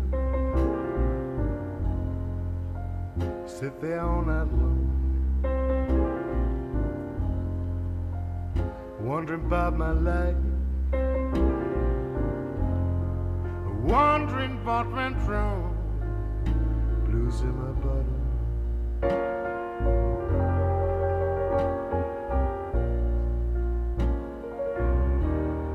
Sorrow in my cup.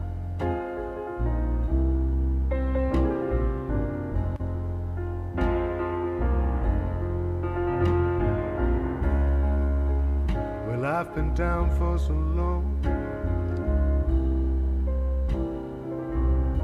it's getting hard to get better.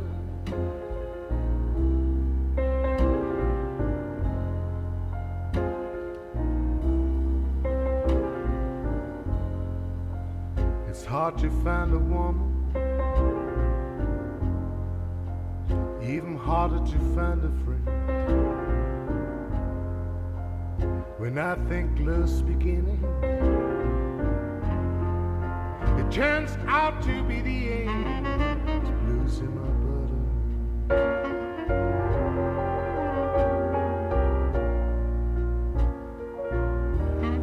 The sorrow in my cup.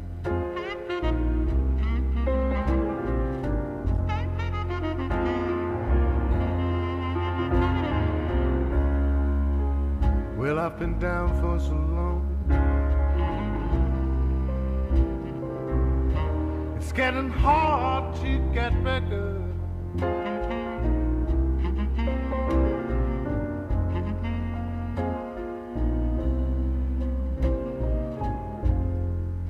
Well, I've been drinking and drinking to drive my blues away. It leaves me for the night time, but it's right back next day. Blues in my bottle.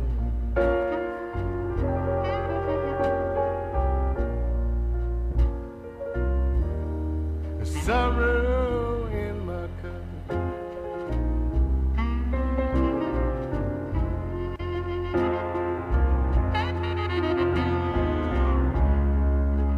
Well, I've been down for so long,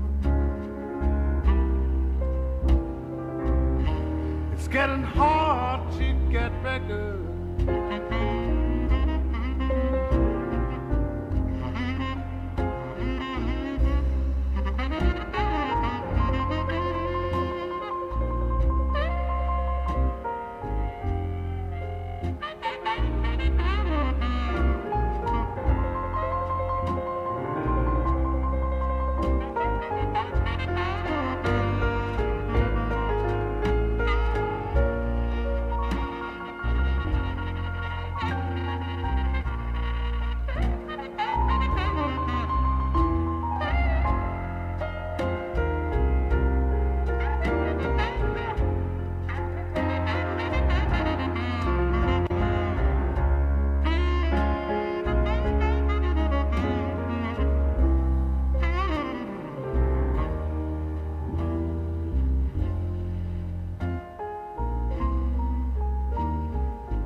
Happy on the outside,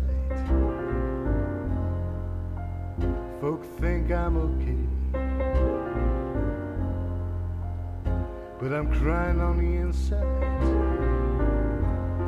See my tears, they fall like rain. Blues in my bottle.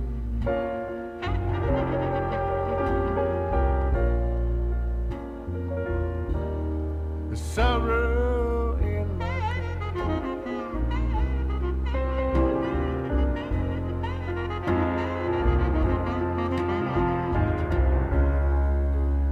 I've been down for so long, it's getting hard to get better.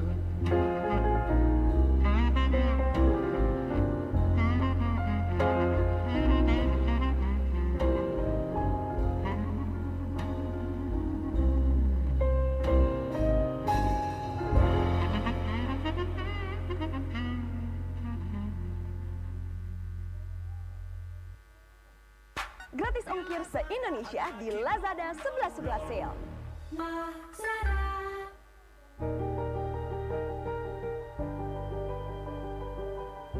Electrolux.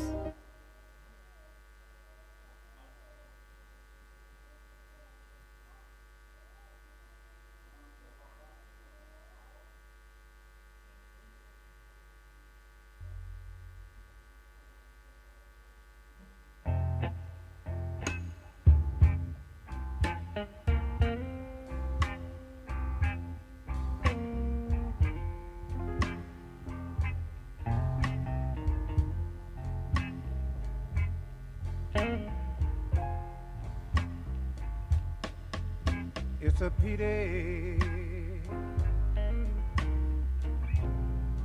low down and dirty shame.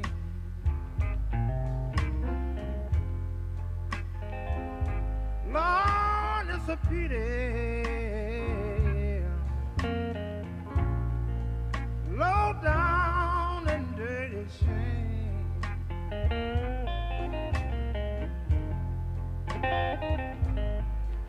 Tell me, how can a poor man make it? I said, when money is the name of the game.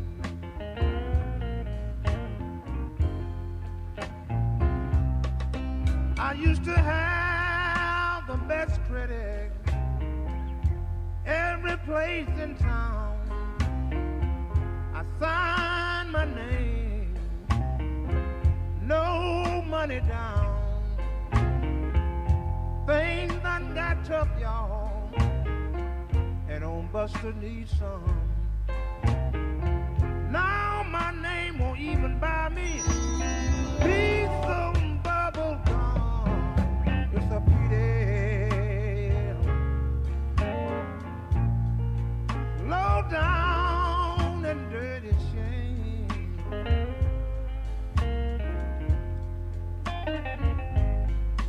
Tell me, how can a poor man make it? I said, when money is the name of the game. Look out, Lee.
Ini dengar suara saya dengar.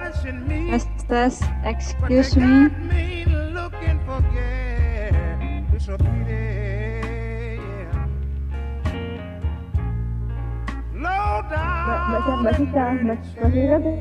Mbak Sita coba ngomong, Mbak. Dengeran nggak sih? Oh Lord, baby. Tell me how can a poor man make it? I say when money is the name of the game.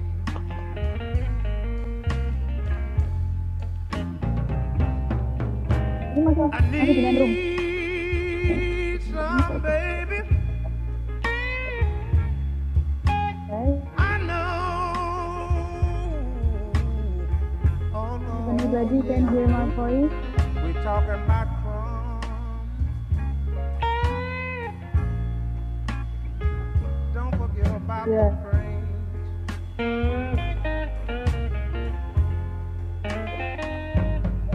Tell me how can a poor man make it? Hey, I said when money, yeah, is the name of the game.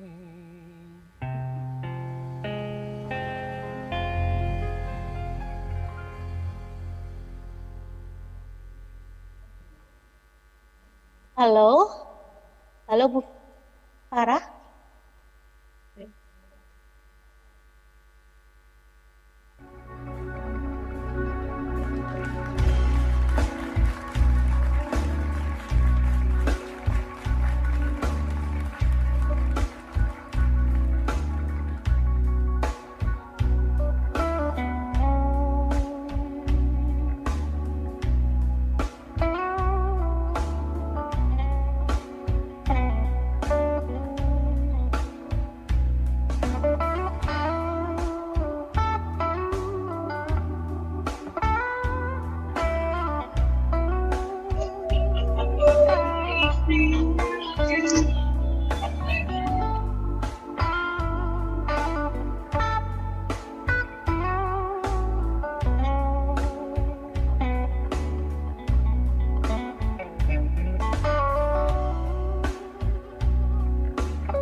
Test.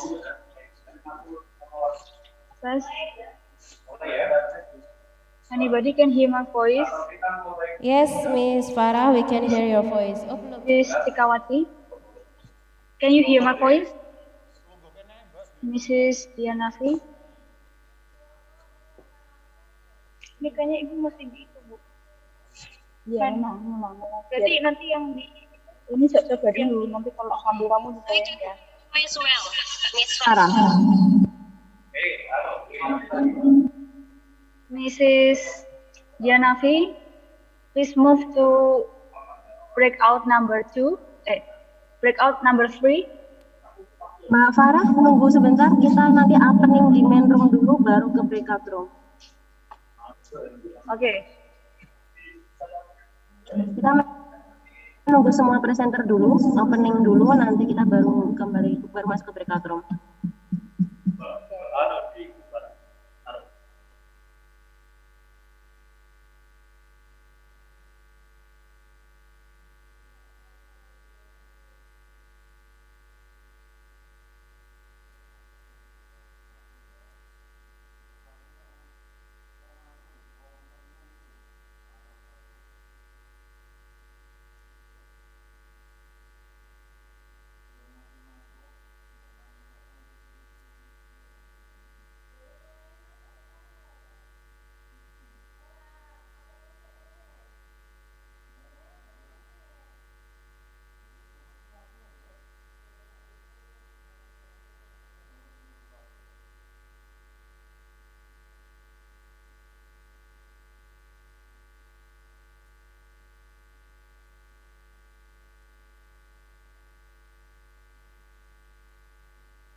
Good afternoon, ladies and gentlemen. Welcome back to the International Conference on Sustainable Halal Industry 2021 with the theme Halal Industry to Strengthen the Economy, Challenges and Opportunities.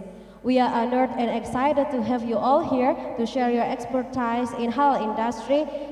In this panel session, we will go to the panel rooms, which has been divided into 3 breakout rooms. But before that, let me invite Mr. Ferry Hussein Mubarak, MA, the coordinator of Call for Paper Division, to explain the general instructions related to parallel sessions. Mr. Ferry, the time is yours.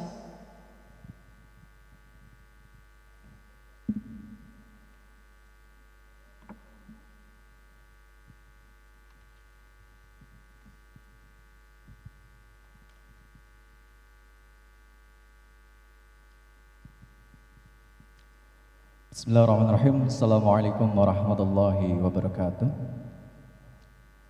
Alhamdulillah wa syukurillah. La hawla wa la quwata illa billah. Amma ba'd. Honorable to all committee, all presenter, and all participants in the International Conference on Sustainable Halal Industry. Ladies and gentlemen, before the parallel session began, I will inform you about the rule of parallel session today. The first, I will inform about the paper's copyright. All the paper that submit in this conference to be uncommitted. So if you have interest to publish in our journal, the committee will distribute to some journal, especially to journal SINTA 2 in Walisongo. But when you publish in other journal, you must inform or contact us to get permission from our committee. And second, all articles will be distributed to our journal in Walisongo. But the obligation of the committee is only about distribution. So the decision about the accepted or rejected on the editorial journal is not on the committee. The third, I will inform you about the rule of parallelization or oral presentation. All presenters, you have 10 or 15 minutes to present your article or paper, and after that, all participants, including the author presenter or moderator, can give a question or suggestion. And the fourth, I will inform you about the closing ceremony, the announcement about the best paper, and the best presenter will be informed in this session. So we hope you don't leave the meeting before the closing ceremonial will be done. I think enough. Wassalamualaikum warahmatullahi wabarakatuh. The time I give to Master of Ceremony. Thank you.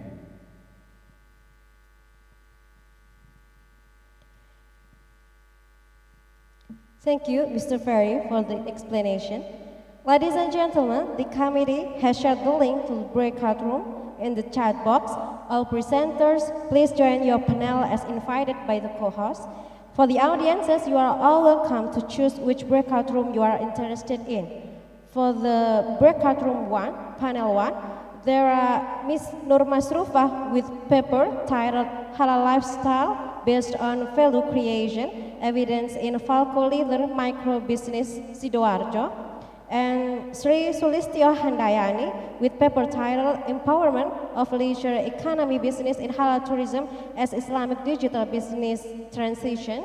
And there is Dr. Hajjah Darmawati Mhu with paper titled The Influence of Islamic Celebrity Endorser, Islamic Brand Image and Product Quality, through price as moderating variable on the purchase decision of Wardah cosmetic products, case study of students of UIN Sultan Haji Muhammad Idris and UMKT Samarinda.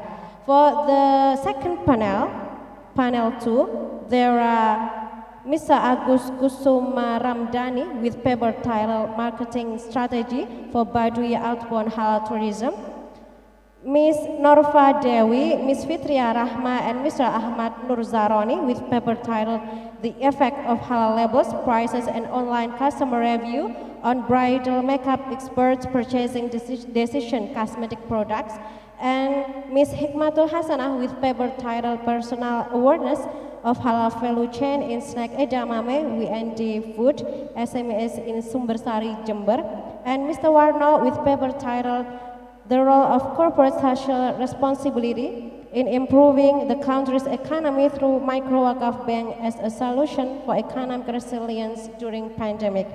And for the third panel, we will have Mr. Arif Afendi with paper titled Purchase Behavior of Millennial Female Generation on Halal Cosmetic Products, Ms. Diana Fiatul Awalia, Hybrid Cultural Festivals of Demak for Halal International Tourism, Ms. Kurnia Ramadan with paper titled The Influence of the Halal Industry and Macroeconomics on Financial Deepening for the year 2016 to 2020 period, and Ms. Tikawati with paper titled The Influence of the Halal Industry and Macroeconomics on Financial Deepening for the 2016 to 2020 period. The parallel session will last for 1.5 hours. We will meet again after that. Please rejoin us in the main room for the announcement of the best paper and best presentation. Also hear the closing remark from the Dean. See you after 1.5 hours.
under the title Halal Industry to Strengthen the Economy, Challenges and Opportunities.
Recording in progress.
Dear presenters and participants, welcome back to the main room.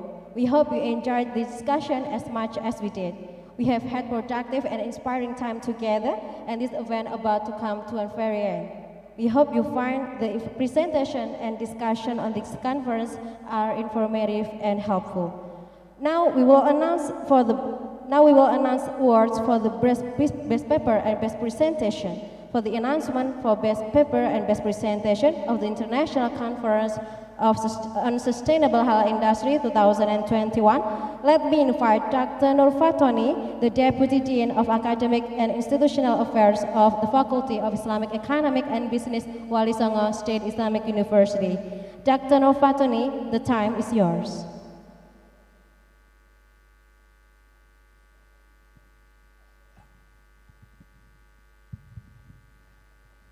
Assalamualaikum warahmatullahi wabarakatuh. Bismillahirrahmanirrahim. Alhamdulillahirabbil alamin. Allahumma shalli ala sayyidina Muhammad wa ala alihi wa ashabihi wa ahli baitihi wa dzurriyyatihi ajmain. La haula wala quwwata illa billahil aliyil azim. Amma ba'd. Dear all presenter and audience, thank you for participant in this conference. Now I would like to announce the Best Paper and the Best Presentation Award. The Best Paper Award of International Conference on Sustainable Halal Industry 2021 goes to Miss Nur Fadewi. Mr. Fadewi with the paper The Effect of Halal Crisis Online Customer on Digital Market.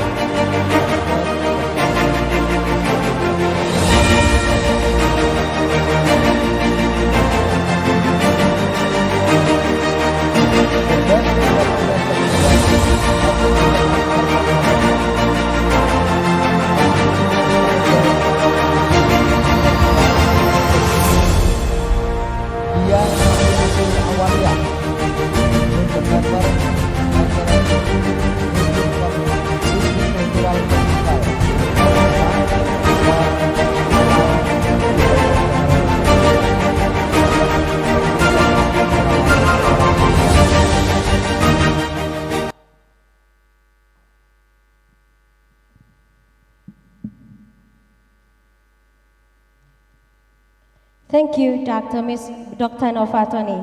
Congratulations to all the winners. You have worked so hard to deserve this award. Also, congratulations to all presenters. Thank you for your contributions, and we wish you more success in the future. Ladies and gentlemen, we are about to close the conference. I would like to call upon Dr. Muhammad Saifullah, the Dean of Faculty of Islamic Economic and Business, Walisongo State Islamic University, to present us with the closing speech. Dr. Muhammad Saifullah, the time is yours. Assalamualaikum warahmatullahi wabarakatuh. Alhamdulillahirabbil alamin. Wassalatu wassalamu ala sayyidina Muhammadin wa ala alihi wa sahbihi ajmain. Honorable our Rector of Walisongo State Islamic University and all Vice Rector, all Dean and all participants in this international conference. ladies and gentlemen, now we are in the end of international conference.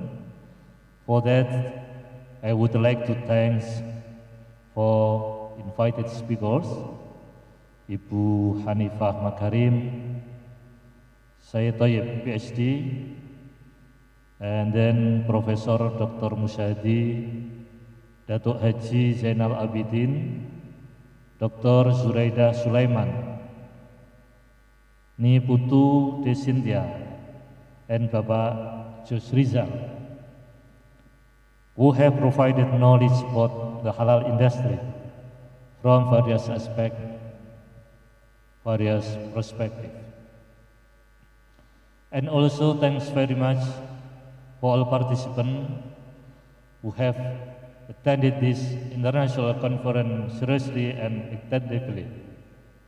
We hope that what we get and learn from international conference, from this international conference, will give a benefit for us personally, maybe for our institution and our respective workplaces. Then conclusion for the best paper and best presentation. And finally, on behalf of Committee and Faculty of Islamic, Economic and Business of Walisongo State Islamic University, I would like to thank for all the committee members and organizing this conference and ensuring that it provided seriously. And I would also like to apologize for any inconvenience that you might experience during this conference. Ladies and gentlemen, there is a saying in bahasa Indonesia, ada perjumpaan, maka ada perpisahan.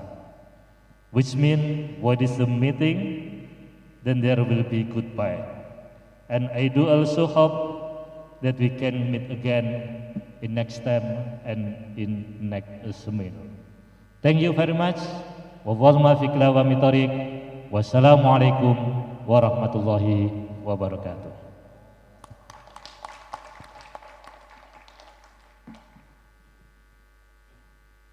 Thank you, the Dean, for your speech. Ladies and gentlemen, now we will close the conference. Let us be guided by all the things we have learned and heard throughout the conference to build our better future. On behalf of the organizing committees, we would like to apologize for any inconvenience throughout the event. With this, ladies and gentlemen, our conference has come to an end. Thank you for your attendance. We hope to see you in the next event. Terima kasih. Wassalamualaikum warahmatullahi wabarakatuh. Have a nice day. Stay healthy and safe. Warahmatullahi wabarakatuh.